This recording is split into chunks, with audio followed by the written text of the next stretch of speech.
The story kicks off with a young warrior gasping for air, clearly overwhelmed as he squares off against a terrifying monster. This towering creature turns out to be none other than Kerberos, the wingless dragon, a high-level dungeon boss feared by many. Found deep within level 67, the massive beast unleashes a brutal fire attack, instantly placing the entire party of adventurers in a life-threatening situation. Gripped by fear, the team's sorceress yells out a warning. She admits, trembling, that she isn't sure her defensive spell will be enough to withstand the oncoming blaze.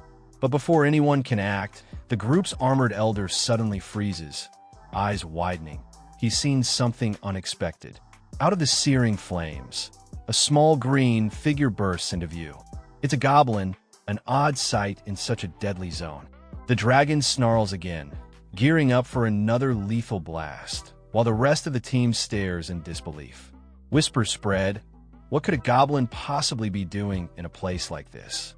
Then, in a flash, the goblin dashes forward with astonishing speed. Without pausing, the little creature swiftly dodges out of the attack zone and slams its wooden club into the dragon in a vicious counterattack. The adventurers are frozen in place, unable to process what just happened. The blonde youth among them stares in shock, questioning aloud how something so small could bring down such a monstrous opponent with such raw strength. Gradually, the truth sinks in. Kerberos, the mighty wingless dragon, has fallen to a single strike from a mere goblin. Confusion spreads. Was the goblin summoned by someone? The old man's sharp eyes catch movement on a nearby hill.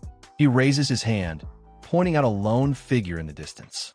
Everyone turns, and as the dust begins to settle, it becomes clear this man was behind the summoning. The mystery begins to unravel. Sometime before this shocking battle, far from the battlefield, the story shifts to a different scene. Kimchi Soo, the protagonist, is seen working a construction job. Despite the hard labor, he wears a cheerful smile that catches the attention of his co-workers, who ask why he seems so unusually happy. With a bag of cement slung over his shoulder, Kimchi Soo is deep in thought. Inwardly, he reflects on his reality. He thinks of himself as nothing more than a lowly goblin, weak, ordinary, and trapped in the lower levels of life. Even as he pauses to take a drink of water, his thoughts don't stray far from his frustration. Some people, he muses, seem to strike gold overnight. But others, people like him, remain nobodies no matter how much experience they gather. While lost in thought, he overhears his co-workers chatting about a man named Mr. Cha, who stopped coming to work. The reason? He's now making a living off Gate of Heaven, a virtual reality game that swept the world by storm. Fully immersive, the game blurs the line between reality and fantasy. Within its digital universe, players who discover hidden classes can earn unimaginable wealth. Kimchi Soo's memory stirs. He remembers hearing about this game, which had only recently launched. It was so captivating that players often lost track of the real world entirely. As the technology became more advanced, the price of the equipment rose, putting it out of reach for many. Luckily, internet cafes made it possible for even the less fortunate, like Kim, to step into the virtual world. The game's popularity didn't just grow, it exploded. Real-world money began to flood in, with powerful in-game items being sold for actual currency. A new kind of economy was taking shape inside the game. Kimchi Soo's thoughts ended on a bittersweet note, tinged with longing for the days when he truly enjoyed the game. The scene transitioned into the digital realm, where Kim was fully immersed in battle. He activated one of his combat skills, Rock Strike, launching a full-force attack. The blow landed cleanly, and in return, he received 3 ores as a reward. But the small win did little to ease his irritation. With a loud scream, Kim vented his frustration, calling the situation absurd. Despite putting in so much effort, the grind just never seemed to end. Even within this virtual world, he felt buried under a mountain of debt. He couldn't hold back anymore. Tears welled up as he yelled, wondering aloud when the part of the game would begin where he becomes a legendary hero, marries a beautiful woman, and lives the fantasy he always dreamed of. He questioned whether Gate of Heaven was even worth his time. In that moment of despair, Kim suddenly froze. His eyes widened as he spotted something glimmering nearby, an advanced healing crystal. His mind raced. This rare item could fetch at least 300,000 won. Elation surged through him. He erupted into wild laughter, overwhelmed with joy. This, he thought, was exactly why he endured the backbreaking mining. It was moments like this that made it all worthwhile. But his celebration was cut short when he realized he wasn't alone. A few players had appeared behind him, observing his outburst. One of the women in the group took note of his strange behavior. Embarrassment washed over him as he slowly turned around and saw them watching. Then his eyes landed on the woman's face, and he froze again, this time stunned by her breathtaking beauty. She approached and said casually that she had noticed him mining every day, so she figured his mining skill must be quite high. Trying not to seem flustered, Kim replied that he was all right at it. She then explained that her party was passing through the dungeon, but a huge boulder was blocking their way. Though her team members were powerful, none of them had the mining expertise needed to clear the path. She politely asked Kim Chil-soo if he could lend them a hand. Kim hesitated. He pointed out that his level was quite low, and going any deeper could put him in serious danger. Before he could finish the thought, one of the team members, short in stature and clearly a dwarf, spoke up confidently. He reassured Kim that his only task would be mining. The team would handle any monsters they encountered. Kim turned a bit surprised. He hadn't expected that from a dwarf. The dwarf noticed Kim's reaction and immediately called it out, accusing him of assuming that, just because he was a dwarf, he'd be the one doing the digging. He added that Kim probably thought dwarves weren't useful in battle. The dwarf's tone made it clear he felt offended by that stereotype. Kim took a breath and weighed the situation. Maybe this wasn't such a bad opportunity. He could gain some decent experience and possibly unearth a few more valuable ores. But deep down, he still felt nervous. The group was already pretty far into the dungeon, and he couldn't shake the sense of dread building in his gut. He remembered the dangerous entity that roamed this world, something terrifying enough to make players tremble, even in a game where resurrection was possible. Just the idea of encountering it made him feel uneasy. The beautiful woman stepped closer again, smiling sweetly. She made another request for his help, saying that he was exactly her type, a strong-armed man who knew how to mine. Kim's heart skipped a beat. Emotions rushed over him, and without thinking, he agreed. But the moment the words left his mouth, regret kicked in. He immediately questioned his decision, wondering why he had jumped in so carelessly. Soon after, they entered the cave. A monster appeared, its name, Gay Wolf. It was a level 7 beast, and Kim's reaction was immediate panic. Even though it wasn't as high level as he feared, the truth hit him. His current power was still nowhere near enough to deal with threats like this. The wolf charges at him with terrifying speed, and Kim instinctively screams in pure panic, crying out for his mother like a frightened child. But just before the beast can strike, a sudden burst of flames lights up the battlefield. A stunning woman appears, unleashing her fire spell, Salamander Flame, and effortlessly incinerating the monster. She walks over to check on Kim, her tone filled with concern as she asks if he's hurt. This powerful woman is Catherine Lee, a level 39 sorceress. Kim stares at her in awe, completely blown away by how she wiped out the enemy with a single attack. He quickly expresses his gratitude for saving him. Catherine gently warns him not to stray too far from her again. It's far too dangerous. For a brief moment, Kim dares to hope that this might be the beginning of the romantic adventure he's always dreamed of. Just then, another teammate joins the scene. A confident and muscular young man effortlessly dodges incoming monster attacks and scoffs at the situation, making it clear they're not there to fool around. With commanding energy, he activates a skill called Swing of the Giant Wheel, wiping out the rest of the monsters in one powerful move. He casually explains that they're on a mission to find a rare ore, one that can only be broken with high-level mining proficiency. That's the real reason Kim was brought along. But despite being invited specifically for this skill, Kim can't shake the feeling of being looked down on. The way they talk to him makes it obvious they see him as nothing more than a tool. Annoyed and insulted, Kim finally speaks up. He confronts the warrior directly, telling him he's not someone to be brushed aside. He insists that he has combat abilities too and refuses to be treated as a mere minor. Fueled by anger, Kim slams his fist into a massive boulder, yelling as he puts everything into the strike. He's determined to prove that he's not weak. But when the dust settles, the tall man and the dwarf quietly observe that the rock hasn't even cracked. They begin to question whether the intel they got about the orb behind the stone was even real. With tension rising, the tall man threatens the dwarf, warning him of the consequences if the information turns out to be false. Meanwhile, Kim feels a fresh wave of humiliation. He's been through enough, always being disrespected, risking his life for pocket change. Even now, he feels like he's hit rock bottom. He exhales slowly, trying to calm his frustration and deciding to just get the job done, convincing himself it's just another dull day. Then, something unbelievable happens. With a sudden crack, the rock splits apart. The entire team stares dumbfounded. Behind the rubble, something mysterious glows. Kim has uncovered a hidden door. It's a hidden dungeon. Shock spreads across the group, and Kim can hardly believe what he's looking at. His voice trembles with excitement as he declares that this discovery could mean huge rewards and even a shot at unlocking hidden classes.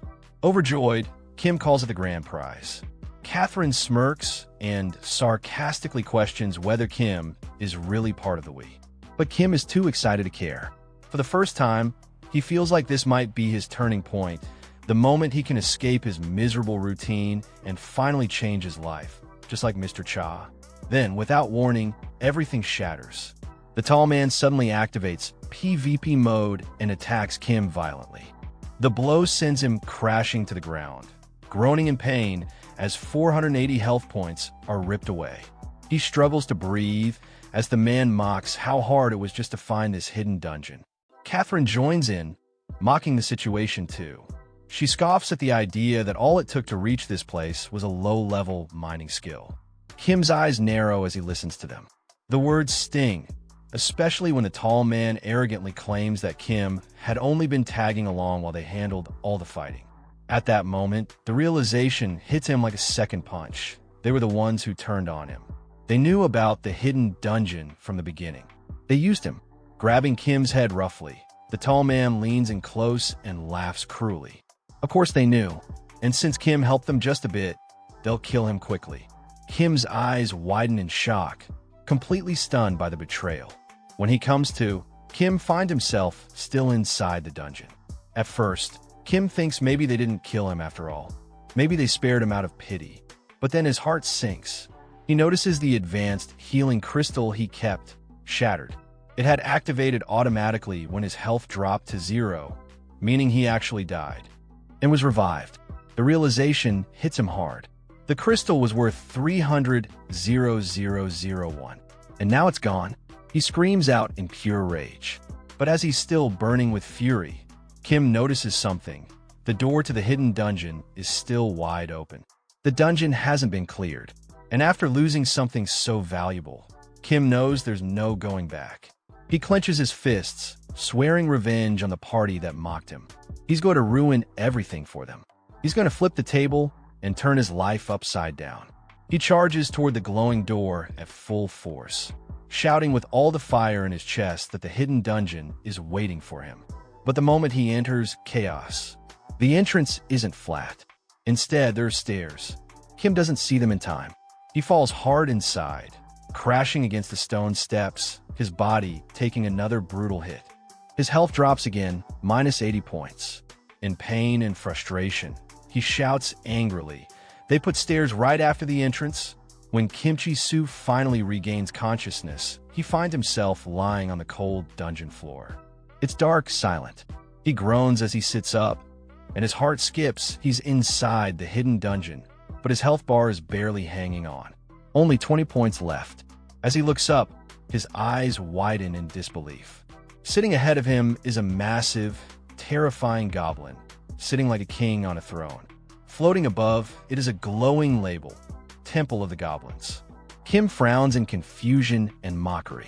He expected a secret dungeon to be something grand, something dangerous. Not just goblins. But then, something feels off. The entire area is silent. Too silent. Kim looks around nervously, wondering where the rest of the team went. That's when he notices it, a hand lying limply on the ground beside him. His breath catches. As he follows the sound and turns toward it, he freezes in horror. Lying on the floor, drenched in blood, is the dwarf. The same dwarf who was part of the group. Kim recognizes him immediately and feels a cold wave rush through him. What happened to him? A glowing screen pops up in front of Kim, asking if he has a resurrection skill. He mutters sadly that he doesn't, then guesses maybe the dwarf just doesn't want to press the button. Maybe he's too greedy to lose the chance to explore the dungeon. But before Kim can make sense of anything, a red warning flashes across his screen. A message appears. The dungeon you've entered is extremely difficult and far above your current level. Please leave immediately. And then a scream. Loud. Horrible. Kim spins around in panic. The voice, it belongs to one of the other party members. And then, out of nowhere, a massive hand appears. It grabs the tall man and crushes him violently. Kim stares in horror. This isn't some goblin. This is something else. And it's not just strong, it's on another level. The monster steps out of the shadows, its grotesque form towering over the others. Its name appears, Yerger, level 80. Kim's heart pounds in his chest. Level 80? He can't believe it. This was supposed to be a goblin temple. What is this thing doing here? He watches as Yerger grabs the tall man again and begins to devour him, violently, brutally. The sight turns Kim's stomach. The sounds, the gore, it's too much. He grips his chest and tries not to throw up. He forces himself to think. This can't be real, but it feels real. He remembers that Gate of Heaven uses a unique technology, one that replicates pain, emotion, even trauma. He thought safety systems were in place to prevent it from being too painful, but that only applied to low-level zones. And this was not low-level. Another scream slices through the air. It's Catherine. She's begging for help. Kim's legs freeze. He doesn't move. How can he? What can he possibly do against something like that? But his mind keeps racing. This isn't just a game. In rare cases, if the brain experiences too much pain, it can lead to real consequences. Even brain damage. Even death. Fear takes over. Kim starts running, away from the monster, away from the screams. He pants heavily, stumbling, swearing he won't die here. Not like this. As he runs, he tells himself again and again, it's not my fault. They left me. They betrayed me first. He admits to himself he's weak. He can't help anyone. And yet, he has to live. Just then, a strange message appears in front of him. The Goblin Lord senses a resemblance between you and him in cowardice and weakness. Kim freezes. What does that mean? He turns and looks up at the Goblin Lord sitting calmly on his throne. Kim feels something deep crack inside. Is that really what he is? Weak? Cowardly? Kim Chi-Su clenches his fists, his teeth grinding in anger. He stares at the Goblin Lord and says with a trembling voice, full of sadness and fury, I don't want to be that way. His eyes shift toward Catherine's battered body on the ground. The monster tramples her. Blood splashes. Kim chokes back a sob. He remembers his real life, the crushing debt his unknown parents left behind, the jobs he couldn't get, the humiliation, the fact that no one respected him. Not in real life, not in the game. He wanted to fight monsters, be strong, live with dignity, but they shove him into mining. Kim bursts into tears. I haven't been able to achieve anything I wanted in life, and I didn't do anything wrong to deserve being labeled as weak. He wipes his face and storms forward, staring down the Goblin Lord with all the fire in his heart. You're just a goblin. Who are you to look down on me? His voice shakes as he yells. Even in real life, I was looked down on. Even in this game, they looked down on me. Now even a goblin pities me? Overwhelmed, Kim shouted that he truly was a nobody, and there was nothing wrong with that. Just then, a message popped up in front of him. He had become an honorary goblin, and goblins would now aid him at any time. Immediately after, another message followed. He had met the conditions to unlock a hidden class. It asked if he wanted to change his class to Goblin Summoner. Kim stared at the message in shock, trying to make sense of what a hidden class even meant. Despite the seemingly golden opportunity, Kim bitterly laughed and angrily rejected the offer, calling it ridiculous. But the system ignored his refusal. It coldly informed him that the class change to Goblin had already been completed. Kim's frustration boiled over, and just as he tried to process what was happening, the terrifying monster Jagger returned, roaring dreadfully as it approached him. Kim realized that escape was no longer possible. There was no point in running anymore. There was no coming back from this. Forced into action, Kim activated a skill from his newly changed class and summoned a goblin to fight for him. In response, a small, weak-looking goblin appeared, shrieking in a high-pitched tone. Kim was instantly disappointed by its pathetic appearance and planned to use it as bait so he could run away. He ordered the goblin to attack the monster and shouted encouragement, telling it to take the beast down. Surprisingly, the goblin charged forward with force. Jagger lunged into attack, brutal and aggressive. Kim turned to escape, convinced this was his moment to flee. But before he could move, he froze in disbelief. The frail goblin he summoned had just landed a devastating blow on the monster. Damage numbers exploded on screen, reading around 100 million points. Jagger collapsed, completely defeated. Kim stood there, stunned, unable to comprehend what had just happened. His experience points surged at a ridiculous rate. More system messages appeared, notifying him of new skills like goblin feeding and goblin walking. The summoned goblin's experience also skyrocketed. Kim could barely keep up. He finally realized in total shock that the weak-looking goblin was actually the strongest possible. It was max level. He stood frozen, his thoughts flashing back to the moment Jagger devoured the tall man from his team, piercing through his body and leaving him torn apart. Meanwhile, in the real world, Catherine looked absolutely horrified as she witnessed the scene unfold. Her face went pale with fear. Unable to handle what she was seeing, she screamed uncontrollably while still wearing the virtual reality headset. One of her staff rushed to her side, calling out in panic, trying to wake her.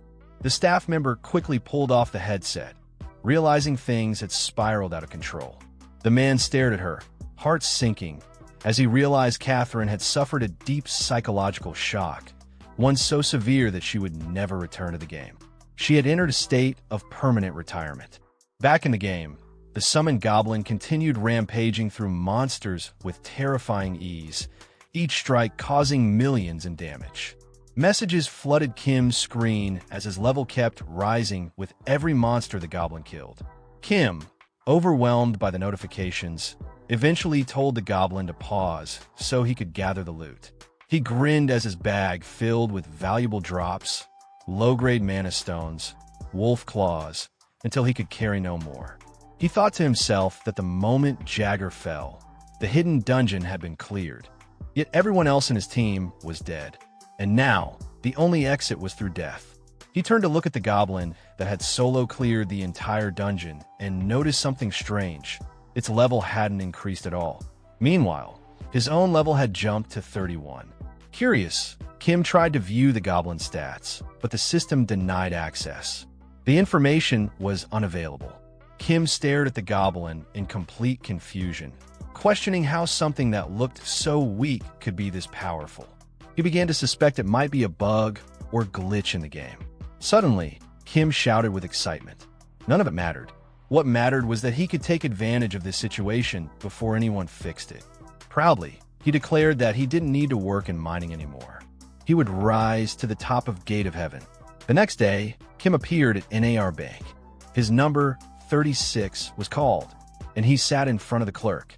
She informed him that the wolf claws he brought in were worth 97.01 and asked if he wanted the amount transferred to his account. Kim requested the money be sent to another account instead.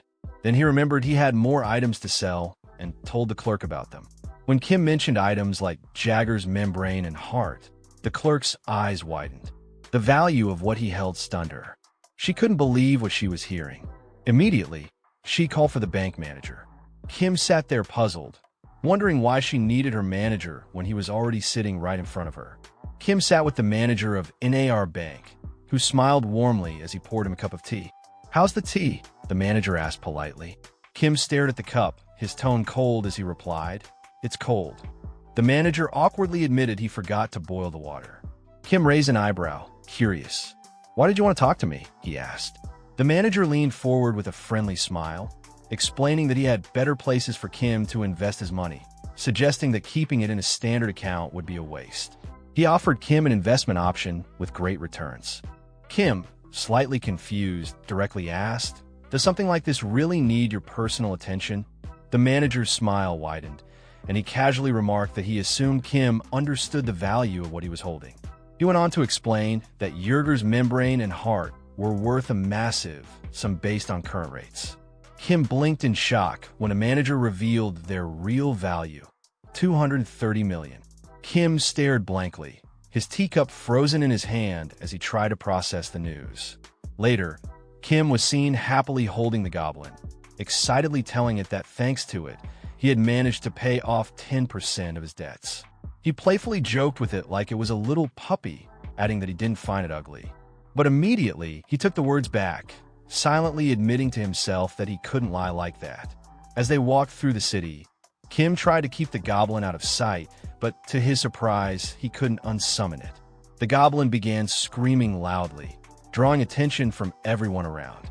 People mocked the goblin's bizarre appearance, sarcastically asking who would summon something like that and why it was in a public space. Kim's embarrassment reached new heights when some bystanders mistakenly assumed that he was the goblin, simply because he was standing so close. A deep, burning rage surged within him. He tried to steer the goblin away from the crowd, but it suddenly approached a stranger and began provoking them, drawing even more unwanted attention. At that moment, a large, angry man named Patton appeared, loudly objecting to the sight of a goblin roaming freely through the city. Whispers spread among the crowd, people calling Patton the Destroyer in a mocking tone, despite the fact that he wasn't widely known. Kim's expression changed to one of concern. Someone who called themselves the Destroyer clearly wasn't just some average guy. Panic set in as Kim quickly tried to explain to Patton that the goblin wasn't hostile, but Patton ignored him. Without warning, he launched a powerful attack toward the goblin. In a flash, the goblin countered with lightning speed, launching a devastating counterattack that easily defeated Patton, dealing massive damage. As Patton lay defeated, a system message appeared on Kim's screen, explaining that PK mode had been activated and that pain levels were limited to prevent higher-level players from bullying lower-level ones. The crowd stood in stunned silence, completely horrified by what they had just witnessed. Whispers spread rapidly as people questioned how a small goblin had defeated someone like Patton. Kim's heart raced as he realized the full extent of the danger he was in. If word got out that the deadly goblin belonged to him, his life would spiral out of control. Panic gripped him, and anxiety overtook his every thought. Just as Kim feared, several members of Patton's guild appeared on the scene.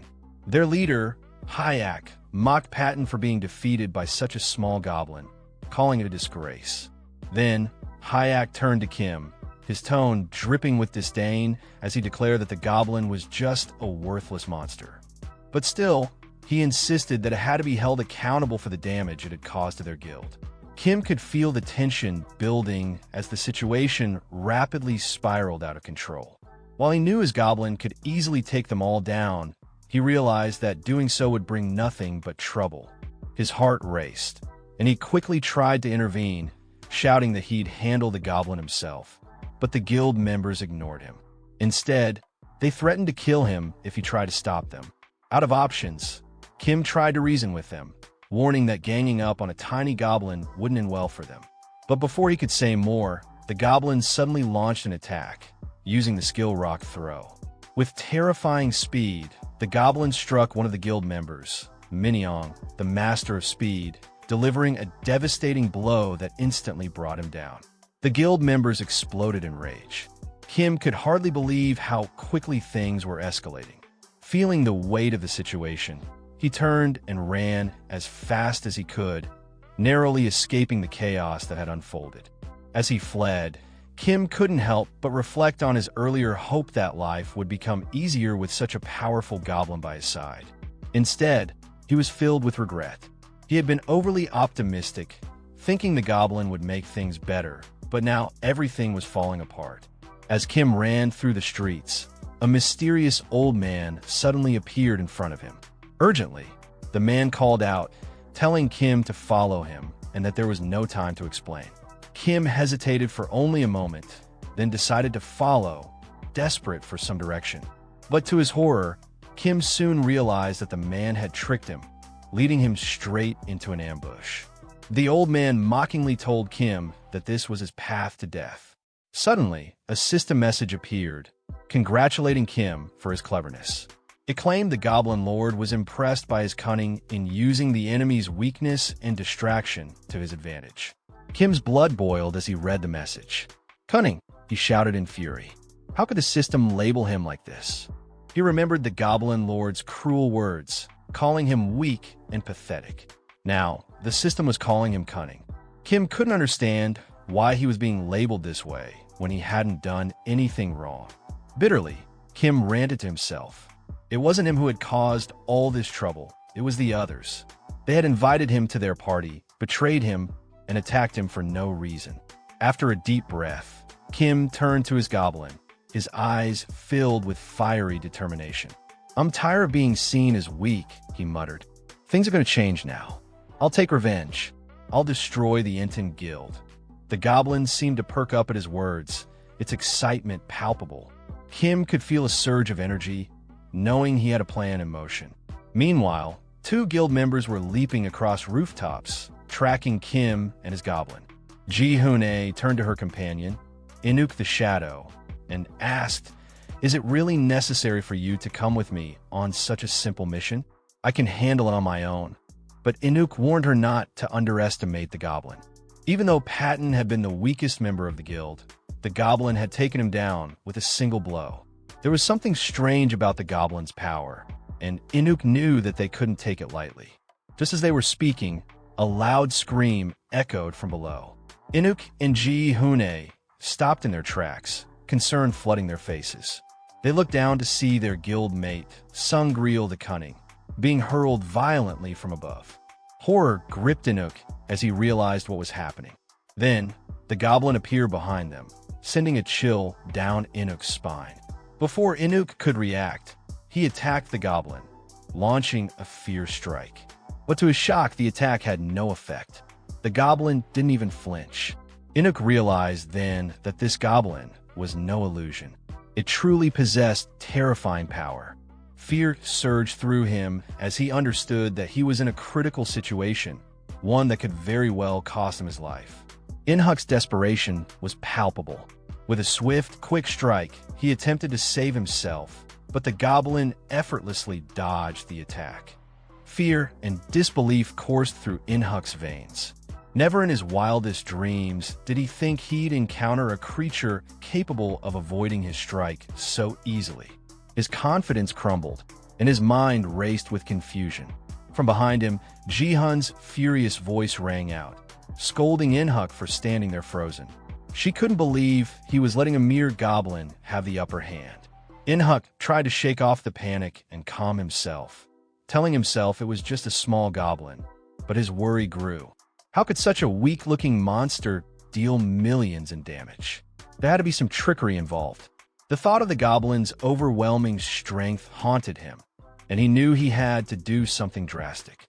Then, Inhuk activated a special skill called Absolute Evil, greatly enhancing his power. His body surged with newfound strength, though his speed took a massive hit, dropping by 90%. He could feel the overwhelming force building inside him, ready to strike down the goblin. His irritation flared, and he muttered under his breath, expressing his frustration at the situation. Ji-Hoon, watching in disbelief, couldn't understand why Inhuk would use such a powerful skill on a simple goblin, especially one that drained half of his mana. Inhuk explained that it was likely an auto-triggered skill, a safety measure that had activated due to the dire circumstances. With the skill activated, Inhuk prepared for his final move, Reverse Fist Stance. The stance greatly increased his attack power but reduced his critical hit chances. The situation had reached a critical point, and he knew he had to end it quickly. Frustrated, Ji-hun finally agreed, realizing that they needed to take down the goblin before anyone else saw them in this embarrassing position. She activated her special archer skill, Storm Arrows, which removed all movement-slowing effect from the area. With her frustration mounting, she grumbled about needing to use such a powerful skill just to take down a goblin. The Storm Arrows skill cleared the debuffs from Inhuk, allowing him to charge forward with full speed once again. His fury burned in his eyes as he lunged at the goblin, delivering a fast, powerful strike. But as his fist made contact, a cold wave of disbelief swept over him. The result? 0 damage. His attack had no effect whatsoever. Inhuk froze in shock. 0 damage. Again, he couldn't believe it. Was anything going to work? He wondered. His mind scrambled to find a solution, but before he could think further, the goblin gave a sinister grin, clearly enjoying the chaos it had caused. The sight of that grin sent chills down Inhuk's spine. And then, without warning, the goblin struck. In a terrifying, unexpected move, it launched a devastating surprise attack, dealing massive damage in the millions. The force of the blow sent Inhuk to the ground, and he screamed in agony, his body racked with pain. Ji-hun stood frozen in shock. Her mind couldn't comprehend what she had just witnessed. As she slowly processed the events, Ji-hun began to piece things together. This goblin was no ordinary monster. Her eyes widened in realization. This goblin was something much more dangerous than they had ever anticipated. Kim, watching the scene unfold with a sinister smile, approached her. His eyes gleamed with satisfaction. "I'm the one who summoned the goblin," he admitted, his voice low and dark. Ji-hun's expression shifted from shock to a mix of confusion and dread. Everything had changed in an instant. She was now facing a far greater threat than she could have ever imagined. As the goblin stood beside Kim, laughing eerily, Ji-hun's shock deepened. How could a mere goblin possess such immense power?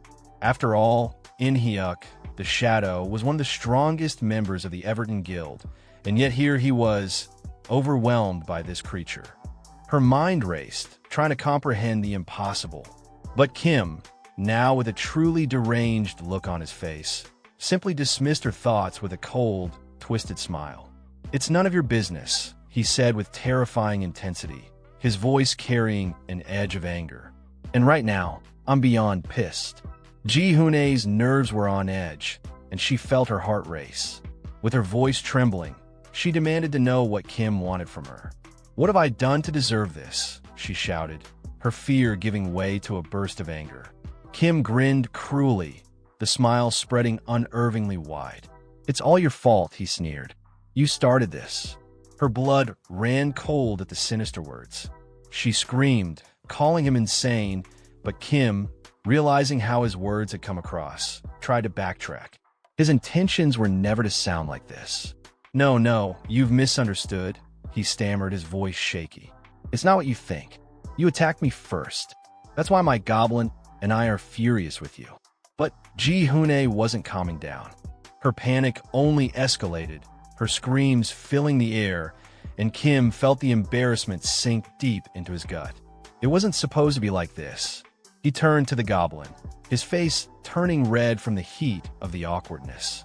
"Stop her from screaming," he yelled, hoping the goblin would get the message and keep things from spiraling further. As the commotion continued, several people nearby heard the ruckus and looked around, their curiosity piqued. When their eyes landed on the scene unfolding on the rooftop, one of them shouted, pointing, "It's them, the ones we saw earlier." Kim's heart sank as he realized the crowd below was starting to gather. Panic gripped him, and his mind raced for a solution. He knew they had to leave before the situation got worse. "We need to end this fast," he muttered to the goblin. "Let's get out of here." Panic spread like wildfire among the onlookers. "The goblin destroyed the Everton Guild," one of them shouted. Now it's going to kill the last woman. Are we next? Kim felt his heart race, overwhelmed by the magnitude of the situation. This wasn't supposed to happen like this. He never meant for things to escalate so out of control. His desperation fueled his voice as he screamed at the goblin to stop. "No, leave her alone," he demanded, his voice filled with fear and urgency. To his surprise, the goblin halted mid-lunge, obeying the command. Ji-hoon, still paralyzed with fear, could only watch in horror, unable to move. The crowd below, witnessing the spectacle, was in awe of Kim's bravery. Despite looking like a beginner in low-level gear, he had stood up to a goblin that even the Everton Guild had been unable to handle. Their admiration was palpable, and soon they began to cheer for him. "Good luck," one of them shouted. "You can do it. You're going to beat that goblin." Kim was stunned, his mind reeling at the unexpected praise. What? This wasn't the reaction he had expected. Instead of mocking him, they were cheering, treating him like a hero. Confusion and surprise flooded him as the cheers grew louder. They didn't understand what had actually happened.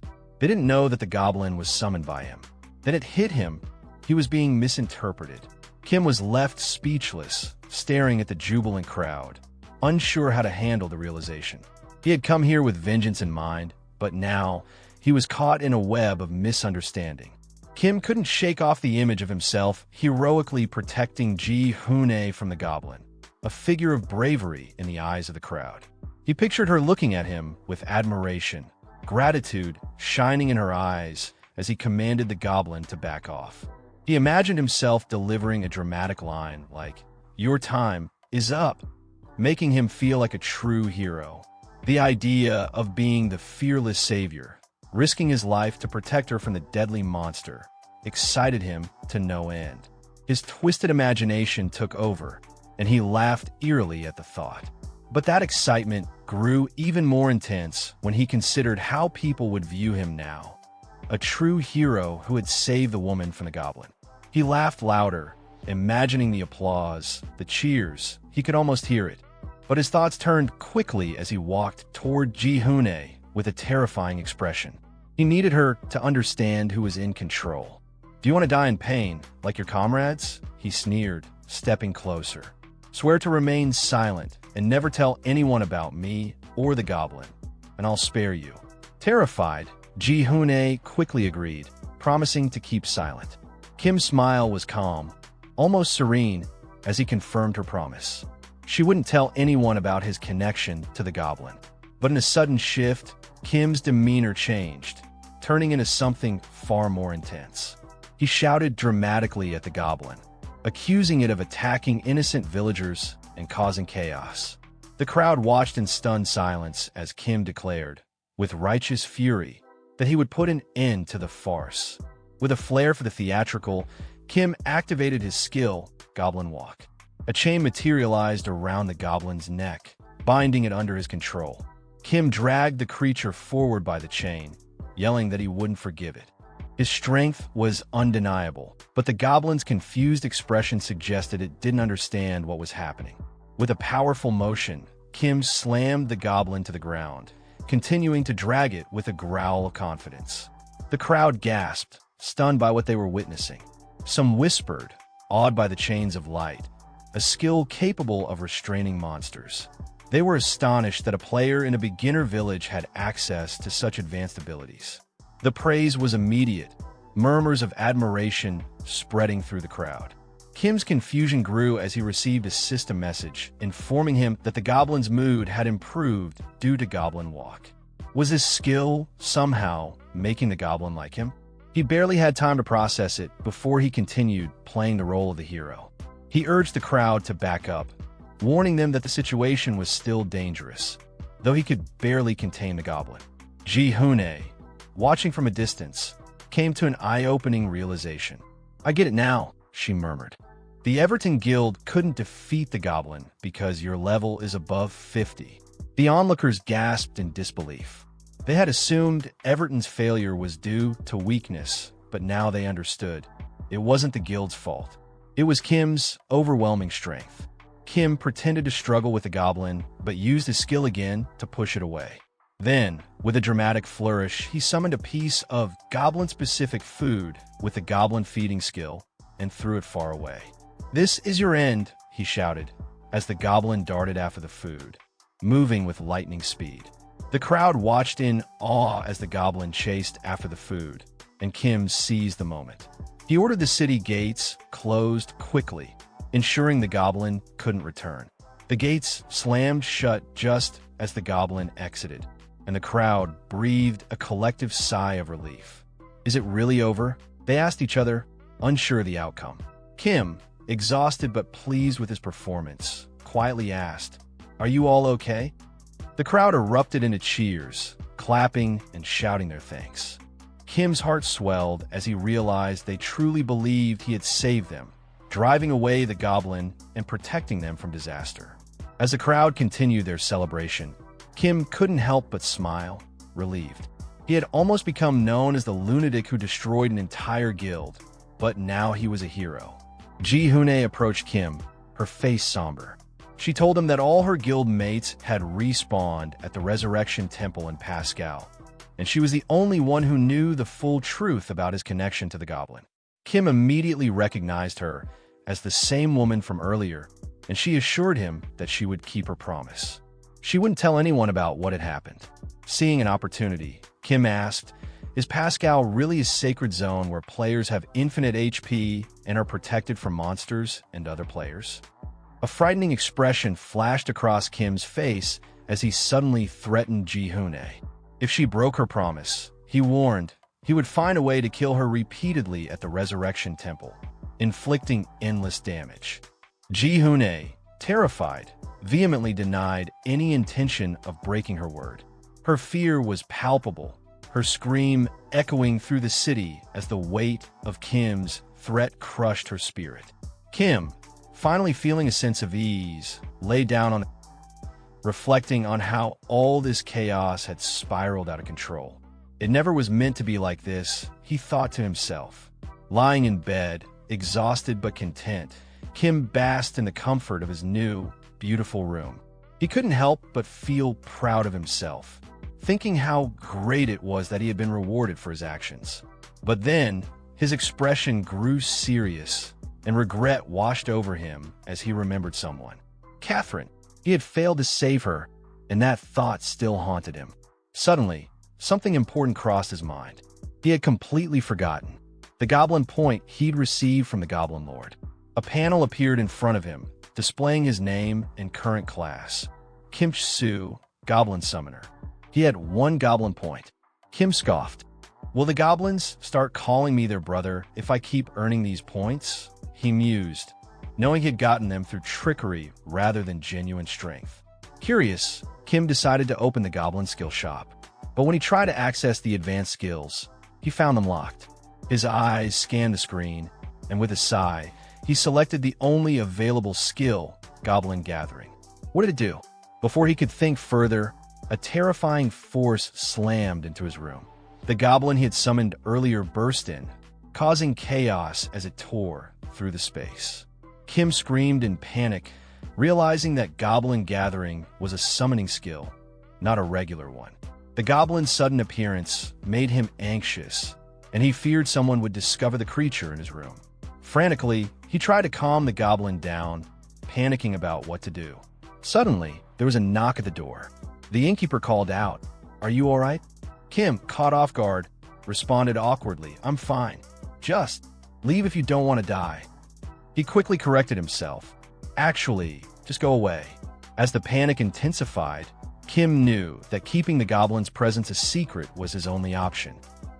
Kim tried to calm the goblin, quickly offering an apology for what had happened earlier. He gently asked it to calm down and drop whatever it was holding. Later that night, Kim sat quietly beside the goblin, venting his frustrations over the day's events. He spoke in a soft tone, expressing how unfair everything felt, that he had been mocked and attacked even though he hadn't done anything wrong. Looking at the goblin with a heavy heart, he said that they were the same. In response, the goblin let out a quiet sound, as if agreeing. Kim continued talking while lying on the bed next to it, muttering that this world was full of bad people. Elsewhere in the city, the doors of a tavern swung open, and a staff member greeted incoming guests. Inside, a few members of the Everton Guild were seated around a table. One of them suddenly pointed toward the entrance and remarked sharply that the person who just entered was the jerk from yesterday. Kim, clearly flustered, shyly admitted it was him. He added that he was the one who saved a member of the Everton Guild, though he felt uneasy being in such a crowded place without his goblin. Inhuk, the harbinger of death from the Everton Guild, fixed his piercing gaze on Kim and said there was no real reason for Kim to help them after what had happened, but thanked him anyway in a chilling tone. The coldness in his voice left Kim terrified, prompting him to beg Inhuk not to thank him with that scary look. Giant, another guild member, told Inhuk there was no need to be so cautious. Kim didn't seem like someone looking for a fight. However, deep down, she knew they were being completely fooled by him, since Kim was hiding the truth about the goblin. Kim confirmed the situation and openly admitted he helped them despite their previous attempt to kill him, because he needed something from them. Inhuk agreed with Kim's honesty, acknowledging that they owed him. He emphasized that the Everton Guild never forgets a favor, and they'd help him however they could. Kim explained that there was no longer any reason for him to stay in the beginner zone. Now that he was past level 30, he wanted to move on to a new region. He asked if they knew how to get there. Inhuk asked if he was referring to a place called Fjornail and mentioned that he might know someone who could help him reach it. Just then, an old man interrupted from across the room, claiming that he knew exactly how to get to Fjornail. He approached Kim quickly and offered a sincere apology for a previous encounter between them. Speaking in a calm tone, the old man explained that after witnessing what Kim had accomplished with just one goblin, it was clear Kim was incredibly strong. Peyton the Destroyer, level 28, chimed in, saying that Kim might even be stronger than they were, which annoyed him a bit. Kim began thinking to himself, clearly denying it in his mind. He knew he wasn't stronger than them. He added silently that if Inhuk had actually followed through and attacked him the day before, he would have died from a single hit. The beginner zone, known as Leaf, consisted of 5 standard dungeons: the grassy area where slimes appeared, the mine dungeon, the dark forest, and others. These were considered open field dungeons, meaning players could enter them anytime. The old man explained that if Kim wanted to leave the Leaf zone, he would need to clear a raid boss dungeon. This made Kim curiously ask what a raid boss dungeon actually was. The old man clarified that raid dungeons were different from open field ones. They had gates that opened and closed at set times, with limited entry attempts and time constraints. Inhuk added that the raid boss dungeon was the final challenge of every area, and players needed to reach a high enough level before attempting it. He went on to explain that the raid boss dungeon in Leaf only opened once a month, and the reason everyone was gathered now was to prepare for that event. At that moment, Kim realized their presence here wasn't a coincidence. Something big was going on. Inhuk confirmed it, explaining that the dungeon had opened the day before, but everything was ruined because of a certain goblin that suddenly appeared and destroyed everything. Kim was stunned by this revelation. The realization hit him hard. He was now stuck in a Leaf zone until the raid boss dungeon opened again 1 month later. Furious, he remembered earning over $200,000 from defeating a level 80 monster and thought bitterly about how the goblin he could probably clear even more difficult dungeons. And yet, he was now going to be stuck doing nothing for a whole month. In a fit of rage, Kim grabbed Inhuk by the collar and shouted, demanding to know if there was another way out. He wasn't about to waste his precious time. Inhuk calmly told him there wasn't. Everyone else was angry about the wasted chance, too. He added that, with this, their debt to Kim was settled. The Everton Guild then started preparing to leave. Kim stood in place, looking visibly disappointed and frustrated about the turn of events.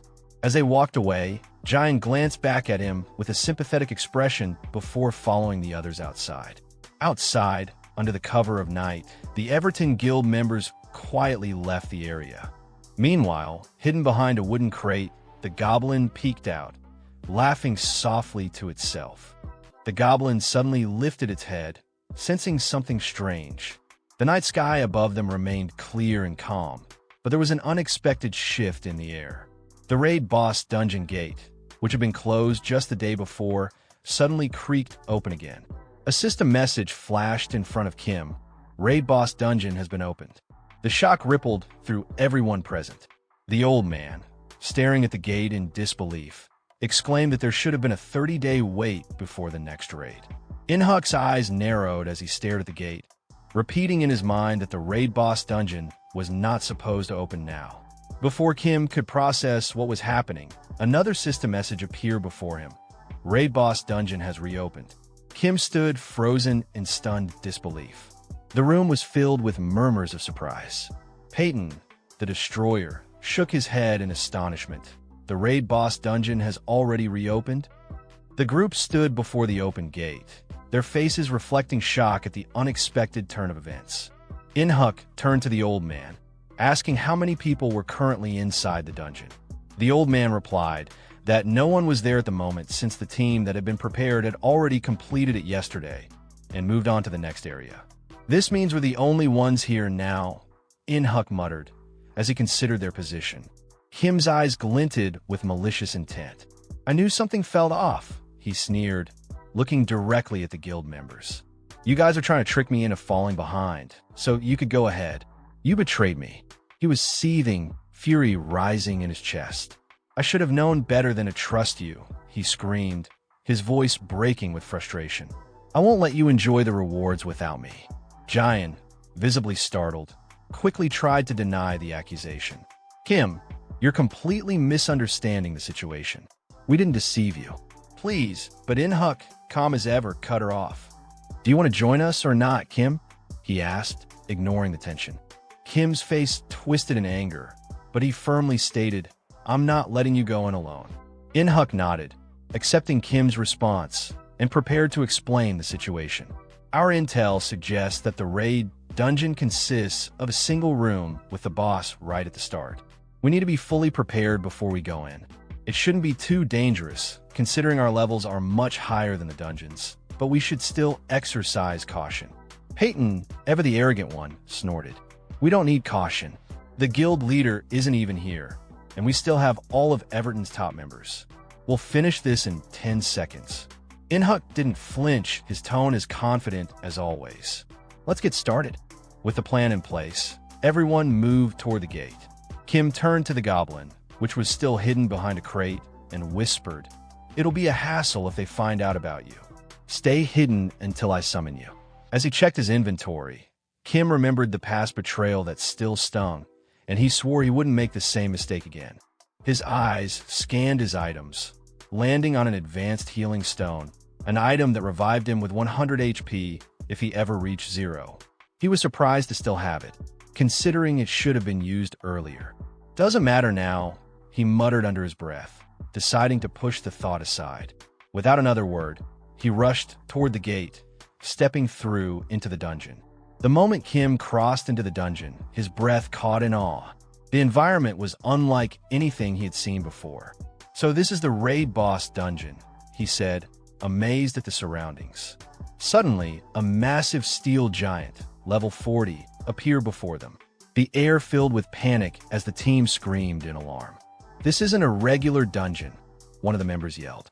A clear system message appeared on their screens. Hidden dungeon, steel giant's lair. Inhuck turned to the old man, his voice seething with anger. What kind of plan is this? He shouted, demanding an explanation. The old man responded in confusion. I don't know anything about this. Giant's voice quivered with fear as she shouted at Kim. What are you doing? Run to the gate. But Kim, unfazed, smirked sarcastically and retorted. You think I'm going to run from this? Are you all seriously backing out now? He turned his sharp gaze to the team, daring them to retreat. Do you have any idea what kind of rewards this dungeon holds? If you all back down now, I'll take it all for myself. One of the guild members snapped back. Everyone already knows that, but the boss is level 40.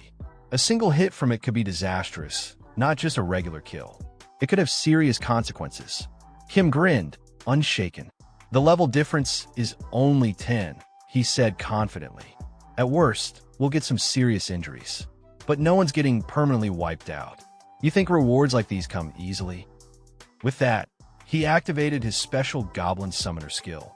Goblin, come save me, he shouted, his voice filled with authority. But the goblin, still hidden outside the dungeon, was confused, unable to understand the summoning. Meanwhile, the steel giant roared and charged toward Kim with terrifying speed. Kim screamed in frustration, yelling for the goblin to come out immediately. But the summon wasn't successful in time. The steel giant's massive fist collided with Kim, and in an instant, the force of the blow crushed him, killing him instantly. A system message popped up, announcing Kim's death. His lifeless body lay sprawled on the ground. Peyton looked down at him with mockery, disbelief in his voice as he said, "I can't believe this is the same guy who fought the goblin yesterday. Only to go down like this." Inhuk, his face cold and indifferent, dismissed Kim's death with a shrug. "We don't care what happens to him." But his expression shifted when he noticed something unsettling. The gate had suddenly closed behind them. His shock was evident. The old man, his voice grave, explained the situation. "We underestimated this dungeon. It's extremely rare for a hidden dungeon to emerge from a standard raid. This is why we're facing a level 40 steel giant." He paused, then added with a grim tone, "We have no choice but to fight." Meanwhile, Kim's body began to twitch as he woke up with a scream of pain. The shock was overwhelming. "What the hell?" he roared. "I'm over level 30. How did I die in one hit?" His mind raced, but then he froze, realizing with deep disappointment that he had completely forgotten to use his available stat points. 26 points, completely unused, could have made all the difference in that fight. As the realization hit him, regret flooded in. He had also forgotten to summon the goblin before he died. The treasure. It was so close. Kim muttered bitterly, his anger rising. He blamed the goblin for not responding quickly enough, cursing the delay. Just then, the Everton team leader, full of energy, shouted, "Let's attack. Begin the hunt." Kim's jaw dropped in disbelief. He couldn't process what he was hearing. This wasn't how it was supposed to go. Without missing a beat, Ji-Hoon launched her special skill, Wind Arrow. The skill doubled the movement speed of all the team members, setting the stage for their attack. Inhuk, the Shadow, and Minyoung, the Speed Master, dashed forward at breakneck speed, preparing to strike the steel giant. The old man quickly gave orders, directing Inhuk and Minyoung to lead the charge. "Go first, attack the monster, and try to figure out its weak point." Ji-Hoon's speed boost should make it difficult for the monster to counter. Inhuk and Minyoung struck with precision, launching their attacks from different angles. The steel giant roared, resisting their blows with surprising strength. The two of them didn't falter, though. They quickly synchronized their movements, executing a joint skill known as Sequential Slash, which consisted of 16 consecutive hits. The old man watched closely, his eyes calculating. "Every monster has a weak point," he said. "If we hit hard enough, we should find it." After the attack, Inhuk turned to Minyoung, his expression serious.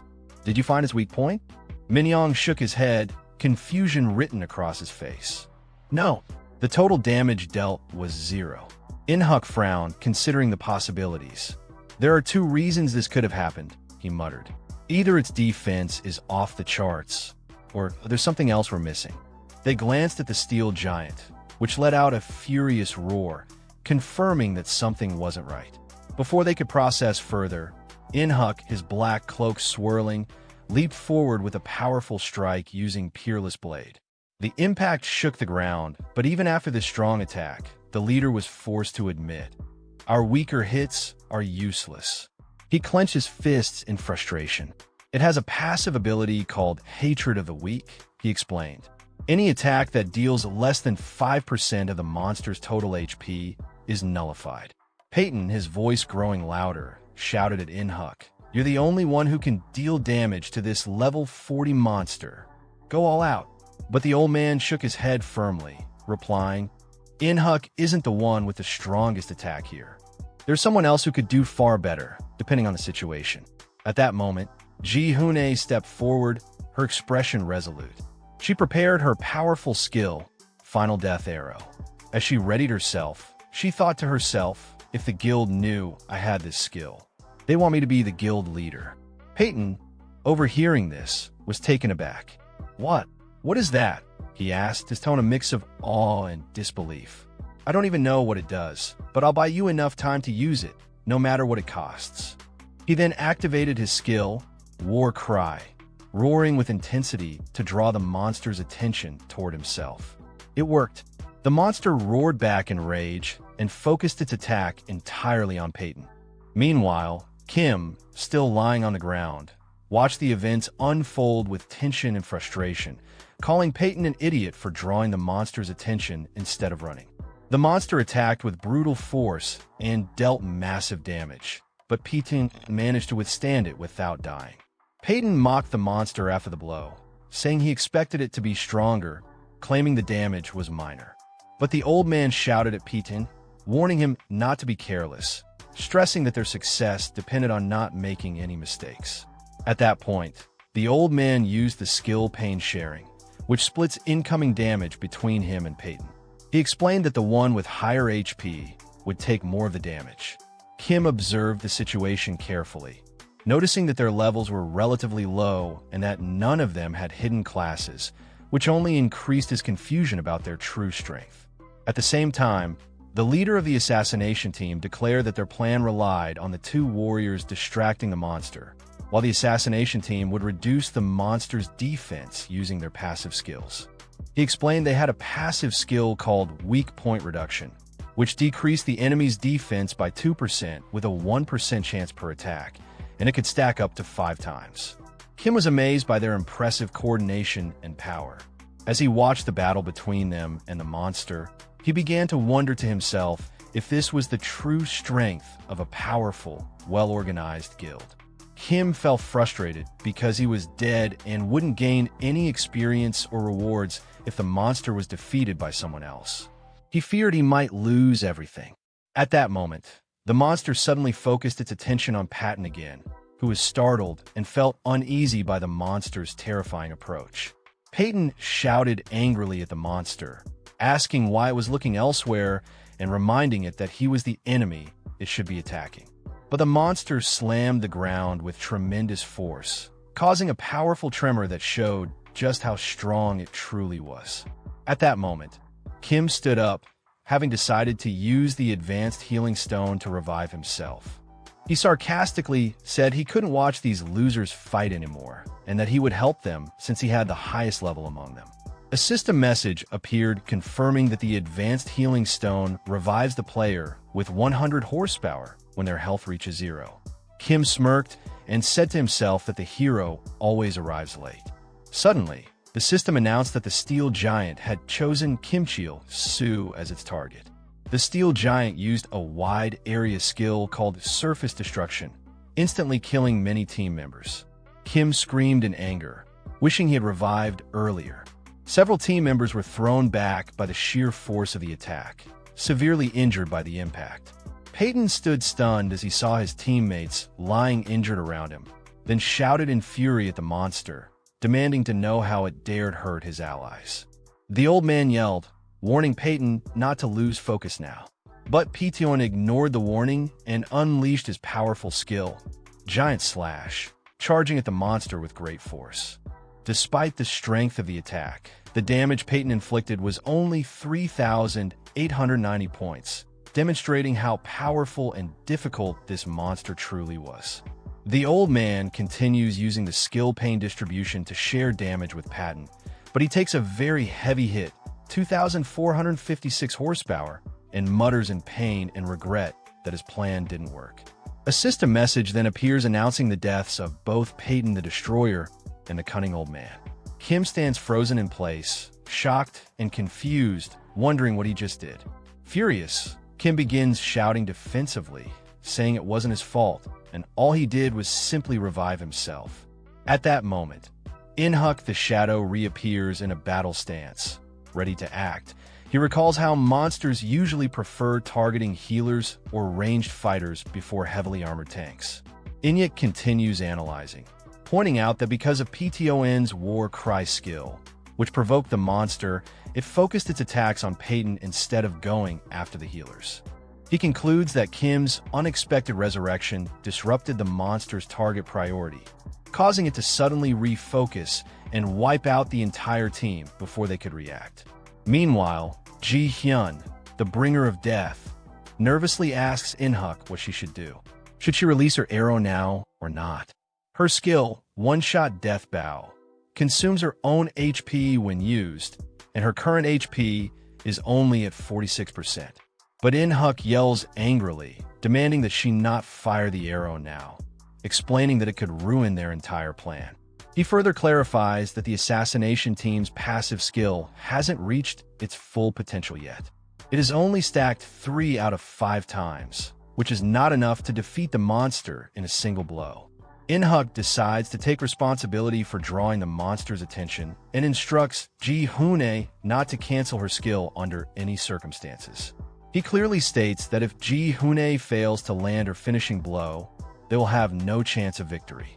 Meanwhile, Kim cautiously tries to offer his help to Ji-hoon, hesitantly asking if there's anything he can do to assist. But Ji-hoon responds harshly, mocking him and asking what he could possibly do without his goblin, and tells him to do nothing because he's just a nuisance to them right now. Kim wonders sadly why she looks at him like that. Was it simply because he didn't have his goblin with him now? He then starts blaming the others internally, saying it's their fault he couldn't bring his goblin. With a crazed smile, Kim continues his inner monologue, insisting that they're the real culprits despite being so weak and wondering why they treat him this way, even though they desperately need him. Kim starts remembering his goblin's level 999 and sarcastically tells himself that he'll just let them suffer and die on their own. At that moment, the steel giant selects Ji-hyun, the bringer of death, as its next target and charges toward her with incredible speed. In-huk realizes the monster is now focusing on Ji-hyun, just as he predicted since she's the long-range damage dealer. He tries to redirect the monster's attention back to himself, yelling at it that he is the one it should be fighting. He uses a powerful offensive skill called Twin Blade Frenzy, dealing 1,920 damage to the monster. But the monster immediately retaliates with a terrifying roar and an immensely strong attack. In-huk leaps high, barely dodging the strike, and shouts that the battle isn't over yet. He resumes his assault once again, trying to pull the monster's focus back to him. He uses Twin Blade Frenzy again, dealing an additional 1,980 damage. He continues striking quickly and relentlessly, trying to force the monster to view him as the primary threat. He attacks the monster a third time with the same skill, landing another 1,912 damage. Finally, In-huk pauses for a moment, surprised that it took 3 full-powered hits before the monster even started to see him as a real threat. The steel giant continues its terrifying roar, and a message appears confirming that it has selected In-huk, the shadow, as its target. Another screen shows the monster's current HP, still at 22,460 out of 30,000. In-huk is puzzled that his previous attacks weren't enough despite the 3 stacks of the defense-reducing skill. He realizes that all he can do now is buy time for Ji-hyun. So he taunts the monster, mockingly asking if it's angry yet. In-huk uses a special assassination skill called Rapid Evasion, which allows him to dodge all physical attacks for 3 seconds. He declares that the next 3 seconds belong to him. But at a critical moment, a terrifying message appears before him. He lacks enough mana to activate the skill. In-huk is struck with horror and disbelief. Because of the mana shortage, In-huk takes a direct, powerful hit from the monster, sending him flying as he screams in pain from the massive damage. At that moment, Kim stands in shock as In-huk's body collapses at his feet. A system message appears declaring the death of In-huk, the shadow. Kim begins screaming hysterically, accusing the team of being stupid and weak. He says he would have been better off staying dead and deeply regrets reviving himself in this situation. But Giona shouts at him in fury, yelling that his revival is what ruined everything and caused the situation to spiral out of control. The two enter into a heated, tense argument. Giona insists that if she had just 10 more seconds, she could have finished it. Kim yells back that he'd rather everyone die than let them take the rewards without him. At that moment, the steel giant lets out another earth-shaking roar. Both Kim and Ji Hyun turn toward the monster, screaming in fear as they realize it has now targeted them. A message confirms that the steel giant has selected Ji Hyun, the bringer of death, as its target and is rapidly closing in on them. Ji Hyun stops arguing and screams that now isn't the time for blame. She decides to fire her arrow immediately, even though it hasn't fully charged, but she notices Kim standing strangely beside her and asks with confusion what he's doing. Kim turns to her with a sinister smile and asks her an ominous question, saying she can't move while charging her arrow, right? Ji-hun is startled and asks nervously what he's planning to do. She screams in terror, begging Kim not to come near her, but Kim suddenly grabs her and begins running at full speed, shouting that she was the one who said she needed 10 more seconds, while Ji-hyun screams in shock and fear. Kim leaps, dodging the monster's attack at the last second, laughing maniacally as he enjoys the dangerous chase. Jian is stunned by Kim's speed and asks how he could possibly be moving so fast, like Inhuk the Shadow. In his mind, Kim reveals that he allocated all 26 of his unspent stat points into speed, making him exceptionally fast. Fast enough to rival professional assassins. Suddenly, Kim realizes that his earlier argument with Jian earned him an additional Goblin point. He begins to wonder if the Goblin Lord is trying to tell him that he was the one in the wrong. At that moment, Jian shouts that her arrow is ready to fire, and Kim yells at her to shoot now. Jian warns him angrily and nervously that if she misses, it's all over. She begs him not to pressure her. Kim ignores her plea, throws her over his shoulder, and shouts that he wants compensation for all the blood he lost and the expensive healing stone he used earlier. The monster begins spinning around violently, preparing for a devastating area attack. It then unleashes the attack with tremendous force, causing massive destruction across the area. At the critical moment, Ji Hyun finally releases her special skill, One-Shot Death Bow, aiming it directly at the monster. Kim charges forward, carrying Ji Hyun at full speed toward the monster, shouting at the top of his lungs for her to end it. Now, as she prepares to release her decisive arrow, the steel giant lets out a massive roar and uses an incredibly powerful skill called World Destruction Skill. The giant slams the ground with tremendous force, causing debris to scatter everywhere around them. Kim Soo is in utter shock, thinking to himself that the monster had been hiding such a dangerous skill all along. Kim quickly realizes that this attack affects the entire area and remembers that Jian only has 18 HP left while he has 100 HP because he recently revived, meaning both of them would die instantly if hit directly. Ji-hun tries to aim at the monster but struggles due to the overwhelming amount of flying debris. She anxiously says she can't land a clean shot in these conditions, and Kim replies that he's beginning to see something strange in his mind. At first, Ji Hyun thinks what he's seeing might be a solution to their current predicament, so she asks about his vision, but is quickly shocked when he tells her it's just memories of playing with his friends in the past. Jian sarcastically comments that what he's seeing must be his life flashing before his eyes. Suddenly, something unexpected happens. A strange rift opens in the air, and a sharp, clawed hand reaches out. It's quickly revealed that the hand belongs to Kim's Goblin, who enters the area in a terrifying way, laughing maniacally. Kim begins screaming angrily at the Goblin, yelling that it took far too long to arrive, and saying it felt like a whole week since he used the summoning skill. Jian is utterly shocked by what she's witnessing and thinks to herself that she can't believe what she just saw. She wonders in disbelief if the Goblin actually tore through the fabric of the dungeon itself to enter, thinking such a thing should be completely impossible. Suddenly, Kim excitedly announces that he's using a secret skill called Goblin Shield, a defensive ability. The steel giant roars in fury and looks like it's preparing to launch its final attack. But Kim smirks confidently and mocks the monster, saying, "Those are pretty bold last words for a hidden dungeon boss." Kim and Ji Hyun stand behind the Goblin and declare together that the climax of the battle has finally arrived. Jian finally unleashes her ultimate skill, One-Shot Death Bow.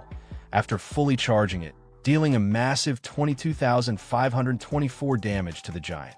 The powerful strike pierces through the steel giant's body, freezing it in place as cracks begin to spread across it. The steel giant finally collapses to the ground, defeated, and a system message appears telling them they have successfully cleared the hidden dungeon, Steel Giant's chamber. Jian stands in awe and repeats, joyfully and in disbelief, that they actually won, that they managed to clear the hidden dungeon. A system message then appears announcing that Juna's level has increased from 27 to 31. Another message informs Kim that his level has also increased from level 31 to level 34, and he jumped for joy at the achievement. With overwhelming excitement, Kim begins screaming hysterically, demanding to see what reward he earned from clearing the dungeon. A system message appears announcing that all characters who fell during the raid have been revived upon its completion, and the team leader in the black cloak begins asking if everyone is all right. One team member replies that he feels a bit of blood in his mouth, but confirms he's okay. He expresses relief that they defeated the monster and says that if its level had been just a bit higher, they would have been in serious danger. Suddenly, someone says with concern that Zyongle isn't breathing, but another member sarcastically replies that if they smack him hard enough, he'll wake up. The Black Cloak leader looks sternly at Kim and Ji Hoon-ae and asks if they can explain exactly what just happened. But Kim at this moment is acting very strange, hugging all the loot that dropped from the monster and screaming hysterically, begging everyone not to come near him. Ji Hoon-ae looks at the leader and hesitantly says that she doesn't know how to explain what's going on with Kim right now. But the system message that appears before him shocks him. It states that he hasn't fulfilled the conditions to unlock a hidden class yet. Ji-hun is also disappointed when a similar message informs her that she too hasn't met the requirements for a hidden class. She wonders in confusion if clearing a hidden dungeon isn't enough to obtain a hidden class. At the same time, Kim reflects deeply and concludes that just like he received the Goblin class due to the Goblin Lord's favor, there must be other conditions that need to be met inside the hidden dungeon itself to qualify for a hidden class. Kim also realizes that it would have made more sense to obtain the hidden class before defeating the dungeon boss, but he stops thinking about it and decides there's no point in overthinking it now. He starts screaming again, shouting that he has to collect the monster's loot before it's too late. Ji-hun quickly yells at him to stop, saying that even though they were the ones who landed the final blow, everyone contributed to the battle and the loot should be shared after consulting the group. But Kim keeps screaming wildly and refuses to listen, hugging the rewards even tighter. The leader and another member stand beside Ji Hoon-ae, watching Kim with surprise and mockery, wondering aloud if he's turning into Gollum because of his obsession with the loot. Kim shouts back defensively that the loot is precious to him. The leader calmly tells Kim that despite helping them twice, they've achieved their primary goal and don't intend to be greedy about the extra loot. This surprises Kim, who wasn't expecting such nobility. Suddenly, the old man approaches Kim and smacks him hard on the head, then sternly says he told Inyuk, the shadow, from the start that they shouldn't have caused all this trouble. Kim becomes furious and starts yelling angrily at the old man and the team members, accusing them of betraying him not once but twice. But the team leader replies calmly yet firmly, saying that removing Kim right now wouldn't be difficult, and if they wanted to use force, they already would have. Then the leader points to Kim and tells him that he can keep all the loot. But he points specifically to the bow Kim picked up and informs him that it's a unique item, the Iron Giant's bow, and asks if Kim realizes how valuable it is.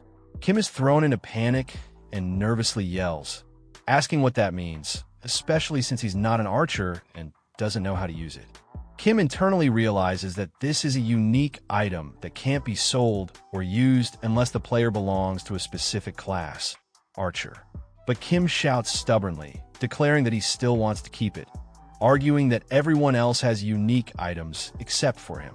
One member snaps angrily, telling Kim to stop being greedy and hand the bow over to Ji-hyun, the bringer of death. But Kim gives a cunning smile and agrees to give up the bow, only if he gets something in return. The leader is stunned and says in disbelief that this item cannot be traded or sold, which makes it incredibly valuable. But Kim laughs maniacally and mockingly tells them that in the end, they'll have to buy the item from him, or they'll never get it. Kim laughs loudly and maniacally with his goblin, while one of the guild members watches in disgust, thinking to himself that Kim really does resemble that goblin they encountered earlier. At the same time, Kim's goblin is seen hiding cautiously behind some rocks, looking nervous due to Kim's current cooperation with the Everton team, and lets out a small, anxious sound. Ji Hyun, the bringer of death, holds the new unique bow that Kim gave her and comments that it's very heavy. Kim sarcastically thanks the Everton team for the exchange, and the team leader in the black cloak replies that he's been thinking about this for a while, that Kim has a special talent for making people hate him. The black cloak leader asks Kim where he plans to go after this, and Kim quickly and confidently answers, "Isn't it obvious?" Kim follows up with a wicked smile, saying that he's going somewhere they aren't. The leader comments that Kim is a truly twisted man. The team leader, agreeing with Kim's plan, calls it a good idea and asks if everyone is ready to leave. As they head out, Jian casts a glance at Kim, a look filled with curiosity and interest. Kim and his goblin stand confidently, preparing to leave as well. A system message confirms that the hidden raid dungeon has been successfully completed. Kim reflects on the situation. While losing the unique bow was unfortunate, the thief's glove he received as a consumable item is incredibly useful. It grants him the ability to steal one item from a character lower level than him. But Kim realizes the true prize is the high-purity steel he obtained. Aware that he was once a mining-focused player, he laughs joyfully and thinks to himself that, while everyone was obsessed with the unique weapon, none of them noticed the true value of the rare metal. The following day, Kim arrives in Fjornale, a city located in the Phoenix Market area. Surrounded by high-level players dressed in extravagant gear, he can't help but feel awe and admiration. He wonders aloud how much money these players must be making from the game. Then, in a strange outburst, Kim announces that he can smell the scent of money in the air. However, his excitement quickly fades as he realizes that before he can start making money, he needs to upgrade his gear. The shocking reminder of how easily he died from a single hit by a monster 9 levels below him hits him hard. Kim realizes the reason for his defeat. He's still wearing his old, worn-out armor from when he was level 3. He's stunned to find that the armor even gives him negative defense stats. Suddenly, the goblin screams loudly to grab Kim's attention. Kim turns to the goblin, warning it in frustration that if it causes any trouble in the village, he'll be seriously angry. But just as he finishes speaking, a massive monster appears in front of them, causing Kim to scream in terror. "A monster!" he yells, bewildered. He demands to know why a boss-level monster would be in a place like this, and orders the goblin to protect him immediately. Before Kim can react further, he hears a calm, surprised voice. "I've never seen anyone use a goblin as a summoned creature before." Kim turns to find a beautiful and powerful-looking woman named Irene lounging atop the monster. She asks Kim if the goblin is truly his summoned creature. Kim, stunned, realizes someone is riding the monster, and wonders if it means the monster is a summoned beast under another player's control. Irene calmly explains that Michelle, the monster, is very obedient within the village, but Kim's anxiety grows. He shouts that the monster is drooling heavily while eyeing him. Kim glances at Irene and immediately senses how strong she is. He thinks to himself that he doesn't need to fight her to know her power. She's so formidable that even guilds like Everton wouldn't stand a chance against her. Irene approaches Kim gently and asks, "Sweet little one, would you grant me the honor of knowing your name?" Kim hesitates, but finally replies, "Kim Chil-soo." The woman smiles softly, then tells him, "I wasn't talking to you," and points to the goblin, which is still screaming excitedly. Surprised, asks if the goblin has a name and whether he hasn't named it yet. Irritated, Kim responds that it's not important. Who would even think of naming a summon monster? He adds in disbelief, "You just called that ugly goblin cute?" Irene smiles calmly and replies, "One-sided relationships are usually unstable." She advises Kim to take a good look at his goblin from atop the monster she's riding.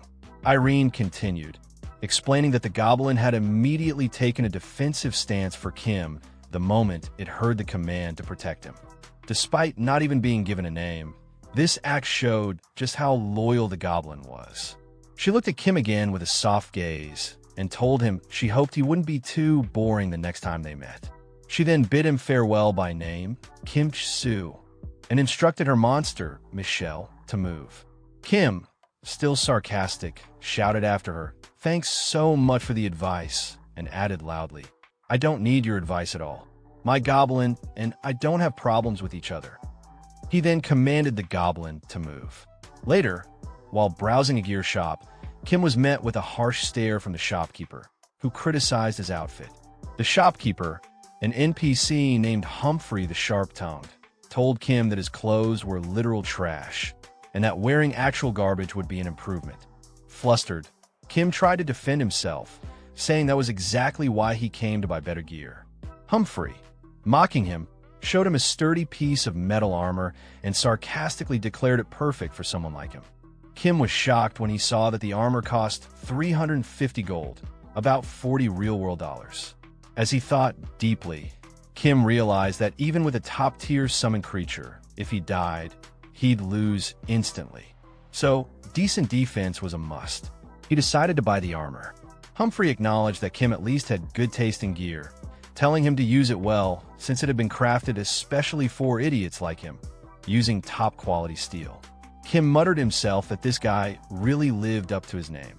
Kim eagerly put on the new armor, feeling incredibly happy. "Oh, this armor is really nice," he said. But moments later, he screamed in frustration and rage when he realized he couldn't move at all due to the armor's weight. Humphrey, casually telling him that people like him shouldn't be moving in the first place, watched Kim struggle. Kim realized the problem. He had invested all his stat points into agility during his fight with the steel giant. Now, with this heavy armor, he couldn't move. He needed to sell it immediately. Humphrey offered to buy it back for just 30 gold and mocked the armor as garbage, which only made Kim shout in anger, furious that he was being ripped off by an NPC. Suddenly, Kim noticed a golden exclamation mark above Humphrey's head. Confused, he asked about it. Humphrey began looking around in a panic, saying he couldn't find anything. Then, he discovered that his special blacksmith hammer was missing and screamed in frustration, saying he couldn't craft anything without it. Kim, unfazed, coldly told Humphrey that he had plenty of other hammers, but Humphrey insisted that this hammer was different, that he needed it back right away. Humphrey explained that the hammer was located in the underground waterway dungeon near the village entrance and firmly asked him to go retrieve it for him. A message appeared in front of Kim, notifying him that he had received the quest, Humphrey's problem, with the reward being the ability to refine materials to craft armor. Kim suddenly realized why the materials he obtained from the hidden monster were so valuable. They could be turned into high-tier equipment. He grinned wickedly, accepted the quest, and confidently repeated the dungeon's name, Underground Waterway. Standing at the dungeon entrance, Kim declared that he didn't need to worry about anyone else. "Other party members will only slow me down," he said with an even bigger smile. "I'll finish this easy dungeon in under 30 minutes. But a system message soon appeared, announcing a quest condition. Kim stood stunned, confused by the strange requirement. He was shocked to see Humphrey behind him, yelling in frustration and urgently demanding that he retrieve his hammer immediately. The message clarified that the quest would fail if Humphrey died. Kim screamed in confusion and annoyance, asking, "Why is this NPC following me into the dungeon?" As our protagonist, Kim, approached the cave, he noticed a blacksmith standing right in front of it. The man was holding a hammer in each hand and staring directly at him. Kim blinked in confusion, trying to make sense of a notification he'd received earlier. His thoughts raced, and the worry showed clearly on his face. If he dies, the quest fails. May have to drag around a level 13 tumor. Unexpected variable. But then, out of nowhere, the blacksmith suddenly shouted at him, his voice booming. "Why are you just standing there staring? Hurry up and move." Kim didn't answer. A nervous sweat rolled down his face as he silently calculated his next move. In his mind, he thought, no need to keep pace with him. He decided to outmaneuver the blacksmith, to finish the job before the guy could even get up. That way, he wouldn't have to bother protecting him. I'm maxed out agility, so I'm pretty fast. I'll just ignore the trash mobs and rush the boss. Smiling with excitement, Kim dashed into the cave and muttered under his breath, "Ah, I was just about to leave." As he ran deeper into the cave, he kept thinking to himself, I know all about this kind of quest. NPCs are weird. They follow players but stop as soon as they're too far. He planned to take advantage of that, just leave the blacksmith behind. But before he could finish that thought, Kim suddenly froze mid-run. His eyes widened in shock at the sight ahead. At that exact moment, a notification popped up. In front of him, the blacksmith was already deep in battle, surrounded by a pack of wolf monsters. They were all lunging at him, and his health bar was dropping fast. But even while being swarmed, the blacksmith shouted with pride, "Humph! You dare challenge me, Humphrey the Great?" The scene was ridiculous. His words didn't match his desperate situation at all. Kim yelled back at him in frustration, "No, you dumb NPC. Stop fighting and stay back." Panicking at how close he was to failing, Kim shouted toward his companion, "Goblin!" In an instant, Dark Goblin shot forward like a blur. His speed was unreal. Every attack he landed dealt a whopping 9999999 damage, instantly wiping out the monsters one after another. When the last monster fell, Dark Goblin swung his hammer with a flourish, flicking the blood off. He turned toward Kim with his ugly smile and said, "Kisha Shishi." Kim had no idea what it meant, but it sent a chill down his spine. The blacksmith, still full of himself, declared, "As expected, you're no match for the mighty Humphrey." He acted like he hadn't just been seconds from death. From behind, Kim made a twisted, angry face and grumbled, "Gizlu, bull brggh." But suddenly, the blacksmith's eyes shifted. He had noticed something far off in the distance. He tensed, clearly sensing a presence, and shouted, "You over there?" Without another word, he sprinted off toward the source, leaving Kim behind in the dust. Watching him disappear, Kim clenched his teeth and muttered bitterly in his mind, "Should I just kill him? Seriously." Even as the quest continued, that thought lingered. Then, our protagonist Kim narrowed his eyes and stared intensely at the blacksmith in the distance. Thoughts swirled in his head. This is a pain. Charging in like that without knowing he could die. Have the goblin guard him while I run to the boss. No. If I call the goblin back to me at the wrong time and he dies, it's over. Realizing there was no easy way out of this growing problem, Kim clenched his fist. His mind cleared, and with confidence, he thought, there's only one way. Turning to his companion, he called out boldly, "Goblin, we're changing strategy. For now on, wipe out every trash mob along the way." And as soon as he heard those words, the goblin burst into laughter like a total maniac. Keek. Meanwhile, deeper inside the kid dungeon, the blacksmith stood tall, his hammer in each hand, facing off against a horde of rat monsters. His eyes were wild as he growled, "These filthy bastards. Not only did they claim Phoenix El Barsa's territory, they even stole my hammer." With a furious roar, he leaped forward to attack, shouting, "I'll wipe them all out." But just before he could even land a single hit, Dark Goblin appeared like a blur, his face twisted into that same ugly grin, his long nose leading the way. He effortlessly slaughtered the monsters before the blacksmith could even swing.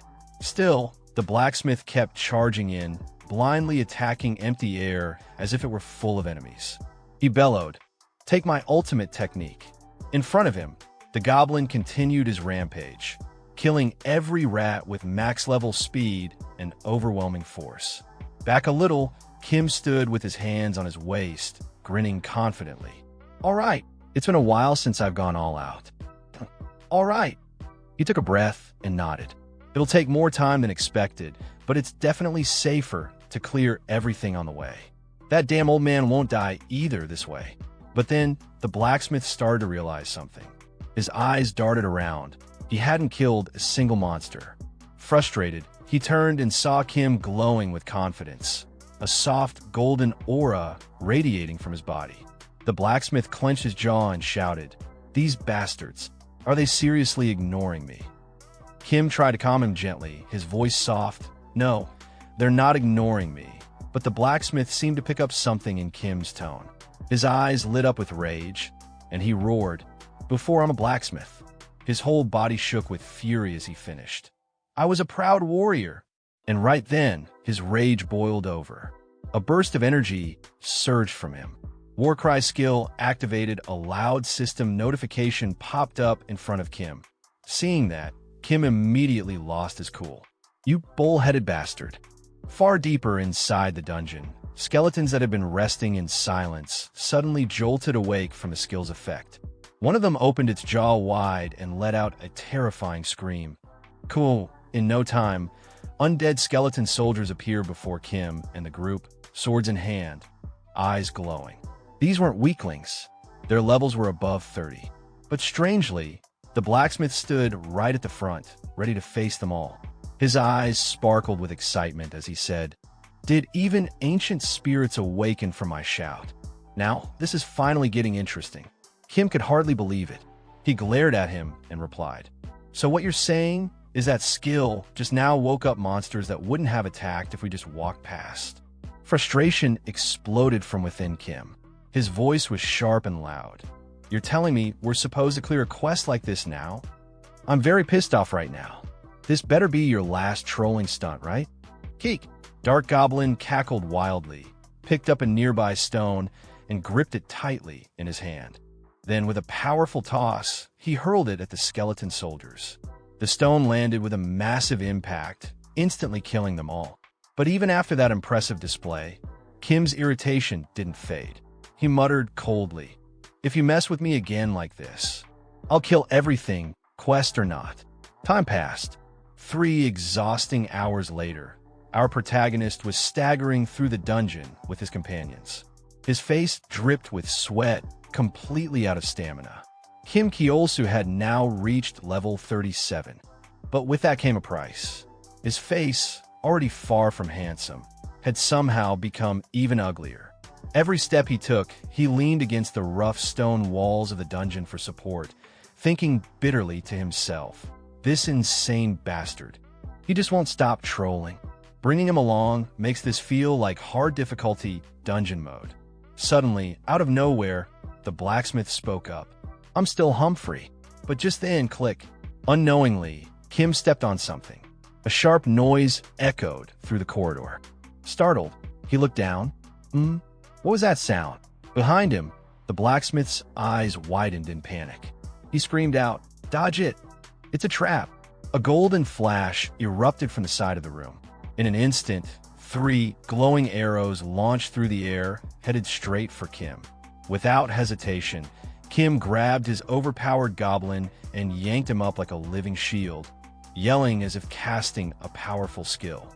The arrows slammed into the goblin's tough frame, splintering and scattering across the ground. The danger passed.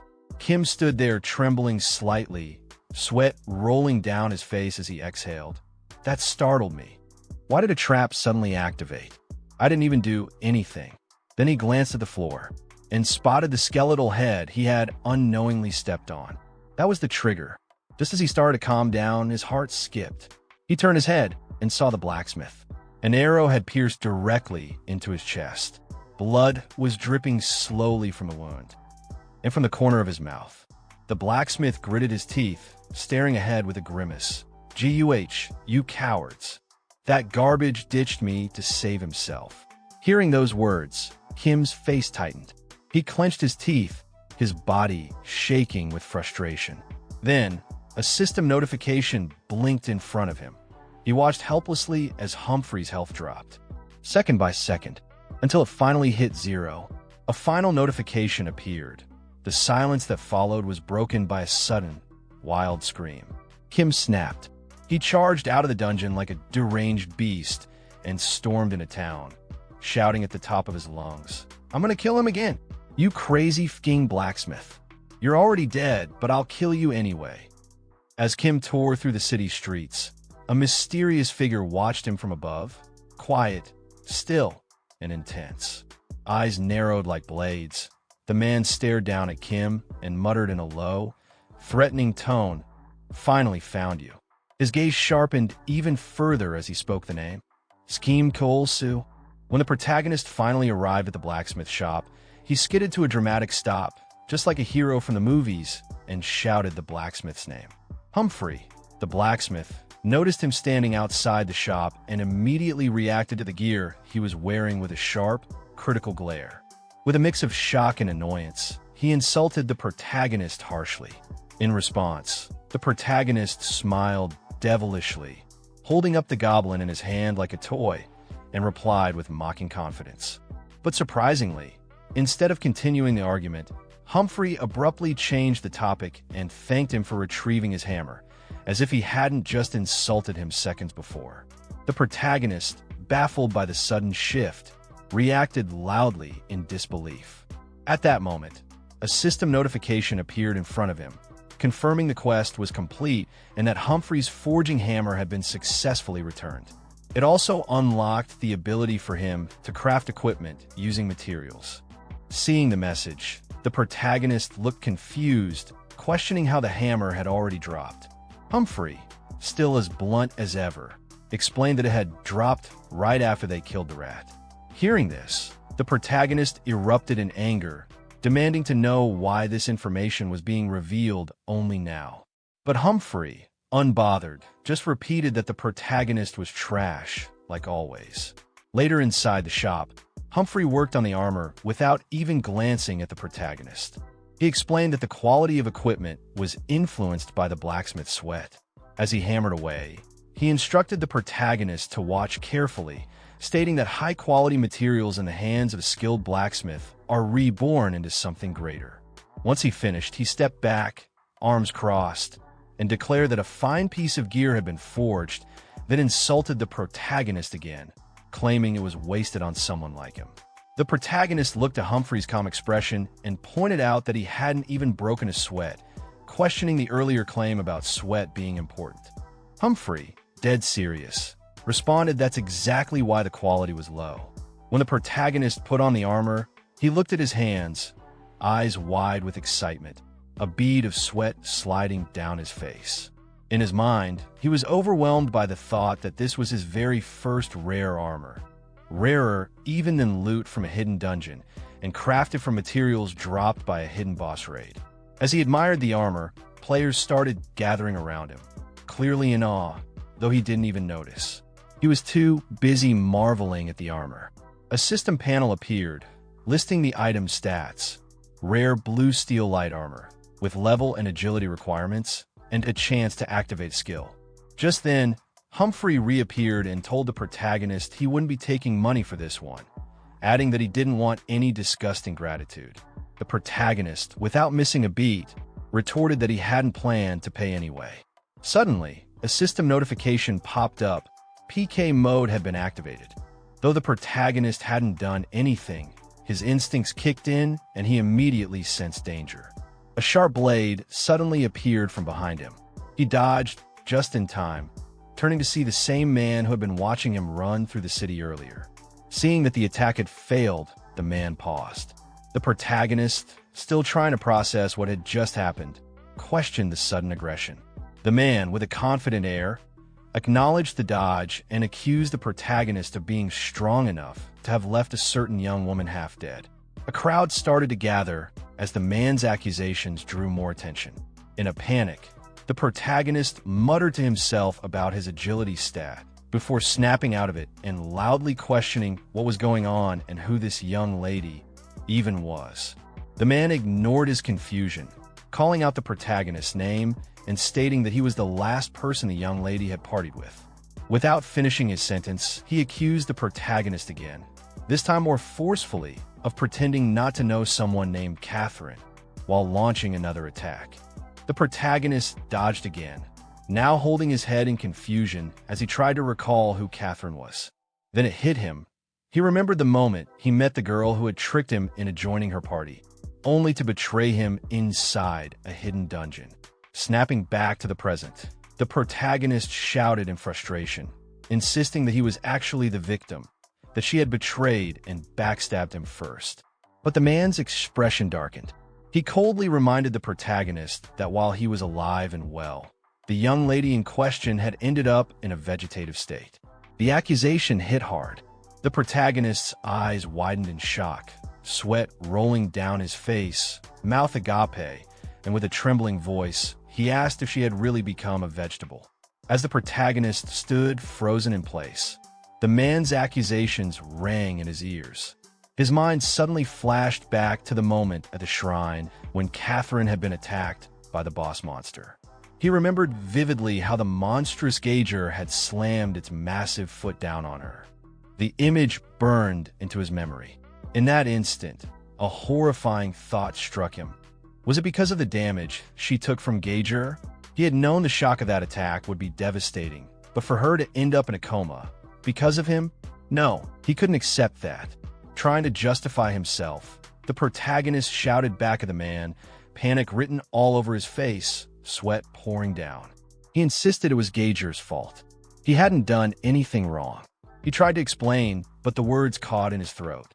The man, however, wasn't interested in hearing explanations. His expression was cold and resolute as he stepped forward with deadly intent. He declared that it wasn't up to the protagonist to decide whether he was at fault. What mattered was what had happened to her, and now, because of it, the heir to the Dizmyeon group was in jeopardy. Without waiting for a response, the man thrust his sword straight toward the protagonist. But then, something unexpected happened. The blow connected, yet it didn't do any damage. The man froze, his mind reeling. No damage? That's when it hit him. The protagonist hadn't taken any damage at all because he was protected by the overpowered Goblin shield. And standing there with a smug grin, the protagonist revealed the secret. With his shield held high and the two hideous Goblin faces on it snickering in sync, he laughed and mocked the man. Why hadn't they just started with this from the beginning? The chairman's daughter from the Semyeon group was unwell. So what? Both Goblin faces laughed together like classic villains. Oh, but let's not forget, his name is Lloyd. So, how many of you know about Lloyd? Let me know in the comments. As the man finished explaining the full situation, the weight of it all sank in. The protagonist began calculating everything in his head. Thoughts raced. He remembered why he kept pushing forward even though working on manhwas was hard. The message from demonic scans echoed in his mind. Please, if you like our work, consider donating here. Then the name hit him like a truck, Dizmyeon Group. Cars, phones, semiconductors, and soon, more. A massive conglomerate known not just in Korea, but all around the world. Just getting a job, there was considered a major life achievement. And now here he was, sitting in a hospital room, staring at the unconscious daughter of that conglomerate's chairman. Her body lay still on the bed, an oxygen mask strapped to her face. He couldn't believe it. She had collapsed while running a party with him, and now she was lying there like that. Because of a game, the man across from him finally broke the silence. He questioned the protagonist directly, asking whether the young lady was really attacked by a level 80 monster in a hidden dungeon. Nervous, the protagonist stammered. Sweat rolled down his face as he struggled to answer. He muttered a clumsy explanation, saying yes, probably. Maybe it was the trauma of total incapacitation. That's what she must have gone through. But the man wasn't convinced. He leaned in, voice sharp, demanding to know how the protagonist managed to escape, especially when he had only been level 3 at the time. Meanwhile, the girl, who was close to level 40, ended up like this. How was it that he came out unscathed? Panicked, the protagonist blurted out more excuses. He claimed he'd changed to a hidden class and barely escaped. Said it was just luck. Then, in a moment of guilt, he admitted she should have been the one to get the class, not him. Looking down at the girl again, he thought to himself that the doctors had done everything they could. They'd given her the utmost care, but she still wouldn't wake up. If it were him in her place, he knew he'd be long dead. The man's expression darkened. He repeated the impossible scenario, how a level 3 player had gotten a hidden class and escaped from a level 80 monster. That wasn't some miracle cure, he pointed out. The protagonist could only laugh awkwardly, rubbing the back of his head. Then, as if grasping at something, he asked carefully, was there barely any chance she'd recover? But the man shot back sharply, warning him to watch his mouth. She wasn't dead, just unconscious. He explained that even the best doctors had said the same thing. They didn't know why she wouldn't wake up. For now, there was nothing more they could do. Hearing that, the protagonist's expression fell. He looked at her and muttered, so they were just supposed to sit and wait for her to wake up? Then, almost hesitantly, he pointed out that since the injury happened inside the game. The man turned and looked at him intensely, not saying a word. Still, the protagonist pushed on. What if they tried to heal her through the game?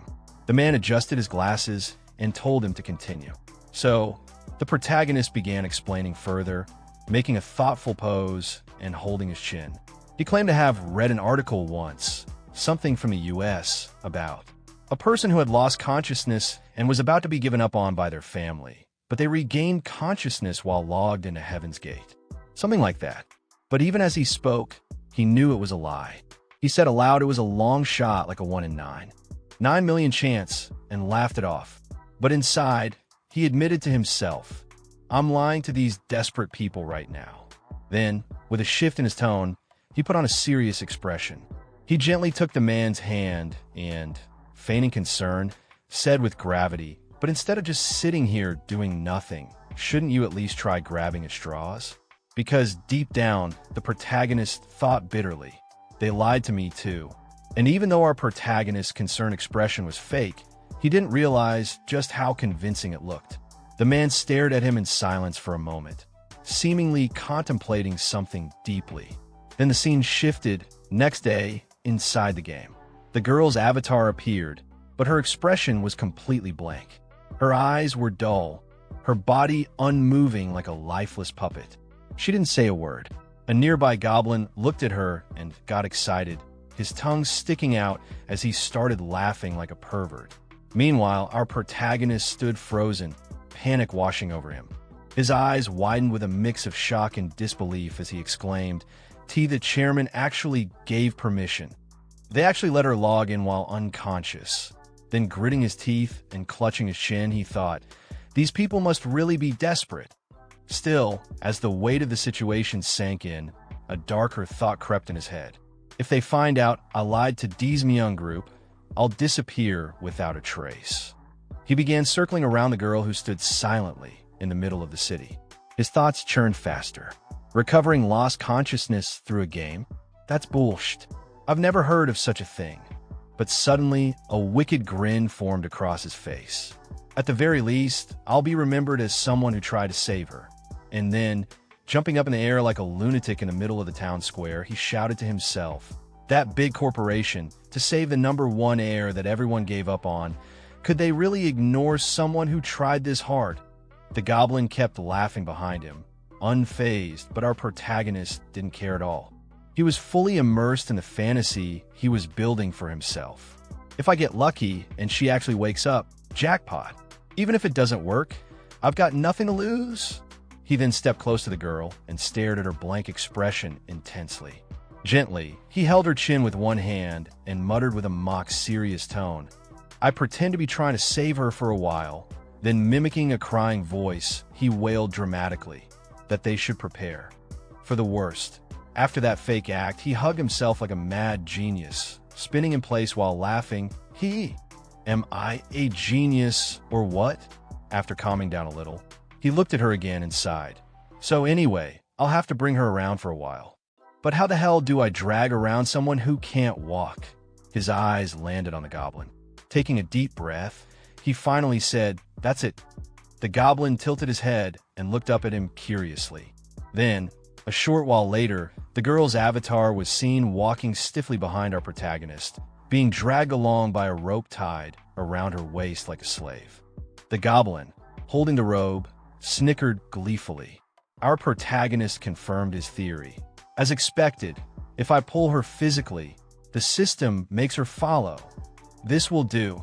So, with him leading in front and the goblin dragging her from behind, the girl now followed like an obedient puppet. But soon, he began to notice the stairs. Whispers surrounded them. His expression twisted awkwardly, sweat forming on his face. Is this really okay? Townspeople nearby started murmuring to each other. Oh my, look at that. He's making a goblin drag a female player around. He's the absolute worst. I hope he dies. He was stunned. His face contorted in disbelief as he screamed in his thoughts. It's absolutely not okay. Panicking, he quickly tried to defend himself.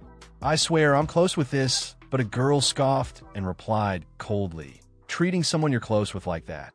Then a guy next to her chimed in, if I get close to you, are you going to hit me too? His mind shattered in real time. Eyes wide, mouth agape, he whispered, what? Then completely panicking, his inner monologue went wild. This is bad. I'm completely cornered. This is no different from the last town. And just like that, right on cue, a voice shouted from a distance. This way. Our protagonist turned his head, and there he was, the old man, appearing once again like some kind of weird savior. Our protagonist squinted. You, pointing toward the back of a building, the old man urged, no time to explain. Come on, this way. But this time our protagonist didn't immediately obey. Instead, he crossed his arms and raised an eyebrow with a cocky smirk. Explain. Unless you want to die. Didn't expect to run into you again. As they continued walking through the area, Scheme suddenly halted. With suspicion in his eyes, he turned toward the old man beside him and addressed him directly, calling him by a known nickname. The old man, unfazed by the insult, confirmed his identity with a calm demeanor. Scheme immediately linked the goblin from earlier to the old man, confirming his suspicion about it being a summoned creature.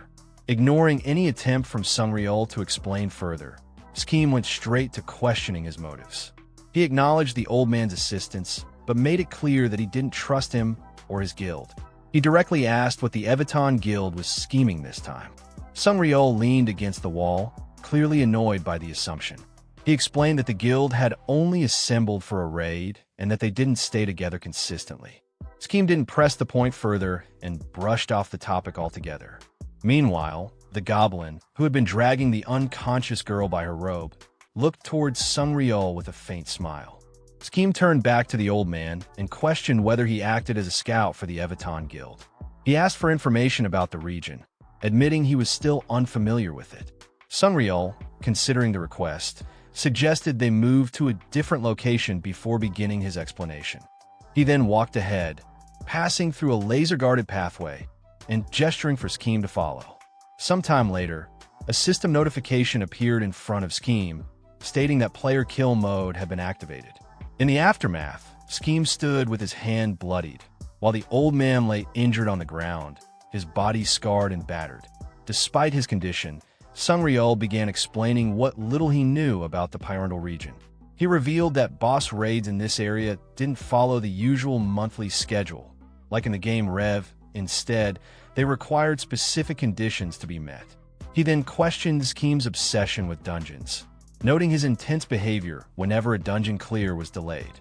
Scheme, sweating from anxiety, stammered out a reason, claiming it was all about money, since tougher dungeons paid more. Internally, however, he kept the real reason to himself.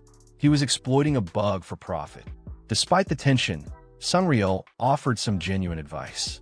He emphasized that progression should follow a certain order and reminded Scheme that he had only just entered the Pyramidal region. He recommended starting in Phoenix El Baysar, a royal city where the game's main quest line could be taken on and where even high-level players frequently traveled. Hearing this, Scheme became instantly ecstatic. He shouted in excitement, finally realizing the importance of the main quest. In a frenzy, he grabbed Sungryul by the collar and shook him, berating himself for not thinking of it earlier. Then, energized by the revelation, he turned and declared that they were heading out, ready to go, with the goblins. But something was wrong. He quickly noticed the girl was missing. Confused, he looked toward the goblin, stunned in his silence. In a moment of desperation, he asked about her whereabouts. Meanwhile, in a white, featureless space, the girl stood motionless, blank-eyed, like a puppet. Two men stood in front of her, both eyeing her with twisted interest. One commented on her looks and questioned why she was with Scheme's group, suggesting they treat her better. The other noticed her high-quality equipment and pointed out mockingly. Their leader speculated that she had simply logged in with valuable gear and left her device unattended. Noting her lack of resistance, he shifted the blame onto her and rationalized their actions. The two men moved in closer, practically drooling, pretending they wanted to call guards for her protection, while clearly implying something far more sinister. Panic surged through Schem's mind as he sprinted through the streets, searching desperately for the missing girl. His thoughts raced, weighed down by dread. If she took any damage while unconscious, he knew he wouldn't be able to explain his way out of this one. Not this time. Just then, his communication device buzzed. It was a video call from the man with the glasses. The man's first words were laced with suspicion as he asked whether the girl was safe. Schem, panting and exhausted, forced out a weak, breathless confirmation. But the man didn't buy it. He immediately demanded proof. He wanted to see her face. Caught off guard, Schem tried to deflect. He told the man to send the money first, stammering and correcting himself with a hasty excuse that he and the girl were in the middle of something. His heavy breathing, however, betrayed the lie. The man noticed. He pointed out Schem's condition, wondering aloud why he sounded so out of breath. Annoyed, Schem snapped and said he'd show the girl later because he was busy right now. The man, unconvinced, threw back a mocking response, demanding to know what exactly Schem planned to show. Without giving him another second, Schem hung up. Staring at the ended call, the man muttered angrily, calling Schem a bastard. An older man sitting beside him remained calm and unbothered. He told him to let it go, brushing off the situation as nothing serious. The man immediately apologized for the disturbance, referring to the older man respectfully as chairman. This older gentleman was none other than the chairman of the semi-young group. The chairman turned to the man with the glasses and reminded him of something vital, that Catherine was the heir to the entire semi-young empire. In his view, what could someone like Schem possibly do to change anything? He then addressed the man directly by name. Han Jamun. Han, still visibly concerned, asked the chairman why he would trust someone like Schem with the young lady's safety. If healing her inside the game was really possible, wouldn't it be better for them to take care of her directly? The chairman, however, was unmoved. He brushed off the idea of treatment, saying it was hopeless anyway.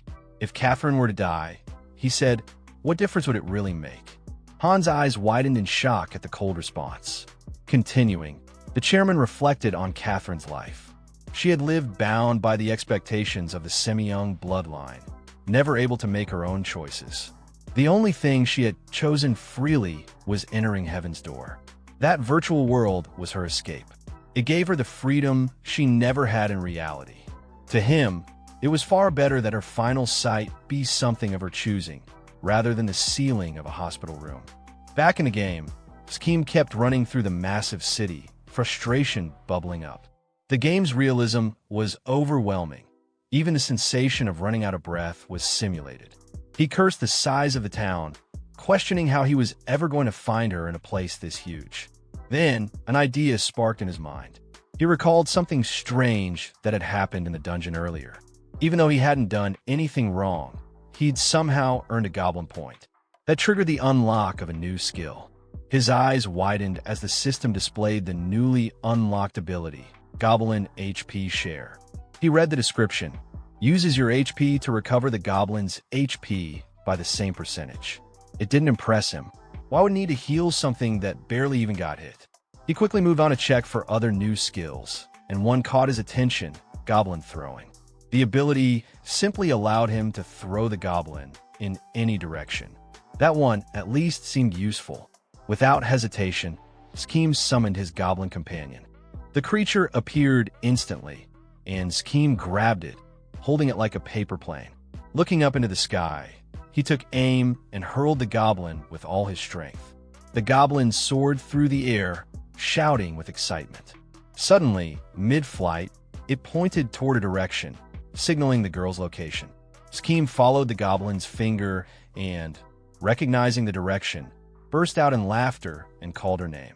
He arrived on the scene like a dramatic hero, landing in front of the two men standing over the girl. With a cocky attitude and a tongue flick that screamed troublemaker, he made a bold declaration, claiming to have come to pick her up and insisting they'd be together forever. The two men recognized him immediately. With disdain in their voices, they acknowledged that it was the same ugly guy from before. One of them taunted him, asking if he still hadn't given up. They both declared that they were the ones who'd make the lady feel good. Scheme's face twisted in anger. He shouted back, saying he wasn't dragging her around for that reason, and demanded to know who they even were.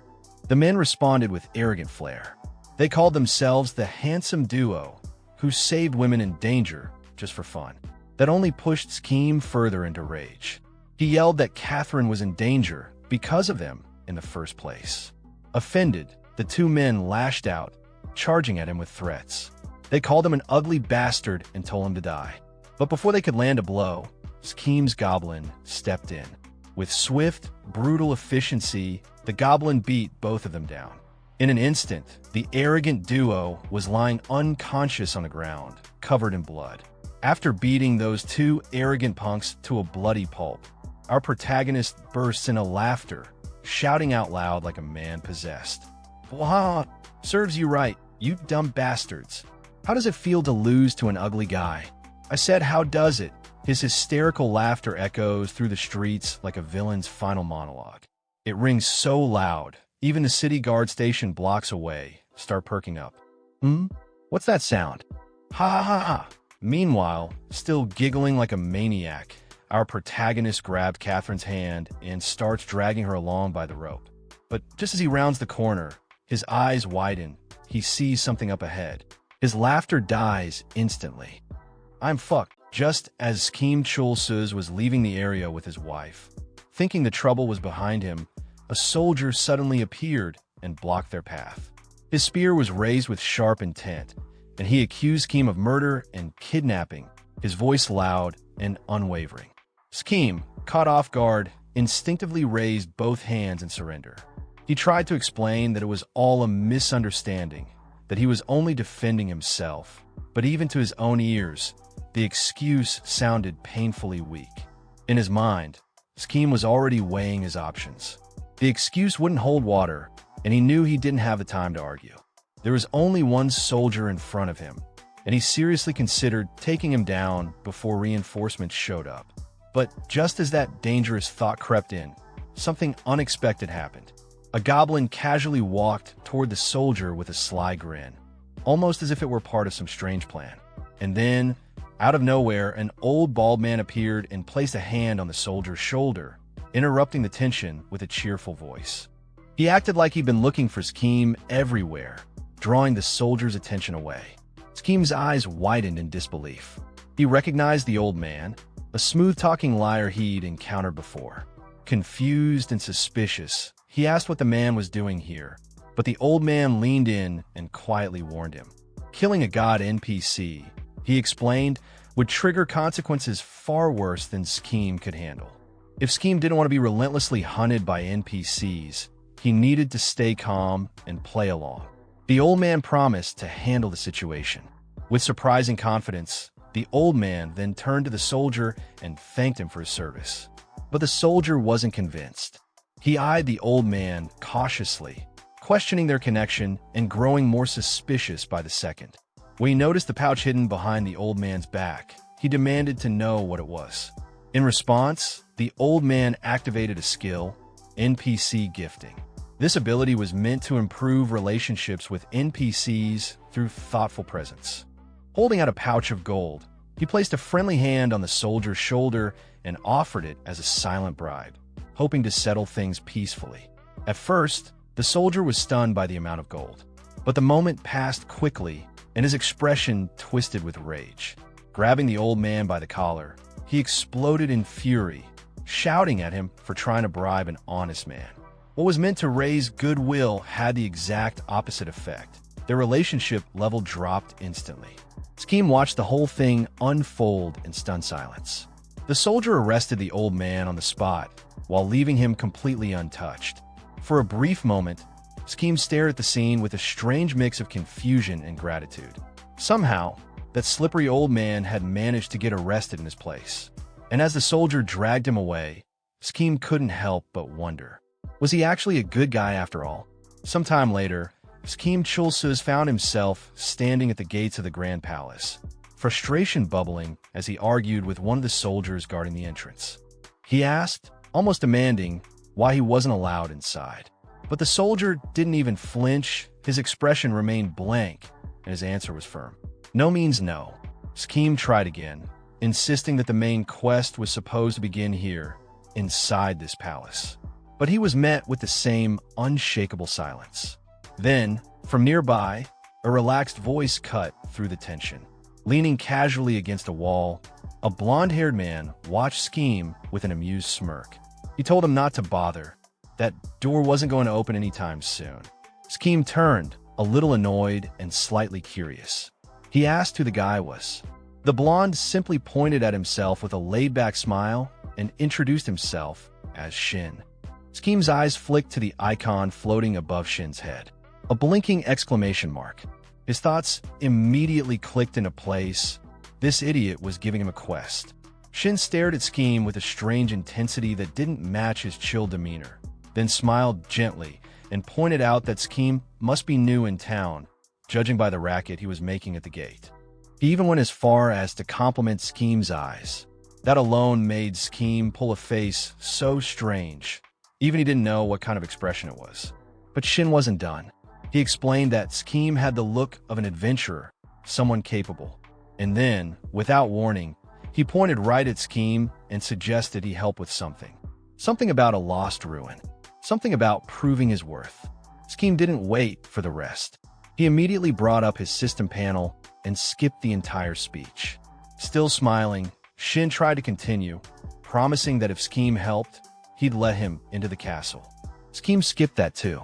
Shin tried again, this time losing his patience and starting to curse. But the moment he opened his mouth, Scheme skipped that as well. Just then, a notification popped up in front of Scheme. Main quest. Show your skills, bring the core from the golem that's present in the lost ruins, and prove your skills to Shin. Core of the golem 01. Reward 250G. Later, inside the dungeon, known as the Lost Ruins, Scheme stood at the edge of a dangerous-looking lava pool. He let out a frustrated sigh, muttering to himself that someone really should have told him what kind of dungeon this was. Cursing the NPC under his breath, he stared into the bubbling heat below. With his arms crossed and sweat trickling down his face, he scanned the zone ahead. So this was the famous Lost Ruin, huh? He smirked dryly to himself. Are you sure the name isn't Lost Lives? He glanced back at the one following him, his half-slave wife. Knowing he couldn't leave her behind, he calculated his approach. With his maxed-out agility, getting across would be a breeze for him alone. But this time, he had to make it through while ensuring she stayed completely safe without taking a single hit. And that made all the difference. Standing at the edge of the lava pool, Scheme Chulsuz let out a sigh and waved his hand. Even though he didn't particularly like the person behind him, he couldn't stand the thought of her getting hurt. Muttering to himself, he admitted, I don't like you, but I don't want to deal with you getting hurt either. He handed the rope to the goblin beside him and instructed, Here, goblin, I'll call you with Rally, so keep a hold of that leash. With the rope now tied securely, Scheme crouched down into a sprinter's stance, just like an athlete preparing to launch. He took one deep breath, and in a single explosive motion, he leapt across the lava. His jump carried him smoothly to the other side, landing with grace and speed.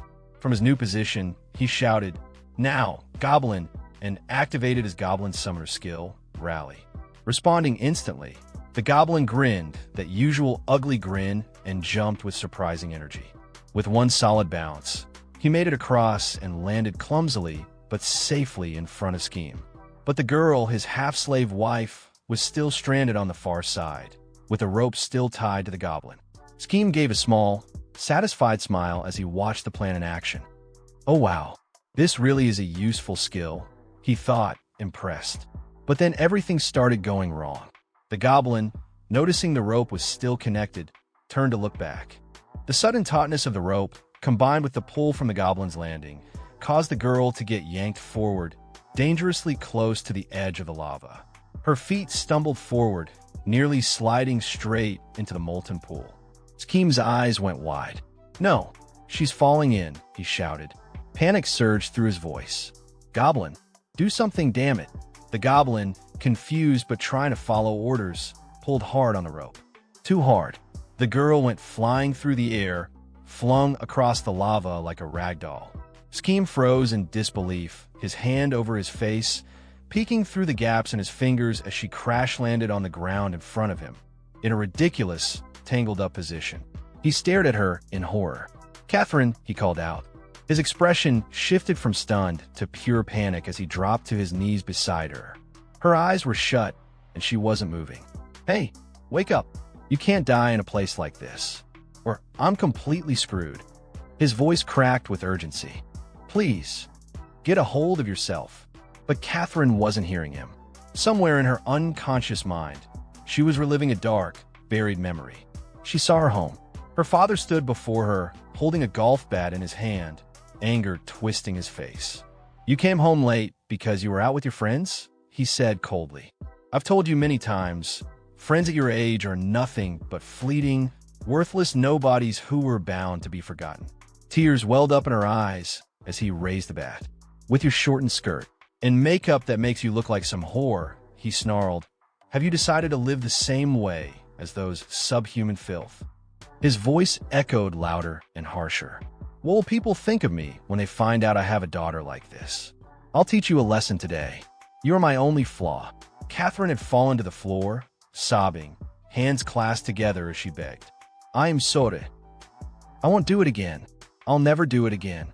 Catherine kept crying, apologizing again and again, begging for help. Her voice broke as she cried for the only person she hoped could save her. Mom, Dad's trying to kill me," she screamed, voice trembling in desperation. "Please stop him. Please do something." The only response was silence. Her mother watched from behind a closed door, hiding, refusing to intervene, and then quietly left the room. The father's gaze turned cold and threatening as he looked at Catherine, saying she was his only flower, his possession. Suddenly, the scene shifted to the present. Our protagonist, Scheme Chul-Suz, called out Catherine's name, sweat dripping down his face from the tension. A goblin nearby made a strange, sharp noise, and Scheme shot back with a sarcastic comment, mocking the idea that someone like the goblin would ever experience the warmth of a woman, and even joked that it should take this chance to perform mouth-to-mouth resuscitation. But inside, Scheme was sweating nervously. Mouth-to-mouth? In this game? He knew it wasn't possible to actually blow air and feel touch here. Still, when he looked down at Catherine's blank, lifeless face, he thought maybe it didn't matter. She was already gone. Maybe trying was worth a shot. Kneeling beside her, he gently held her face, recalling stories about a mysterious healing technique called Nice Samarami, or something like that. Maybe the mental shock of his attempt could jolt her awake. He told himself this wasn't about any selfish desire. It was the right thing to do. He was performing CPR, trying to bring her back. Just as he leaned in, almost touching his lips to hers, a sudden interruption appeared. The butler, Paul, popped up on a video call panel in front of him, cutting through the tension without any greeting. Without missing a beat, Paul bluntly asked how the lady was doing, adding a sharp curse for good measure. As soon as the butler appeared on the video panel, Scheme panicked and shouted, "Manhwa?" The butler. The sight of him alone was enough to jolt him into full-blown anxiety. But Manhwa wasn't here to chit-chat. With a deathly serious glare, the butler stared him down. "So this is what you wanted to show me. I'll kill you." Scheme frantically waved his hands and tried to explain. No, I swear she's fine. She's not dead at all. Please, just listen." But Manhwa wasn't fooled. His tone was sharp but controlled as he cut through the chaos. "I'm well aware that she's doing fine. I'm logged into the game right now for work. The medical team's sending me her real-time vitals. Her gear is the best available for her level. Unless you somehow end up in a hidden dungeon, she won't take any lethal damage." That hit Scheme like a wave of relief. So, she wasn't dead. Not even close. Manhwa continued, his voice colder now. "The reason I'm here is simple. I'm making sure not even a single strand of your filthy hair touches the young miss while she's unconscious. Now show me how she's. Before he could finish, Scheme smashed the call panel and ended the call on the spot. There was no way he was letting that conversation go any further. On the other side, Manhwa stared at the blank screen, fists clenched, teeth grinding. His anger didn't need words. Meanwhile, Scheme turned toward the goblins and said flatly, "You heard him." The goblins, with their glowing eyes, turned to look at Catherine, Scheme's half-slave wife, with wide grins on their faces. Scheme let out a tired sigh. "We're running to the boss room. Full speed. Let's go." The goblins cackled in response, and just like that, they were off. Moments later, inside a dimly lit dungeon, Scheme was sprinting for his life, dodging traps and evading a massive rolling boulder. In a panic, he grabbed Catherine, still unconscious, and without hesitation, used her like a skateboard. Standing on her back, he slid across the dungeon floor, dodging obstacles while the goblins acrobatically avoided traps. At this point, I don't know about you guys, but I'm starting to think even dumber than a goblin. A little while later, the team came to a broken bridge. With no hesitation, one of the goblins hurled Catherine across to the other side. She landed with a solid thud. Then, tying a rope to her, the goblins created a makeshift line and helped Scheme cross safely by crawling across like a tightrope artist. Finally, they reached the boss room. Standing before them was a massive golem. Scheme, still full of chaotic energy, grabbed Catherine once more, this time using her as a weapon, and hurled her straight at the golem like a human javelin. The golem reacted instantly, punching her midair and knocking her flat. Scheme's face went pale. Beads of sweat rolled down his cheeks.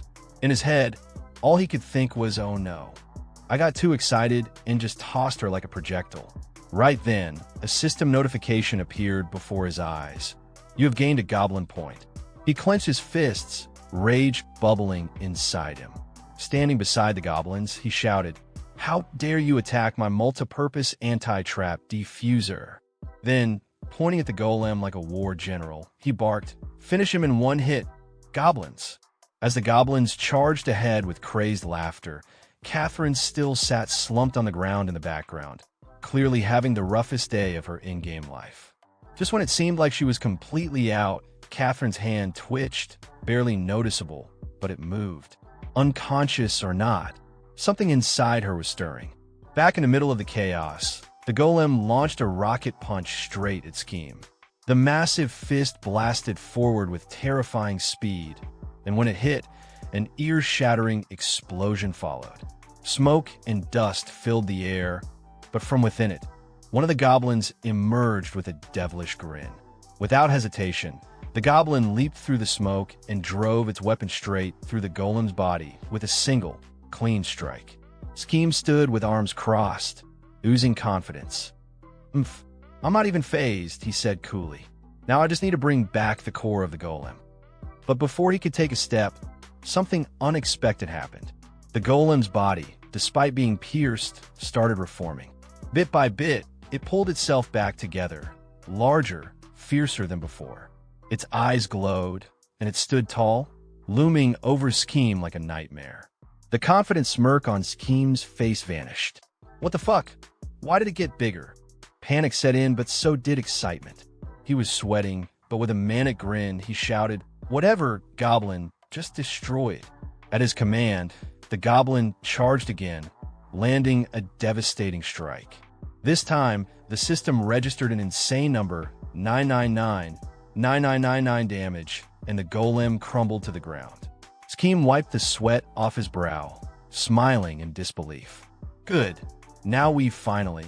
He didn't even get to finish his sentence. With a sudden jolt, the golem's body reassembled once again. Pink lightning crackled around it. The entire room lit up with its fierce energy. Scheme's face twisted with frustration. "Hey, stop resurrecting, you damn rock pile." The golem didn't care. It attacked again, and Scheme quickly activated his goblin summoner skill, Rally. "Hey, don't destroy it this time," he shouted. "Just block the attacks. Every time you kill it, it gets stronger." But goblins were goblins. One of them jumped in front of the punch, tanked it like a champ, and caused another massive explosion that blew up everything behind them. Scheme barely dodged the blast, already screaming and running for his life. Behind him, the golem continued its onslaught. Every punch caused another explosion, tearing through the dungeon. Scheme weaved between falling debris, trying to stay alive. As he ran, he thought, if I don't destroy the core, this thing's gonna keep coming back. Forever.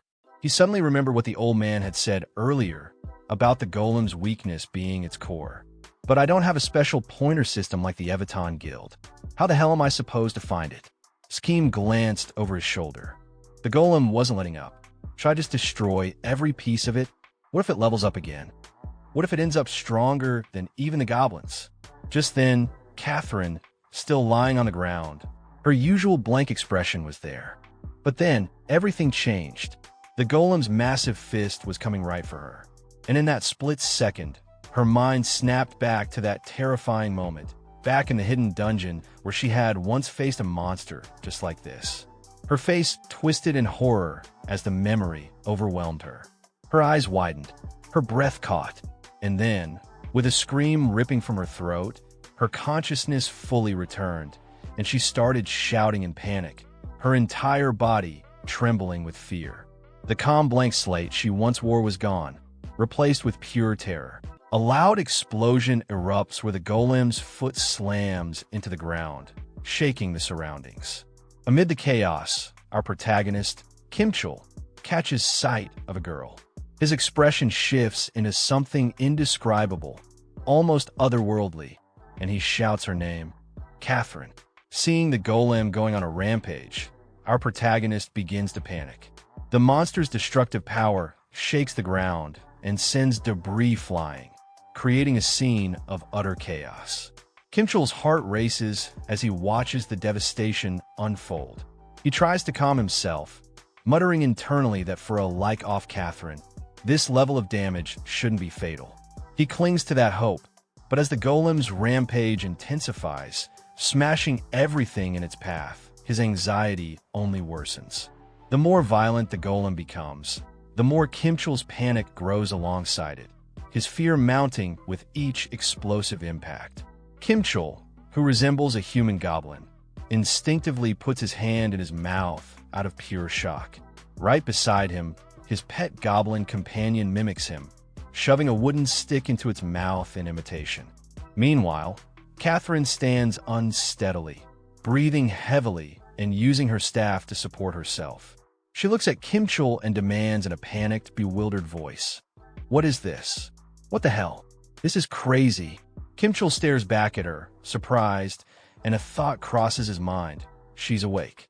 Catherine, clearly disoriented, looks directly at Kimchul with wide, teary eyes and asks, "Why am I here? Who are you? What's going on?" Still gripping her staff tightly, on the verge of tears, she cries out again, "What happened? A beautiful magician like me obviously has an emergency escape skill. What the hell is going on? I almost died, you idiot." Seeing her panic and tears, Kimchul starts to sweat nervously. His thoughts race. She's really awake. Please don't tell me she remembers everything I did. But as he studies her face, something about her expression calms his nerves. Even if I did something. She's fine now, right? She woke up. She should be thanking me instead of yelling. With that thought, Kimchul puts on a dazzling smile, perhaps the most charming smile in the world, and thinks to himself, I just saved the heir of the semi-young group.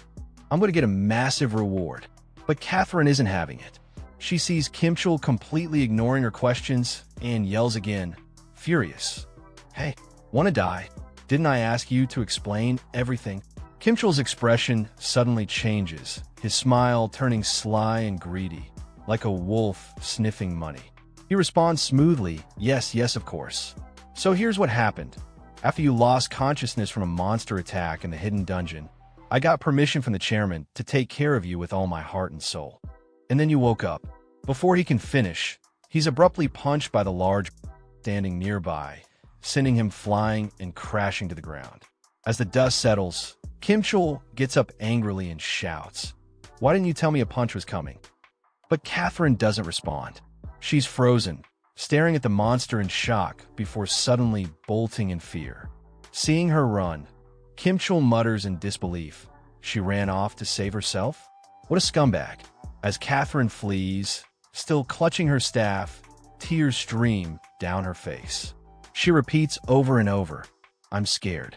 I'm scared. I'm scared." Suddenly, flashes of her past flood her mind. A terrifying thought grips her. Dad knows I used Heaven's Door. He might kill me. She starts mumbling, more frantic than before. "I'm scared. I'm so scared. I'm so scared." Back in the real world, her physical body begins trembling violently. The doctors watching her are alarmed, sweat beading on their faces. A butler rushes over and, seeing her condition, asks one of the doctors, "Did she wake up?" One of the doctors responds cautiously, "Yes, she regained consciousness. But something has gone terribly wrong inside the game. She's extremely frightened." The butler grits his teeth, rage building inside him as he remembers Kim Chul. That bastard Kim Chul-soo. He thinks furiously, recalling the moment he first encountered the man. What the hell did he do to her? Gripping Catherine's hand tightly, he turns to the doctor and demands, "Is it possible to force her to log out right now? What if we just cut the power?" But the doctor immediately shakes his head.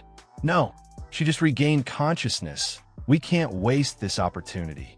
After hearing the doctor's explanation, the butler adjusts his glasses, sweat running down his face. He mutters, acknowledging the danger. Since pain is synchronized with real sensations, a forced disconnection could be extremely risky. Moreover, logging out during a dungeon raid is disabled. But then, with a determined look in his eyes, the butler makes a decision. If Kim Chul-soo is in the middle of the dungeon with her, then I'll go in myself and confirm what's going on. The scene cuts to the game world. Inside the dungeon, our protagonist Kim Chul is still dealing with the golem's relentless attacks. The creature launches a rock missile at Catherine, who is frantically trying to escape. When she glances back at the monster, her fear worsens and she panics, screaming uncontrollably. Just as the missile is about to hit her, the goblin companion jumps in and smashes the projectile midair. Dust explodes in every direction, even reaching Kim Chul, who looks visibly irritated. He scolds the girl, telling her she can't possibly outrun the golem at her speed. Then, noticing her condition more closely, he asks if she's okay. Catherine collapses to the ground, her legs giving out as she bursts into tears. "I'm scared. I'm scared," she sobs. Kim Chul approaches and stands in front of her, thinking, what's wrong with her? This is getting out of hand. I need to take care of this before it gets worse. He signals to the goblin, who instantly understands and appears behind Catherine, ready to follow Kim Chul's orders. Internally, Kim Chul resolves to knock her out. She's only a burden like this. But just as he's about to act, he notices something in Catherine's expression and stops. He asks her what's wrong. Through her tears, Catherine looks up at him and pleads, "Help me. You have to help me. I don't know how you're connected to my dad's company, but I'll pay you more than he ever could. Just help me, please." Kim Chul hesitates, surprised by her desperation. He stammers, trying to reassure her that he will help her and that they'll escape together safely. But Catherine's sobbing intensifies. "That's not what I mean." She cries, "I don't care how. Drag me out. Kill everyone if you have to. I just want to get away from the Semyon group. From those awful employees, my dad, my mom. My whole family. Just get me out of there." Kim Chul freezes, stunned by her words. Sweat rolls down his face. Catherine continues, crying uncontrollably. "I don't want to get hit anymore." Behind her, the goblin still holds the large wooden stick, ready to knock her out. Moments later, a call comes through. It's the butler, and his voice is furious. "Kim Chul-soo, you bastard. I've had enough. If you don't show me Miss Catherine right now, I will come to wherever you are," and before the butler can finish, the goblin starts moving toward Catherine. But Kim Chul quickly stops him. "Goblin, quit it. Go stall that thing for a minute." The goblin lets out a chuckle and runs off, following Kim Chul's order. Turning back to the call, Kim Chul sighs. "Sheesh, you're persistent. What, you think I'm going to eat her? How am I supposed to work with someone who doubts me like this?" He gently lifts Catherine's face and shows her to the butler. "See? She'll smile for you. That should ease your nerves. Business is about trust, right? I'm not kidnapping her. I'm helping her recover." Got it? The butler stares at them through his mobile screen. Kimchul insists she's doing fine, so relax. But the butler senses something is off. What's going on here? He wonders. Looking closely at Catherine, he observes her carefully and realizes she doesn't even seem conscious. So that reaction earlier, it was just a seizure? Could that really be possible? Adjusting his glasses, the butler finally responds. Looks like there was a misunderstanding, but she's clearly not well. If you're still in a dungeon, get out of there. Also, we're ending this arrangement. I'm taking her back. Kimchul's face twists in frustration. He shouts back, you can't just end things like that. This is a critical moment. But the call ends abruptly. Kimchul stares at the blank screen, gritting his teeth. Sorry, but I can't let you pull out like that, mister. He exhales deeply, the tension leaving his body for a brief moment. Man, that scared the hell out of me. Turning to Catherine, he says bluntly, look, I'll be frank. You better keep your word about the money. Still crying, Catherine replies that was a lie. Kimchul's temper snaps. You little. He kneels in front of her, still angry. You got it all wrong. Listen, I need a lot of money. If you don't pay up, I'll tell them you woke up and collect a reward from the Semyon group. Catherine, still trembling, promises through her tears, I'll figure something out. Even if I have to sell all my gear. Just, please keep this a secret. Everything I'm wearing is top tier, super expensive stuff. You can have it. Kimchul looks annoyed. Are you joking? Even if you sell all that, how much could you possibly? He stops mid-sentence as Catherine erupts. 100 million. That one number changes everything. Kimchul instantly stands up, clapping his hands. He shouts to the Goblin, time to work. The Goblin glances at him, now ignoring the Golem entirely, awaiting further orders. But before anything else, Kimchul notices the Golem again. This time it's bigger, much bigger, and its level has risen. Shocked, he points at it. It has 4 arms now. He yells at the Goblin. You were supposed to stall it, not let it power up while I talked. Before they can react, the Golem charges, and both Kimchul and the Goblin start running for the dungeon exit. Kimchul shouts, level 170. Damn it, one hit from that thing, and I'm dead. Suddenly, the Golem stops moving. Kimchul looks back, stunned. It froze. Did we get it? Then he realizes it's Catherine. She cast a freezing spell. It's temporary and not guaranteed to hold stronger enemies, but it's working for now. Catherine, still holding the spell, yells, why are you standing there? You want to fight a level 170 monster?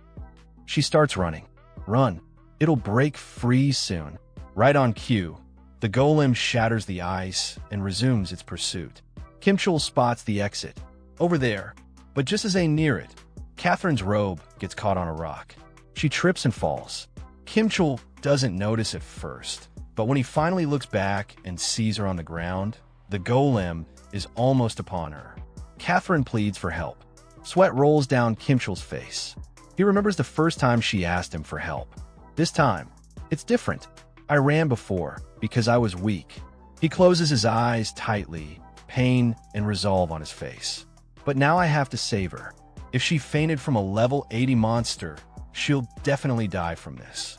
Even so, Kimchul continues running toward the door. You might have doctors to save you again. But I don't.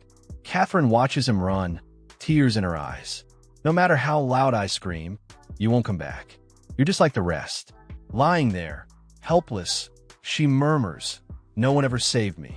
As the Golem raises its massive fist, ready to strike her down, suddenly, a sword gleaming with golden light slices through the air, striking the Golem's hand. A figure lands between Catherine and the monster. Kimchul, hearing the clash, looks back. Sweat dripping from his chin, he thinks that guy is. But before he can finish the thought, the mysterious NPC turns and smiles brightly at him. Now, it's my turn to take care of the rest. Kimchul stares, confused and wary. Why the hell is this guy here? Kimchul stared at the NPC in front of him, processing the situation quietly in his mind. He reflected on the design of artificial creatures in the game.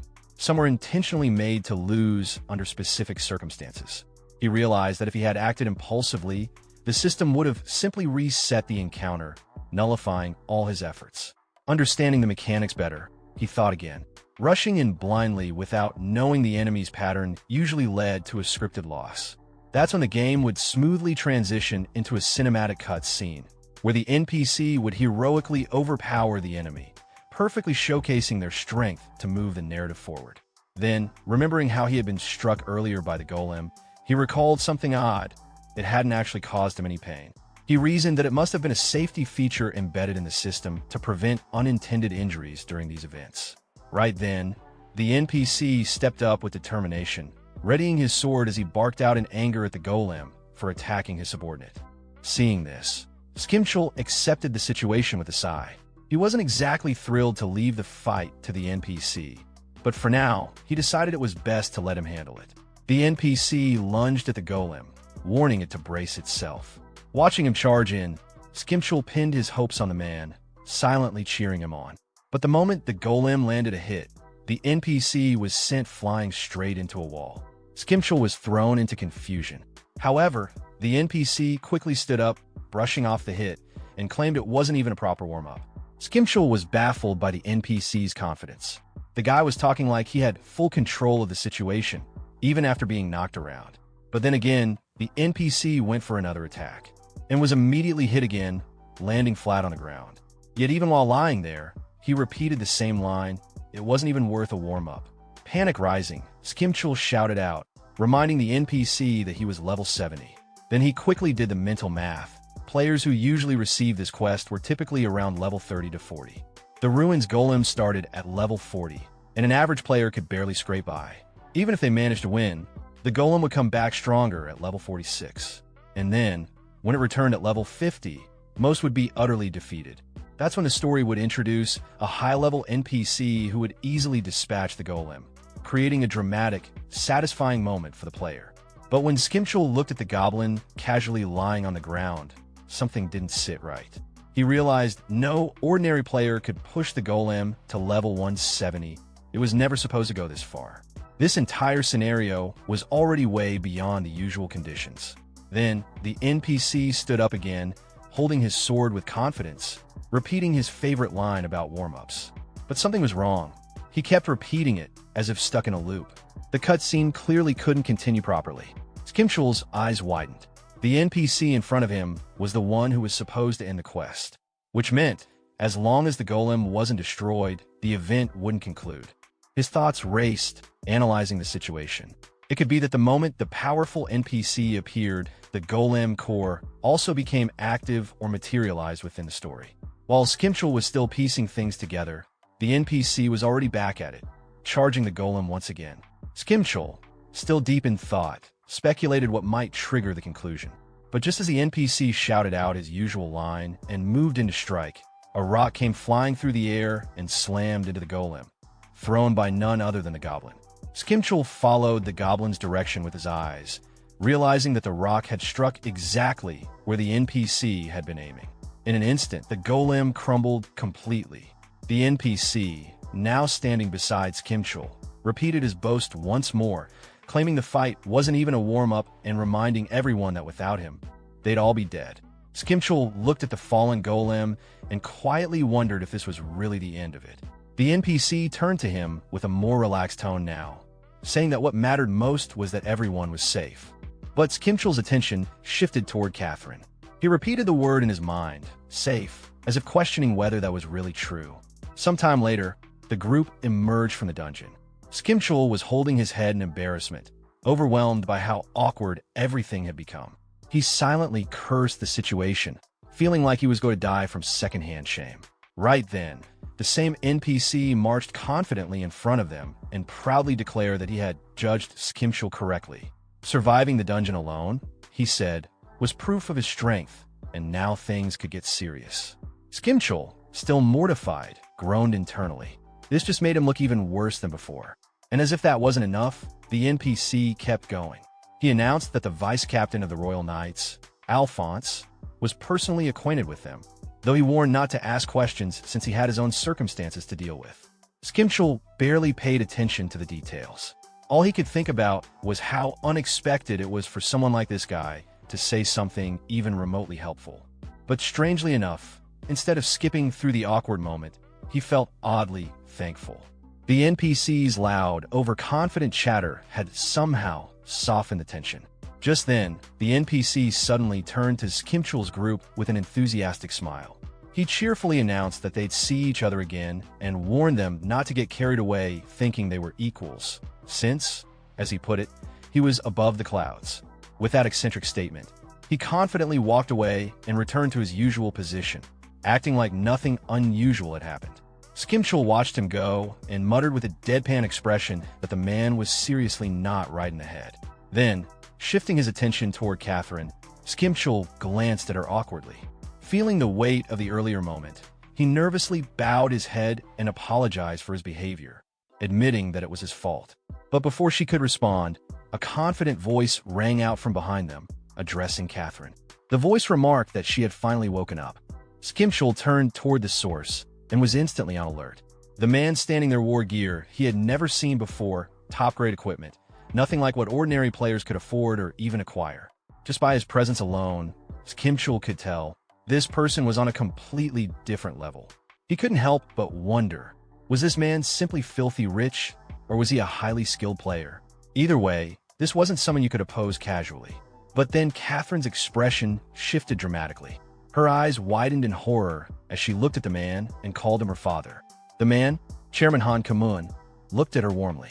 He revealed that he had known Catherine regained consciousness the moment she had that in-game seizure. He expressed genuine worry, admitting that he had been deeply concerned day and night. He then commented with a familiar tone, suggesting that even though he hoped she'd settle down upon reaching adulthood, she was still pulling reckless stunts like this. Turning his attention to Skimchul, the chairman's tone softened. With a kind smile, he thanked Skimchul for taking care of his daughter. He acknowledged that their belief in her recovery had finally paid off. He promised that the staff would make sure Skimchul received a proper reward and that they'd be in touch soon. Then, looking back at Catherine, he gently asked her if they should head out together. Skimchul stood frozen, his thoughts spiraling. He harshly criticized himself internally, calling himself trash, utterly beyond redemption. As he watched Catherine walk away with her father, a storm of emotions swirled inside him. He pleaded silently, wishing she would just stop and scold him, say something, anything, instead of looking like she was walking off to her own funeral. His mind screamed, asking why she wouldn't say it again, why she wouldn't reach out for help like before and beg to be saved. He admitted to himself that he was the one who ran away and wasn't trustworthy. But maybe, just maybe, this time, he could be the one to save her. And with that desperate thought, he suddenly shouted out, calling them to wait. Catherine and her father stopped and turned toward him. Skimchul gathered his courage and declared that even someone like him knew who the man was, Han Kamun, the president of Semyeon Group, a man praised for his kindness, compassion, and nobility. Looking Catherine straight in the eyes, he pressed her. Wasn't this the man she knew? Wasn't he supposed to be that incredible person? He stepped forward, now standing directly in front of the chairman, and asked a hard-hitting question. Why did Catherine's face look like she was dying inside when this great man came to take her away? He grabbed her hand, refusing to let her go like this. He shouted that she had to come with him and demanded to know why she was hesitating. But in the very next second, reality crashed back in. Skimchul looked down, and his hand was empty. Everything he imagined, saving her, pulling her back, confronting the chairman, had only happened in his head. In truth, he was still standing there, helplessly watching Catherine walk away with her father. All those bold declarations existed only in his mind. He stared at her retreating figure, overwhelmed with bitter thoughts. Save her? How could he? What right did he even have? He saw himself clearly now, a coward, someone who broke promises without hesitation. He didn't even expect to be saved himself. So what was he thinking? Trying to be someone else's hero? Left behind in the middle of the city, Skimchul stood still, lost in thought. He concluded coldly that he would always belong with the goblins. Someone like him didn't deserve anything more. Just then, a player nearby glanced toward Han Kamun and whispered in awe. He recognized the man, not just as some corporate big shot, but as one of the legendary trio who cleared the... That sparked a commotion. More players rushed over, gathering around the chairman. One of them shouted, asking if that really was the famous Night King, Han Kamun, the president of Semyeon Group. Excited voices rang out. One pleaded for a screenshot, another simply admired him. Even while still walking, the chairman casually waved back at them, Then one player looked at Catherine walking beside him and blurted out, asking who the beautiful lady next to him was. To that, the chairman responded coolly with a chuckle, simply saying she was just someone I happened to meet and party with. At that moment, Catherine's father, without even sparing her a glance, waved to the surrounding crowd with a pleasant smile. But his words, directed only to her, came out in a cold and threatening tone. He warned her to remember what she was witnessing, how the world saw him with admiration, and how they viewed her. The implication was brutal. If anyone found out he had a daughter like her, the backlash would be enormous. His entire reputation could be jeopardized. Skimchul continued to stand there silently, a gloomy expression cast over his face. Then a rush of people came from the side, charging toward the chairman, excitedly calling out his name, Han Kamun, the Night King, the president of Semyeon Group. Someone even barked at Skimchul, annoyed that he was standing in the way, warning that if he made them miss their chance to meet Han Kamun, he'd have to answer for it. Skimchul didn't move. He just stood there brooding. His thoughts grew heavier. He acknowledged to himself that Catherine was indeed the treasured daughter of the powerful Semyeon Group. He then bitterly questioned how terrible her life could really be. Surely it wasn't worse than his own. Trying to suppress his guilt and calm himself down, he reminded himself again that he had done his part. He got his reward. This was the end of his involvement. But just then, an old voice called out from a hidden spot nearby. Sungryul, the old man, had been watching everything. He muttered something in surprise about a sudden big shot appearance and rambled a bit about being an AI cunning warrior, clearly confused by the situation. Skimchul turned toward him, stunned to see him there. The man was disheveled and hiding out in what looked like a back alley or sewer. Skimchul asked if he'd been trapped in a place like this all along, clearly appalled. He couldn't believe anyone would be kept like that, regardless of the reason. The old man calmly explained that it wasn't like a sewer, it literally was a sewer. He had been arrested by guards, and after barely escaping, he'd been hiding out here ever since. Surprisingly, he didn't seem bitter about it. He said that the views from his hiding place were unique, things you wouldn't get to see outside. Skimchul, fed up, snapped back at him, calling him a criminal. But then the old man's tone grew serious. He brought up Catherine, pointing out something that Skimchul had missed. The chairman had introduced her as just a party member, but she appeared far more injured than he did. Skimchul's body tensed, trying to avoid eye contact. He panicked and quickly tried to dismiss it. He stuttered, pretending not to know what the old man meant. Maybe she got injured fighting monsters, he said. Maybe it wasn't serious. He insisted Sungryul stop digging into it. But the old man didn't stop. He calmly explained that in this virtual world, pain was only transmitted as signals to the brain, so the body didn't bruise or swell in the way it did in real life. Any physical evidence of harm should be impossible inside the game. Then, pointing toward Catherine, he stated clearly, her body had actual signs of physical abuse. Skimchul froze. The revelation hit him like a wave. His mind stalled in horror. But after a moment of silence, something inside him snapped. He turned and, with burning resolve, shouted at the top of his lungs toward the crowd. He called out to the chairman, demanding he stop right there. Stepping into the center of the street, Skimchul stood tall and furious. He pointed at Han Kamun and called him trash, accusing him of kidnapping someone in broad daylight in front of a massive crowd. He asked how a man like that could have no shame. All eyes turned to him. Catherine and her father looked back, stunned. The chairman responded with practiced calm, smiling gently and feigning ignorance. He said he had no idea what Skimchul was talking about and politely asked him to stop making such statements, warning that his words might cause public misunderstandings. But Skimchul wasn't backing down. He mocked the chairman's fake politeness, imitating his tone with exaggerated speech, repeating his words in a childish, taunting way. Riff Wayne Fum, swaying, swatch twings. He pointed again and demanded to know if being the president of a major company meant he didn't have to follow the law.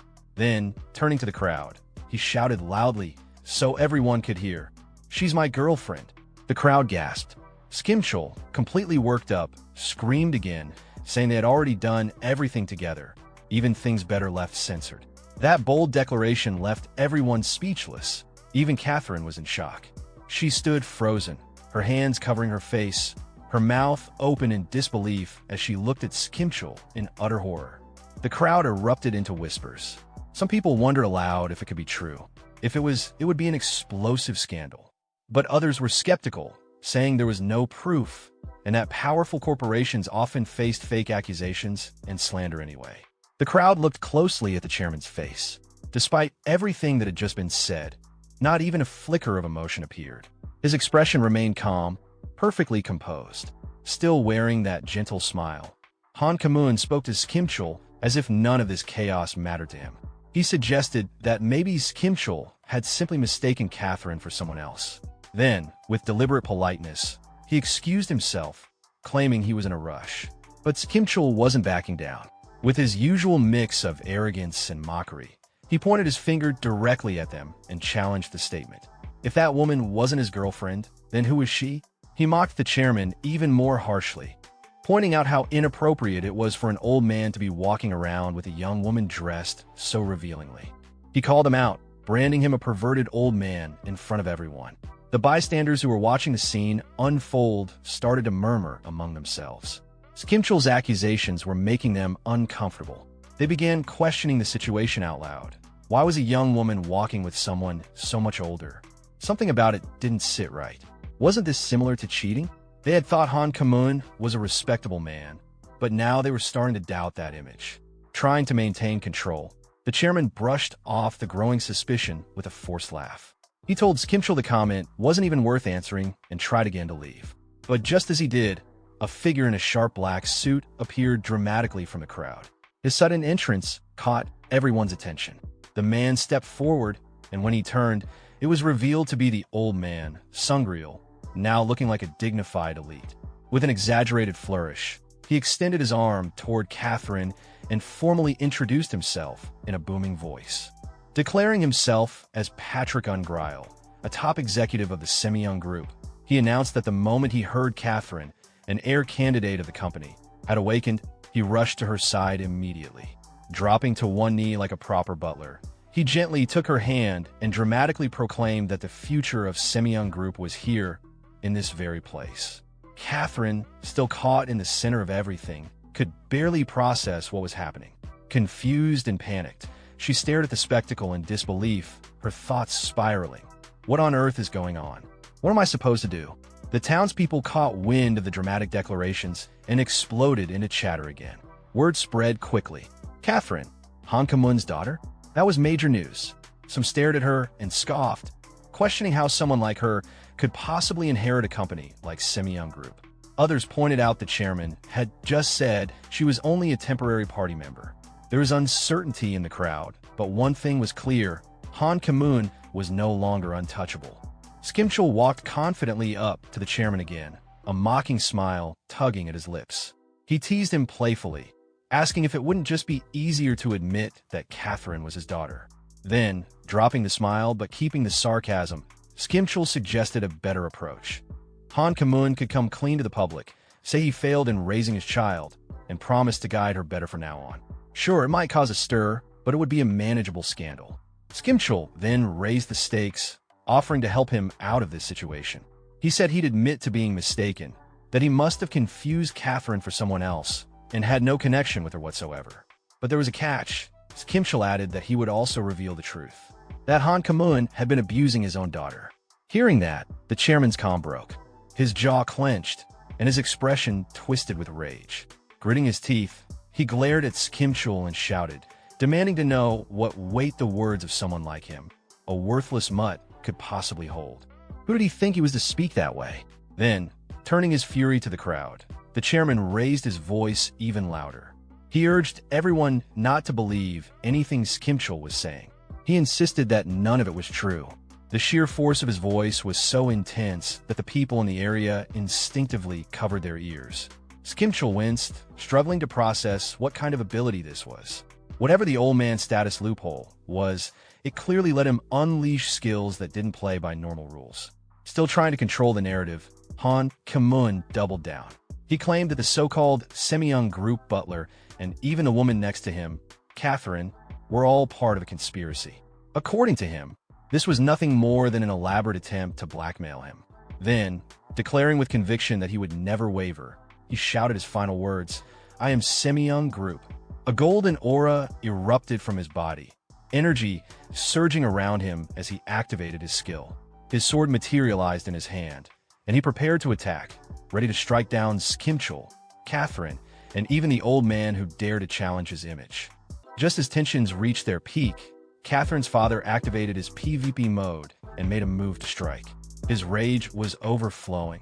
He was ready to take out not only the protagonist, but everyone involved. His intent was crystal clear. He was going to eliminate all three of them on the spot to prove that no one had any rightful connection to his daughter.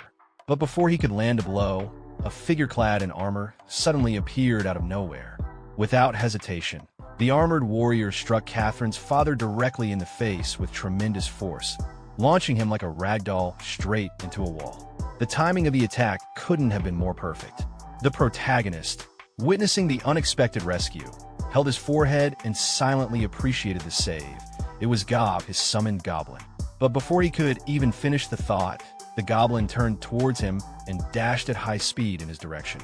Panic took over immediately. The protagonist's heart jumped as he realized how bad it would look if anyone figured out he was allied with the goblin.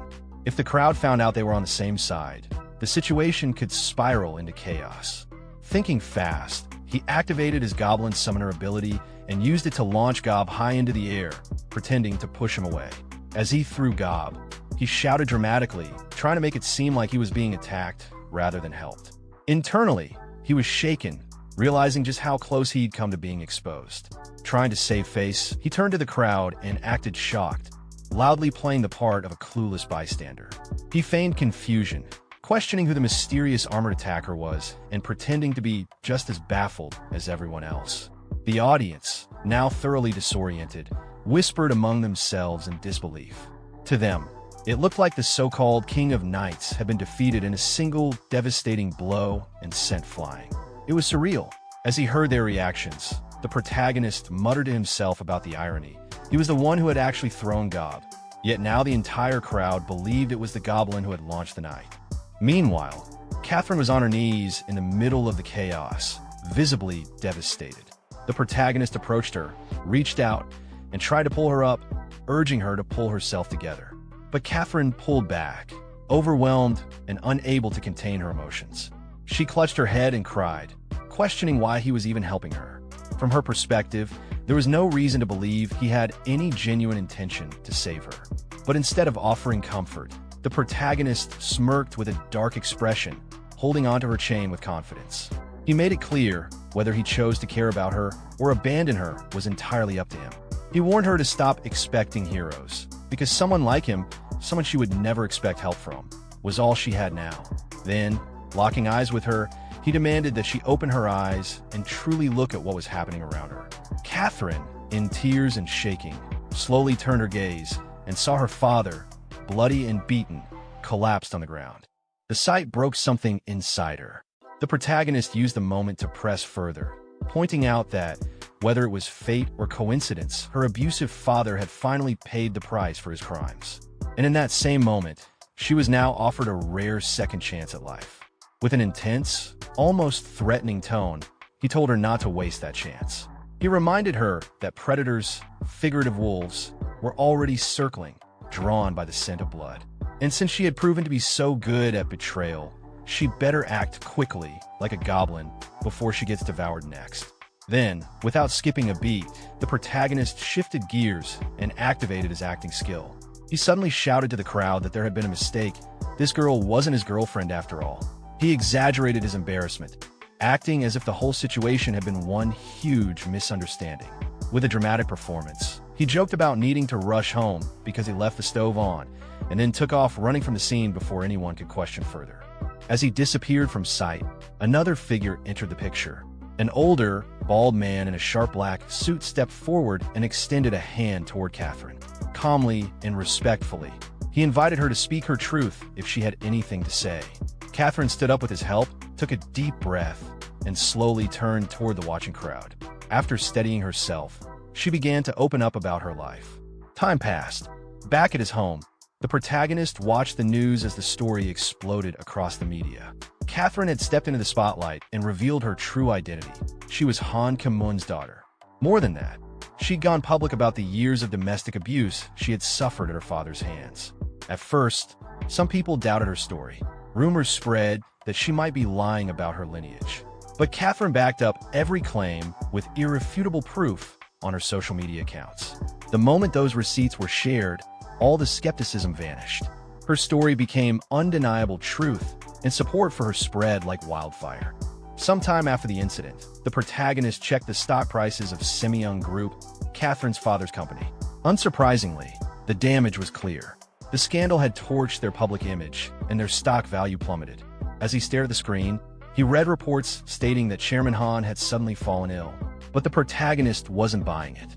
He could see right through the excuse and figured the man was faking his sickness to avoid the media storm. Despite everything, he couldn't shake the question from his mind. Was this really a happy ending? Later, inside the game, the protagonist stood in front of the bald old man, his expression visibly worn, his tone sharp and angry. He was shouting, almost hysterical. The stress had gotten to him. He hadn't been able to sleep, constantly haunted by the fear that Chairman Han might hire an assassin to get rid of him in the real world. The threat felt real and close, and he was spiraling. The old man, unfazed and perfectly composed, calmly asked the protagonist to lower his voice. They were in a public restaurant, after all, but the protagonist snapped at him, demanding he drop the gentleman act and talk normally for once. The old man still didn't break character and began laying out the reality of the situation. He explained that videos of the fight between the protagonist and Chairman Han had gone viral online, with the Semyoung Group already in hot water in the court of public opinion. Any harm coming to the protagonist now would immediately point fingers back at Han. The old man spelled it out. If something happened, the public wouldn't hesitate to believe Han Kamun was behind it. Hearing that, the protagonist looked him dead in the eye and, without missing a beat, pointed out that it could just as easily be the old man himself. But the gentleman calmly corrected him. No, the suspicion would fall squarely on Han Kamun. That realization hit the protagonist like a ton of bricks. His defiance crumbled, and the stress came rushing back. He couldn't hold it in anymore and started crying. He regretted everything. Going up against a megacorporation was reckless.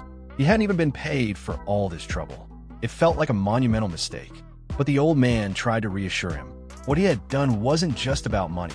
It held a value far beyond a paycheck. Even if he couldn't see it now, it meant something. The protagonist wasn't convinced. He scoffed and muttered that he'd rather trust something as worthless as a booger than believe a single word from the old man. But he quickly switched back to another thought.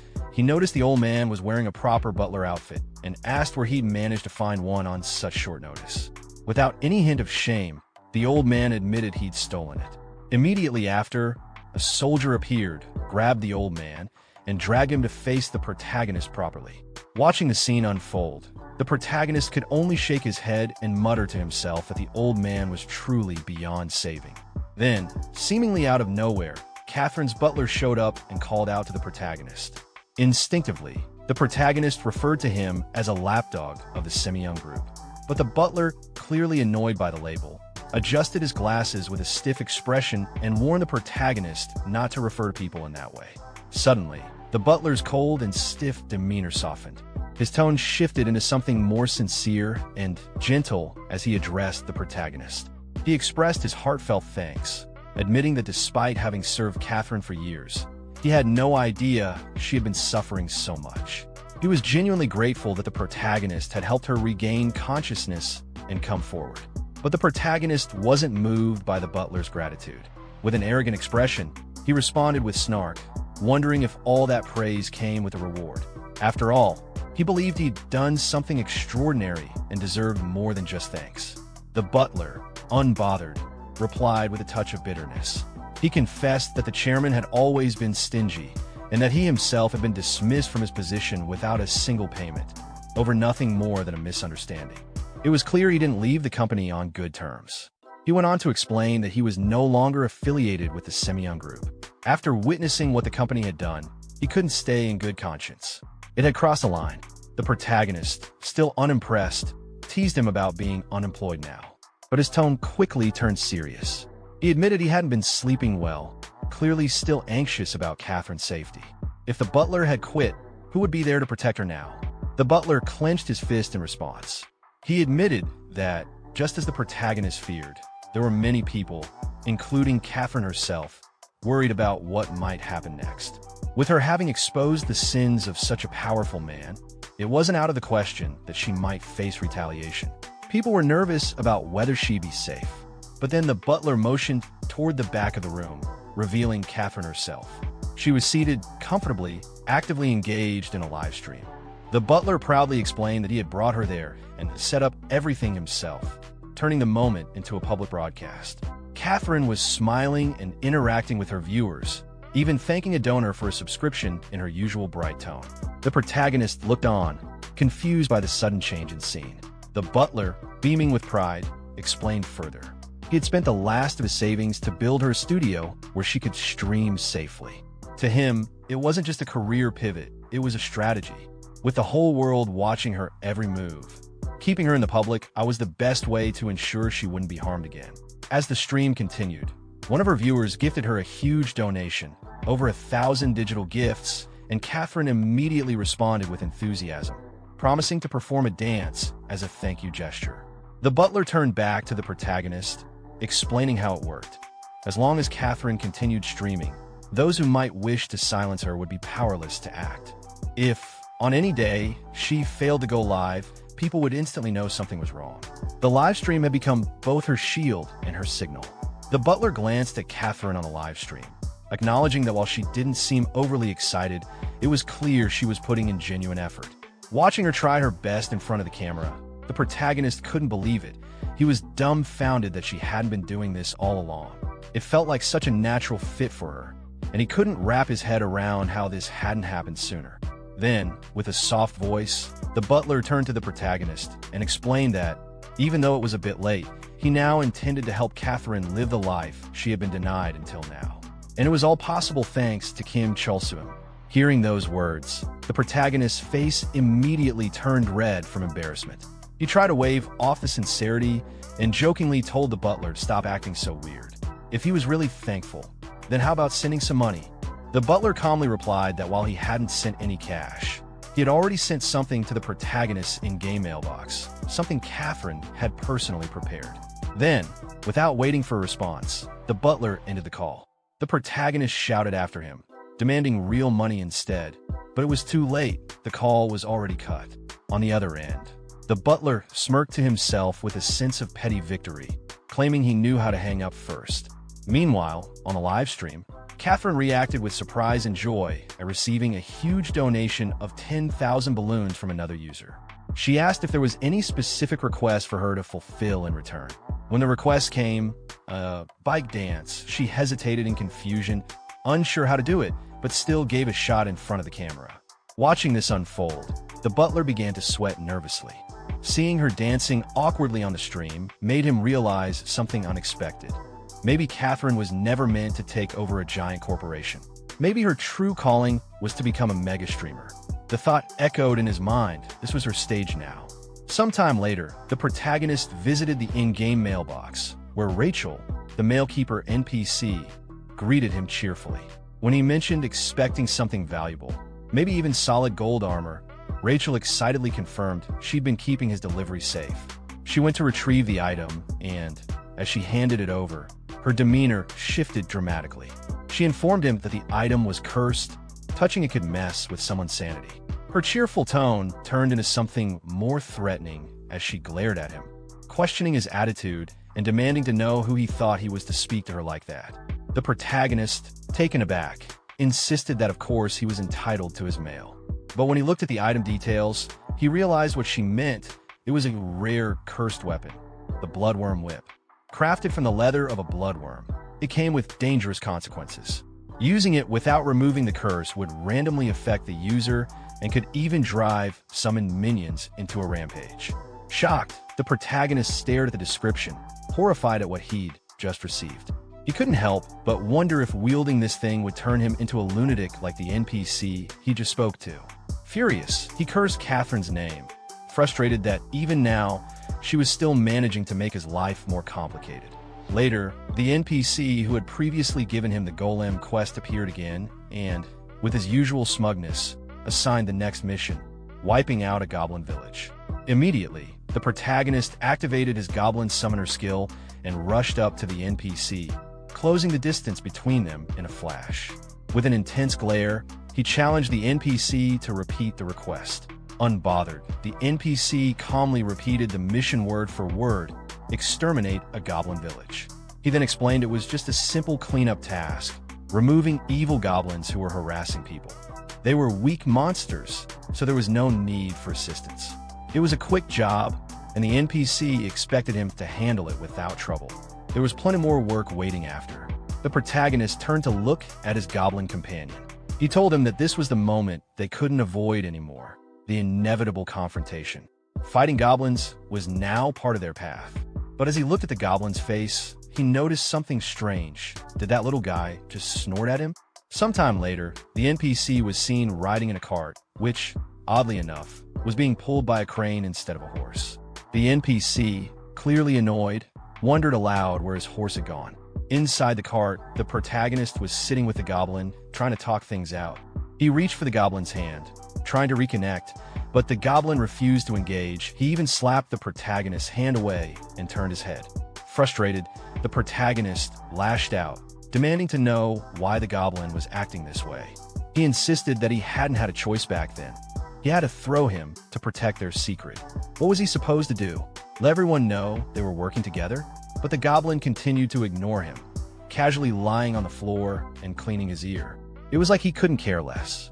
The protagonist snapped again, pointing out that the goblin never listened and always caused trouble. He yelled that he hated him too and called him useless. Then, as his anger flared, a memory surfaced. Someone had warned him that one-sided relationships were fragile. The thought lingered in his mind, and he clicked his tongue in irritation. He tried to brush it off, but his emotions got the better of him. He cursed under his breath and prepared to vent even more. Just then, the goblin suddenly perked up and stared off into the distance. The protagonist followed his gaze and froze. There, in front of them, a new goblin had appeared, and it wasn't one he recognized. His immediate reaction was disbelief. What in the world was happening now? His immediate reaction was disbelief. What in the world was happening now? When Kim Chulsu sees a goblin appear suddenly, he's immediately startled. Reacting out of fear, he shouts for someone to kill it, clearly not expecting a monster to show up so suddenly. Right then, a loud explosion erupts from behind the cart, drawing everyone's attention.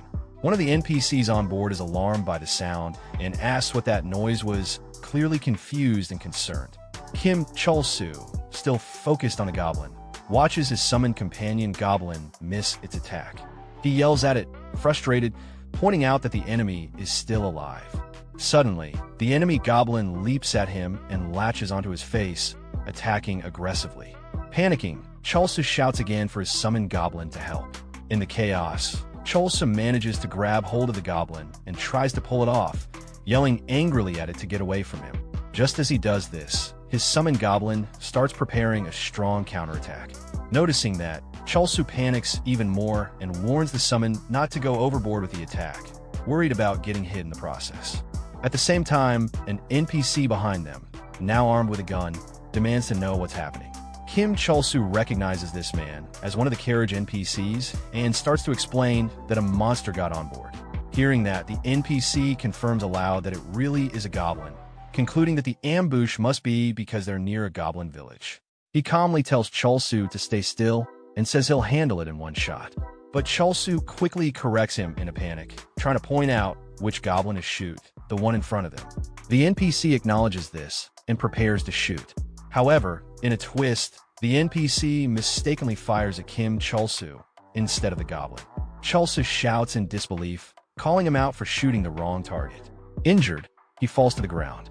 Still lying there, Chulsu yells in frustration, asking the goblins why they're targeting him in the first place. Then, unexpectedly, the goblin that attacked him starts crying and begs for help. Chulsu looks at him in confusion. The goblin explains that he thought one of his fellow goblins had been captured and rushed in to rescue them, not intending to hurt anyone. Hearing this, Chulsu is completely stunned that the goblin can actually talk. He shouts in disbelief at this new revelation. Later, as the cart continues through the forest, Chulsu sits inside looking irritated. He wonders aloud whether being a goblin summoner somehow lets him understand goblins, and sarcastically questions if he's becoming a goblin himself. Meanwhile, the captured goblin, tied up to the cart and being dragged along, pleads again for mercy. He insists he only came to save his kin and never meant to hurt anyone. Chulsu, ignoring the goblin's apology, scolds him for biting his head and questions his reasoning. He admits he didn't have any personal grudge against goblins before, but now he's using this as an excuse for something bigger. With a more serious tone, Chulsu declares that he's going to go to the goblin village and wipe out every last one of them himself. The carriage comes to a stop, and the NPC informs Chulsu that they've arrived.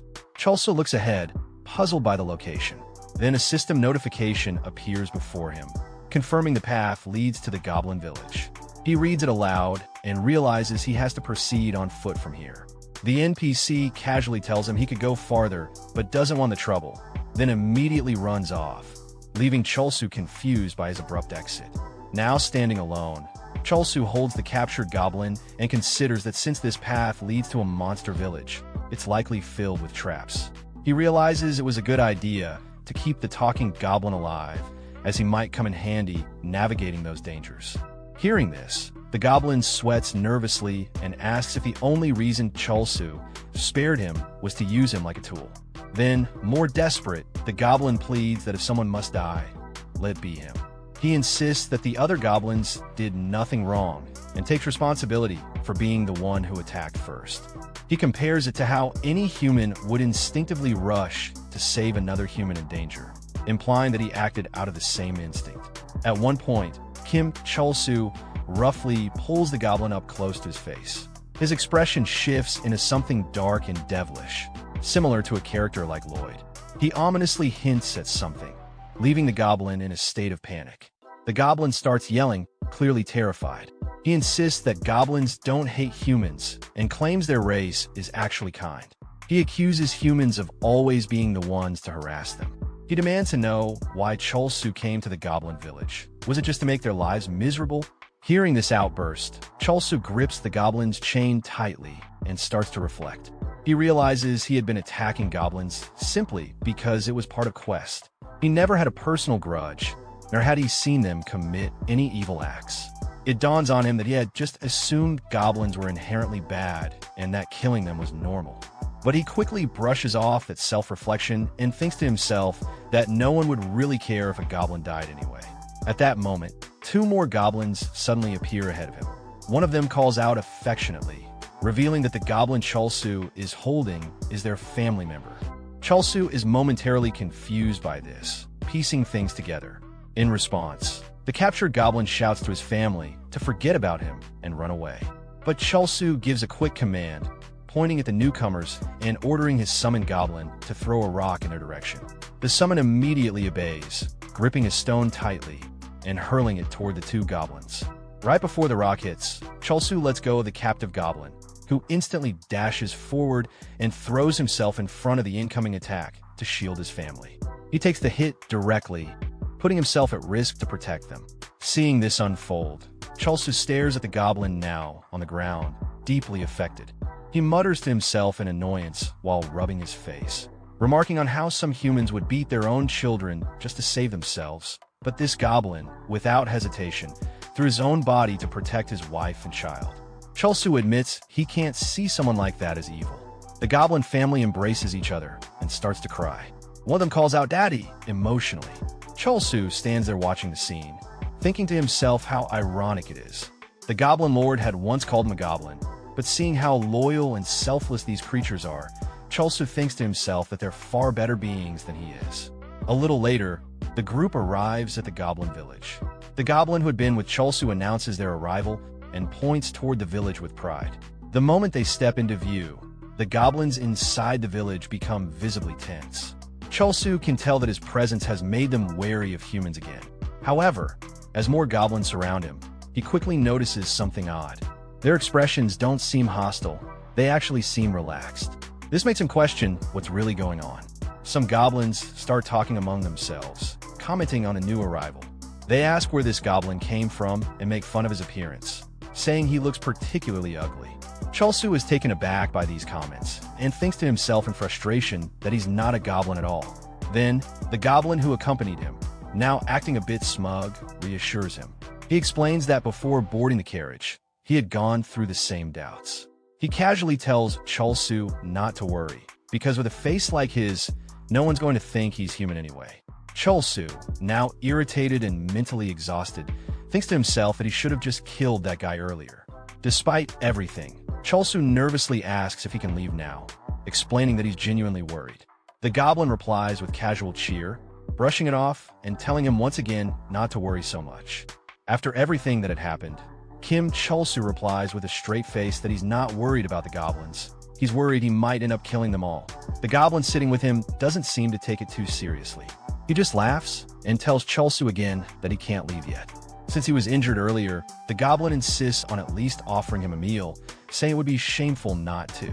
Later, Chol-soo finds himself sitting in front of a bowl of soup. A notification pops up in front of him, identifying the dish as Goblin Poison Soup. On seeing the name, he yells at the goblins, pointing out that it literally says poison in the name. Meanwhile, behind him, a goblin mother scolds her children for running around the house while they have a guest. One child chases the other, yelling at them to stop. But Chol-soo doesn't pay attention to any of that. His eyes are locked on the suspicious-looking soup. He takes a spoonful and comforts himself with the thought that, luckily, in-game characters can't taste anything. Still, he can't help but wonder what he's doing, sitting here and eating with monsters. Just as he's about to take a bite, one of the kids bumps into him, causing the soup to spill all over his face. It deals 169 damage to him. The goblin sitting across from him bursts out laughing. Chol-soo, furious and covered in soup, tells them to stop laughing. When they don't, he yells again, angrier than before. A nearby goblin, possibly a village elder, casually asks how Chol-soo and his goblin companion ended up traveling together. He comments that it's rare to see a human and a goblin getting along. Wiping the poisoned soup off his face with a handkerchief, Chol-soo bluntly clarifies that they're not friends. He says the goblin is just his summoned creature, a subordinate, nothing more. The goblin seems confused by the term, but says that if he ever had the chance to travel the world with an adventurer, he'd consider himself the most successful goblin in history. He admits he envies Chol-soo, not just for himself, but for his family and the entire village, who likely will never get to leave this place. Chol-soo observes the village goblins and reflects that they're stuck in low-level dungeons, unable to escape that life. Just then, the goblin's wife arrives behind him, playfully scolding him for getting too gloomy. She offers to bring some snacks to cheer him up. Chol-soo, looking away, asks the goblin why he seems so down. Despite being a goblin, Chol-soo points out that he has a caring wife. Then, without turning to him, Chol-soo admits that he himself is human, but has no wife, no friends, and no courage to do what the goblin did earlier. He reflects on his own cowardice and tendency to distrust others, even his own kind. Turning back to the goblin, Chol-soo says that someone like him, who's better than Chol-soo in many ways, can definitely do what a human can. He suggests they hang in there together, saying they're the same. The goblin responds with genuine gratitude, thanking Chol-soo for his kind words. However, one goblin hiding up high suddenly tries to ambush Chol-soo. The attack doesn't land. Because of the significant difference in stats, particularly Chol-soo's agility at 32, the attack bounces harmlessly off and hits the table instead. Chol-soo notices something's off and looks around, seeing the goblins in a room all frozen, shocked, and sweating nervously. Right then, a cockroach scurries across the table. Chol-soo, startled, panics and exclaims in disgust, wondering if all of this chaos was because of the insect. At the same time, another goblin under the table prepares to attack him. Chol-soo instinctively calls out to his summoned goblin, warning him how close that was and that the cockroach is still alive. His summoned goblin quickly grabs a stone and hurls it. But instead of hitting the cockroach, the stone smashes into the attacking goblin under the table, killing him instantly. Another goblin attempts a sneak attack from under the table just as the cockroach moves again. Chol-soo, aiming to kill the bug, swings his hand toward it, accidentally hitting the hidden goblin instead. The blow deals 549 damage and kills the goblin instantly. Ironically, he misses the cockroach again, but somehow lands a perfect hit on the attacker. Feeling the impact through his hand, Chol-soo senses he hit something solid and begins to realize what happened. But he shakes it off and tells himself that he should leave now. He would have liked to stay longer, but the situation has gotten serious. From nearby, one goblin nervously asks another what they should do. The second goblin, sweating and clearly just as unsure, fakes a smile and tells Chulsu they hope he stays safe on his journey. As Chulsu walks away from the village, he quietly thinks to himself that goblins turn out to be genuinely good monsters. He regrets not saying goodbye to the children and mentally tells them he's sorry. While heading out, he casually says he's off, ready to continue his journey. But suddenly, another player appears in front of him. Without hesitation, this new character kills a goblin nearby and calls out to Chulsu, saying he knew he'd be here. The player rests his sword on his shoulder, smirking, and comments that he's found one more goblin. With his newfound understanding, the protagonist says a quick goodbye to the goblins. He then notices an adventurer standing in front of him. The adventurer, who is looking for goblins, happily says he knew he would find one there. The adventurer, looking at the dead goblin, sees the protagonist speaking to it. "James, he always cooked for me," the protagonist says. The adventurer is shocked that the protagonist can talk and realizes he must be a player. He assumes the protagonist is there to farm the goblins, as they are crawling all over the place, and offers to help. The protagonist gets angry and activates PK mode on. He shouts, "Go Goblin!" to a nearby goblin. The goblin replies in confusion, then charges toward the adventurer, who kills it with a single kick. Before dying, the goblin curses at the human. Seeing this, the protagonist gets even angrier and shouts at the summoned goblin, calling it an idiot and saying he didn't want him to attack the adventurer. The adventurer, now angry, questions what the protagonist is doing. He notes that the protagonist called the goblins his friends and is now challenging him to a player-killer match. He asks if the protagonist knows him or holds a grudge against him. The protagonist angrily tells the adventurer that he was the one who hurt his friends first and throws a punch at him. The punch does little damage, and the adventurer looks angry. Meanwhile, outside the room, two other adventurers are killing goblins. A red-haired adventurer named Zeros, a warrior, says he guesses their friend Minchel is going all out, as he was complaining earlier. His female companion agrees, saying he thinks he's the only one who doesn't want to do this. She then complains that the quest is boring because the goblins are too weak and die in one hit. She wants to finish and go home. She is cut off when she sees the protagonist on the ground and is shocked to realize it's a person. The earlier adventurer, Minchel, appears on a cliff and tells them to deal with the protagonist.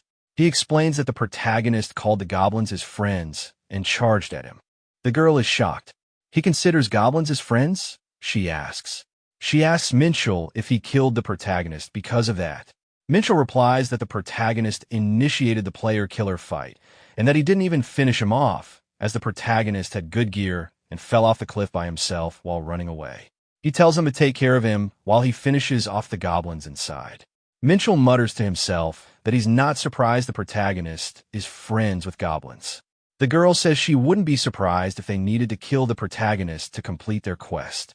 Zeros tells her to just get rid of him before he causes more trouble.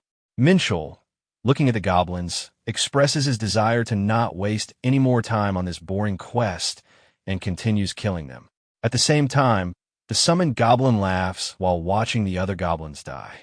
The adventurer, noticing the goblin laughing, says that he can't believe it's so sick that it would laugh while its own kind dies. He says that goblins are just filthy bastards who only care for their own survival, which is why quests are made to exterminate them. He then prepares to kill the summoned goblin.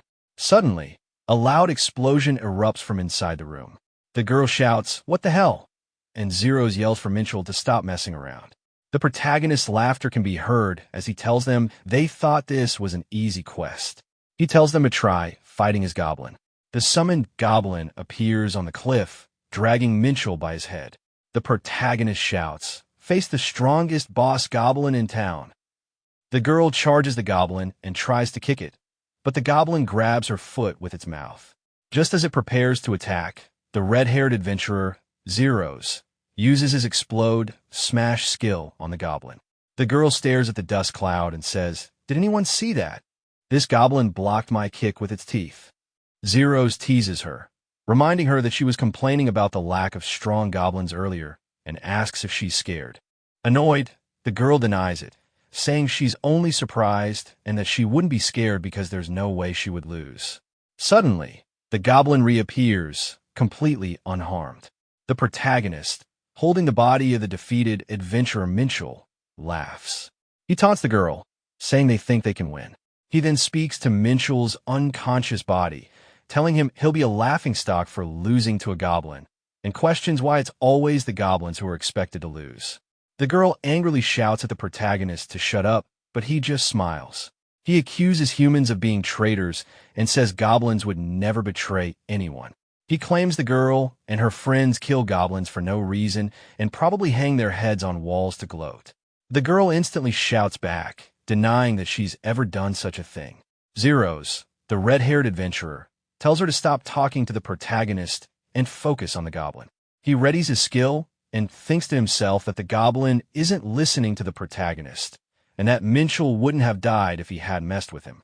In that moment, the protagonist shouts at the goblin to kill them. The goblin, however, lies down on the ground. Confused and angry, the protagonist yells at the goblin, asking why it won't listen. He then realizes that since the goblin isn't listening, he must ask nicely. He kneels and bows to the goblin, calling it King God Emperor Majesty Goat Goblin, and begging it to save him, or he will die. He thinks to himself that it's shameful to kneel to a goblin, but without it listening to him, he's powerless. The goblin, with a hand gesture, tells the protagonist to stand up. The protagonist, sweating and still bowing, apologizes for ordering the great goblin around. He promises never to throw it or order it around again, and promises to prepare it the best meal while rationing his own food. The girl stares at the protagonist in shock, questioning why he's bowing down to a goblin after just moments ago claiming they were his friends. The red-haired adventurer, annoyed, tells the protagonist to get out of the way before he hits both of them.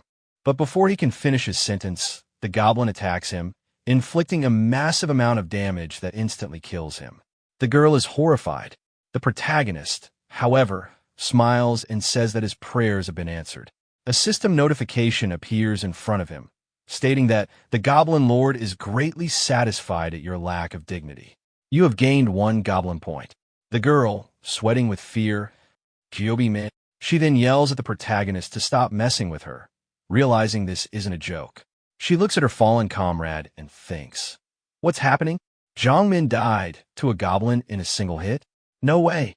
She concludes that it's unfair for such a strong monster to appear on a goblin-slaying quest and decides to regroup once they respawn in town. She turns and runs toward the exit. The protagonist smiles confidently and says, "Oh dear, you think you can just run away after barging in to kill us?" The goblin grabs the girl's leg, and she falls to the ground. Standing in the center, the protagonist raises his hands and proclaims that goblins will no longer be oppressed for their race. He says there will never be a quest that forces people to commit genocide against them, and they will no longer have to live in cramped holes. He announces that their Messiah has descended upon the land and is here now. Pointing at the girl, the protagonist claims to hear the Messiah's words, "The humans are the traitors." He then shouts, "Kill them all," and declares that it is time for our rebellion, commanding all the goblins to head to town. The scene shifts to the top of the city wall in Phoenix, El-Baysar. A character named Samgord and his companion stand on the wall.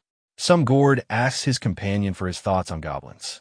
The companion, surprised by the random question, simply replies, "What?" Samgord then repeats his question, this time as a crude joke. The companion curses at him in annoyance. Just as the companion finishes his insult, he notices some movement in the distance near the city wall. He points it out to Samgord, who also looks to see what's happening. They both notice a massive number of goblins approaching the city. Samgord stammers in disbelief as a horrifying cry echoes from the approaching horde. At the same moment, the protagonist, a goblin leader, is standing in front of his army. He addresses his comrades and promises they will topple the city of humans. He laughs maniacally as the goblins cheer. The scene flashes back to 3 hours earlier. The protagonist gives a menacing order to his goblins, "Kill them all." He then commands them to take all the goblins to the town, declaring, "It's time." An adventure girl is shown lying on the ground, surrounded by goblins. The protagonist says this is the start of their rebellion, and the goblins all cry out in agreement. The protagonist then tells the goblins to hold on and not kill the girl. He explains to her that he won't let her get off so easily. He reminds her that her party members have died and can't use the revive button. He asks if she wants to endure the same pain as them, to which she struggles and groans. The protagonist then looks at her with a villainous smile and makes a comment about her body. He then says he wishes to ride her. The scene returns to the present. The protagonist is now sitting on the girl's shoulders, laughing as she carries him. He yells for the goblins to kill all the humans and reminds the girl that he has her money and weapons, so she can't log out. The girl agrees to his terms with an annoyed expression, but demands he return her things after. The protagonist says he will keep her as a pet once the age of goblins arrives. The scene shifts again to the Adventurers Guild. A man rushes in, yelling that goblins are invading and that all adventurers must gather. The people in the guild dismiss his warning. One of the adventurers asks if he is joking, questioning how goblins could be a threat. Beside the panic man, a young boy with glasses gives a mocking expression. "They're just fodder mobs," he says dismissively. The man, however, only grows more frantic, sweat beading on his face. "And no, but it's real. Trust me, tons of goblins are invading us." Another adventurer asks why the guards aren't handling the situation. This piques the interest of an elf beast tamer from earlier. "Goblins," she says. A yellow-haired adventurer sees a potential opportunity. "Maybe it's some sort of event? Sound fun," he says. His assistant immediately shoots the idea down. "Don't even think about it. Getting mixed up in this might harm our plans for the next dungeon." The yellow-haired adventurer replies confidently, "No need to be so cold. I mean, self-defense levels are fine, right?" "Huh? What do you—" the assistant starts to say, but she is interrupted as a goblin crashes through a window. The yellow-haired adventurer, without a change in his expression, instantly kills the goblin with his gun. "Whoa, there really are goblins," he exclaims. His assistant thinks to herself, "Does he have eyes on the back of his head?" Suddenly, the adventurers are taking the man's warning seriously and begin to prepare for a fight. One of them comments, "Man, I thought it was a joke." Just then, a huge number of goblins break through all the windows of the guild, screaming "Keek!" in unison. The adventurer looks on in shock. But they're really attacking? He activates his power, and a yellow aura of fire surrounds him. With a single swing of his sword, he kills a goblin, a confident look on his face. Baha! Too easy. The text reveals that this is Asfistad, the Hellfire Guild Master. "I had some high hopes since it was a special event, but even 100 of these fodder mobs wouldn't be enough to make things interesting," he says. The little boy with glasses is revealed to be Jaimini, Professor LV, 52, and Hellfire Guild Vice Master. The Hellfire Guild Master's confident look falters slightly as the professor says, "It's not 100. He then activates his professor skill, X-ray. "There's tens of thousands of them. Maybe even more than that," he finishes. Suddenly, the Hellfire Guild Master is overwhelmed by the sheer number of goblins surrounding him, and he panics. What the hell are these hordes? At the same time, the yellow-haired adventurer, Horace Philiver, Gunslinger LV, 62, and Armstrong Guild Master, looks at the chaos in front of him and says, "The town seems to be in danger."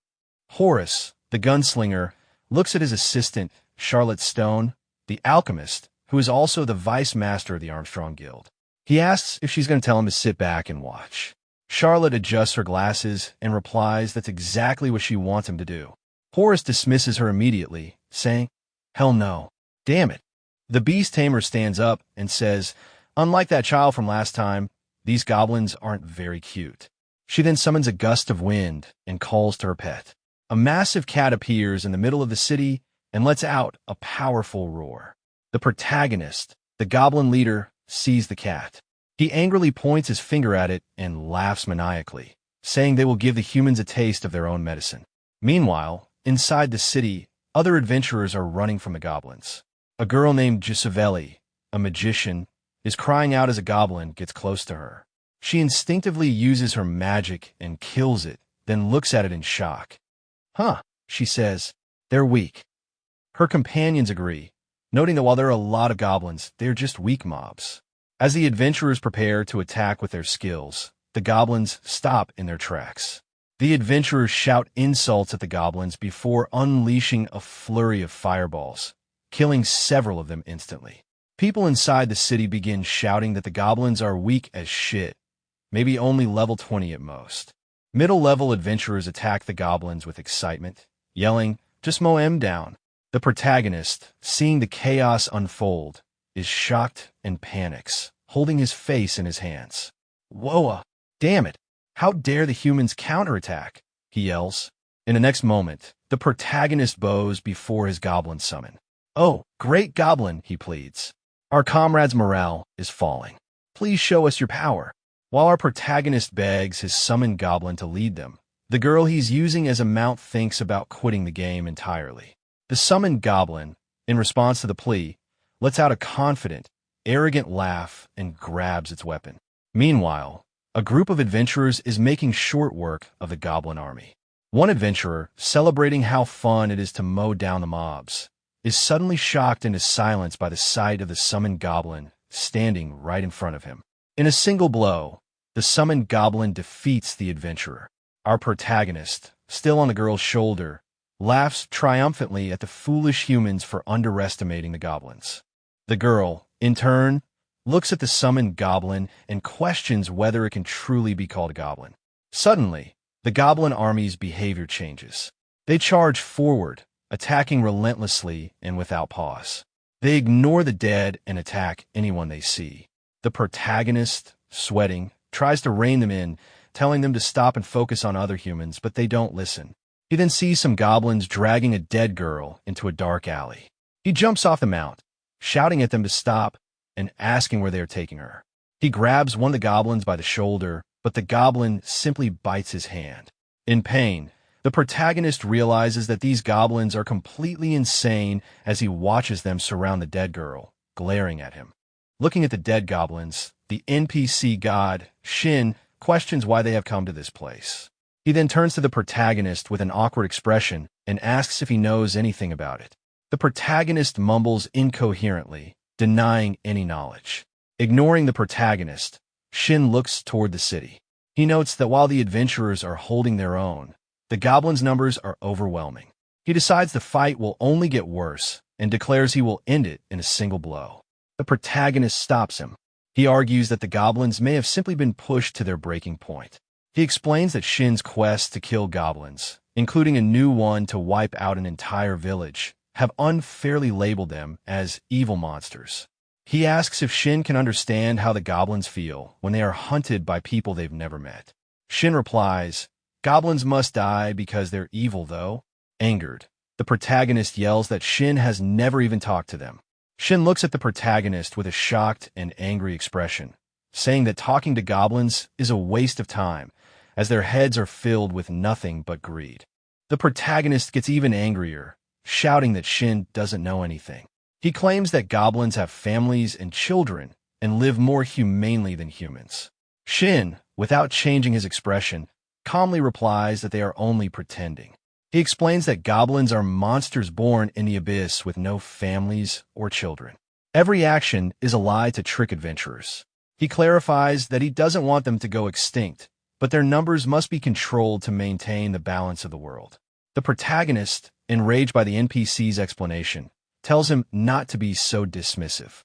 He argues that if the NPC had shared a meal with the goblins, his perspective would change. The NPC cuts him off, stating that the meal would have been poisoned. This triggers a sudden realization in the protagonist. He remembers trying goblin food and recalls it tasting suspiciously like poison.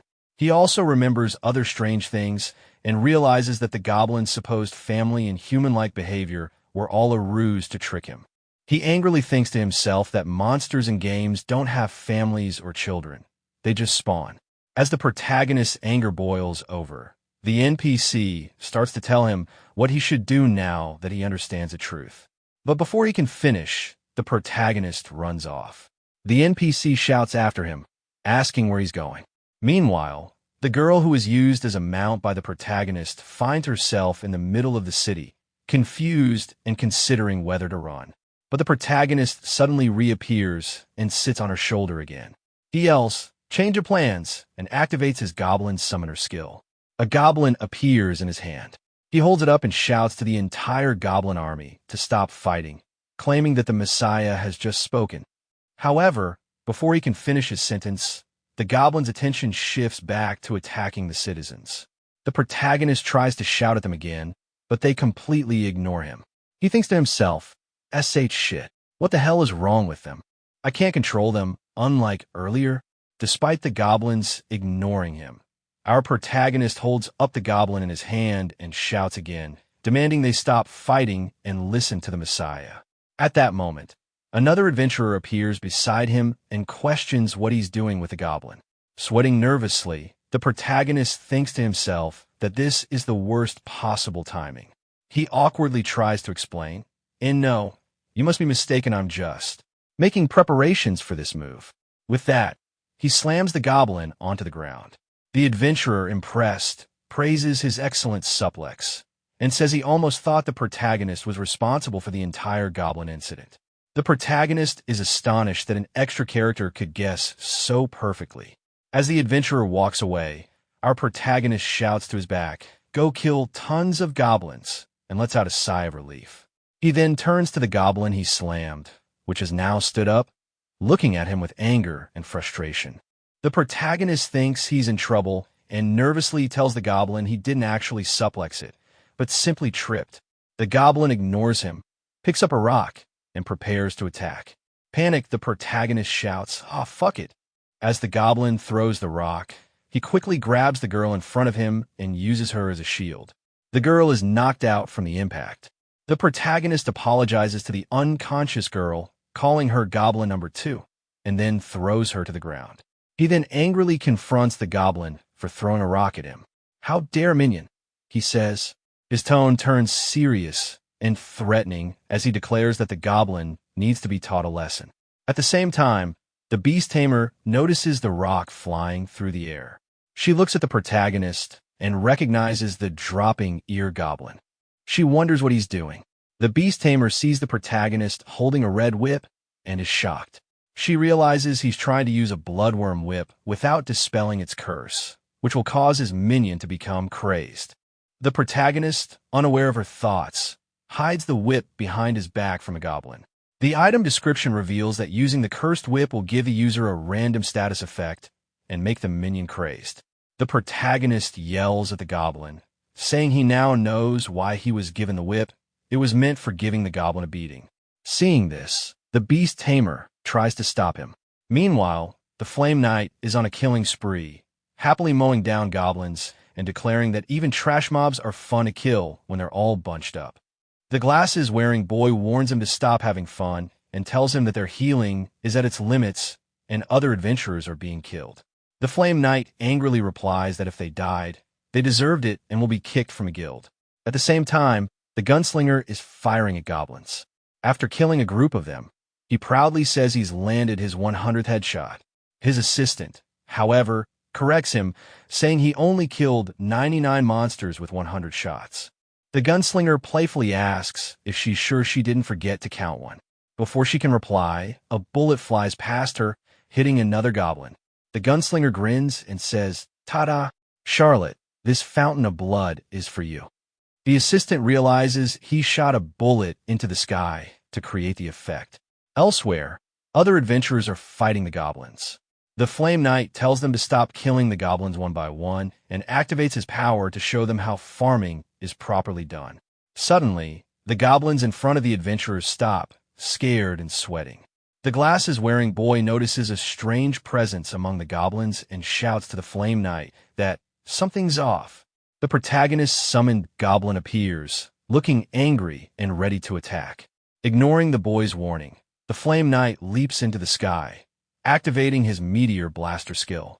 A huge explosion erupts, and the Flame Knight stands in the middle of the carnage, saying he will burn the goblin to a crisp. However, the protagonist's summoned goblin emerges from the fire unharmed, leaving the Flame Knight shocked and annoyed by its resilience. The Beast Tamer girl is too late. The protagonist strikes the goblin with the cursed whip, and a red energy surrounds it. "I'm too late," she says to herself in dismay. She then turns to the protagonist and tells him, "There's no time to waste. Unsummon your minion immediately." But it's no use. The protagonist is already passed out from the whip side effect. The beast tamer watches in horror as the goblin's personality changes and its body is consumed by the red energy. She thinks to herself, in return for being unable to control a minion, Crazed raises its stats massively. She tries to reassure herself that she can handle a monster of this level, but the goblin suddenly walks past her at an astonishing speed. She realizes he's not a weak minion, and she remembers the true danger of the crazed effect. The minion no longer recognizes its master. The goblin turns and tries to attack the unconscious protagonist. Just then, her summoned cat, Michelle, grabs the protagonist in its mouth and throws him into the sky, where he's held suspended. The goblin gets even angrier. Seeing the path is now clear, the beast tamer yells to her summoned cat, "Michelle, attack lightly, just to bring him back to his senses." As the big cat attacks, the goblin surprisingly hits the cat instead, dealing an enormous amount of damage. The beast tamer girl is shocked. The goblin then instantly appears in front of her, launching a new attack. Reacting quickly, she activates her summoner skill and summons a giant earth elemental. But the goblin punches through the elemental, destroying it in one hit. The beast tamer, flying away on her bird, realizes her fears were correct. The damage pop-up wasn't a mistake. She knows that if the protagonist doesn't unsummon the crazed goblin, many people will get hurt. She tells her summoned bird to get out of there, and it flies away at top speed. In a fit of rage, the goblin slams the ground, sending rocks flying into the air. It then starts hitting the rocks with a club, launching them toward the bird.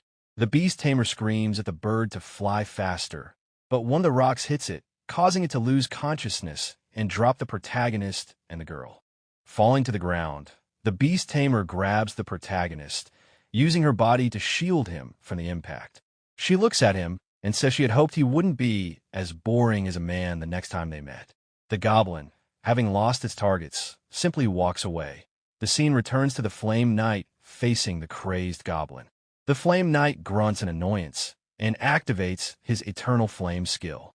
The glasses-wearing boy tries to warn him, saying that the goblin withstood his meteor blast without a problem and is unlike any goblin they've faced. He insists this is the time to use his skills. The Flame Knight angrily dismisses him, saying that getting help from others is the same as losing. He tells the boy to shut up and just watch, as he has always done. The glasses-wearing boy sweats nervously, recalling the Flame Knight's words, "Like you have always done." He thinks about how he, a genius with an IQ of 160, has been held back by the Flame Knight's constant orders to stay back. Suddenly, the Flame Knight charges the goblin. The goblin retaliates, hitting him with a powerful blow that causes a massive explosion and sends the Flame Knight flying. Other adventurers notice the explosion in shock, including the gunslinger, who turns to his assistant, Charlotte. She confirms that she saw it too. The glasses-wearing boy is horrified, realizing that the Flame Knight has taken max damage. He understands this means a player's pain tolerance has been exceeded, forcing them to retire. Crying, he calls out to his guild master, but before he can say more, the Flame Knight appears behind him, completely unharmed. The Flame Knight grabs his head, telling him not to make it seem like he lost and to stop crying. The boy, shocked to see him alive, stammers in disbelief. The Flame Knight, with a confident smile, asks his Mr. Genius for a strategy to defeat a monster that deals maximum damage with every attack. Adjusting his glasses, the boy explains that winning is impossible, but they might be able to get in one hit. Hearing this, the Flame Knight's eyes light up with excitement. He accepts the challenge and begins to charge his sword with a large amount of energy, declaring that he will kill the goblin in a single move. And with that, today's episode comes to a close. But the journey doesn't stop here. The next chapter is already up, and you can find the link waiting for you in the description below.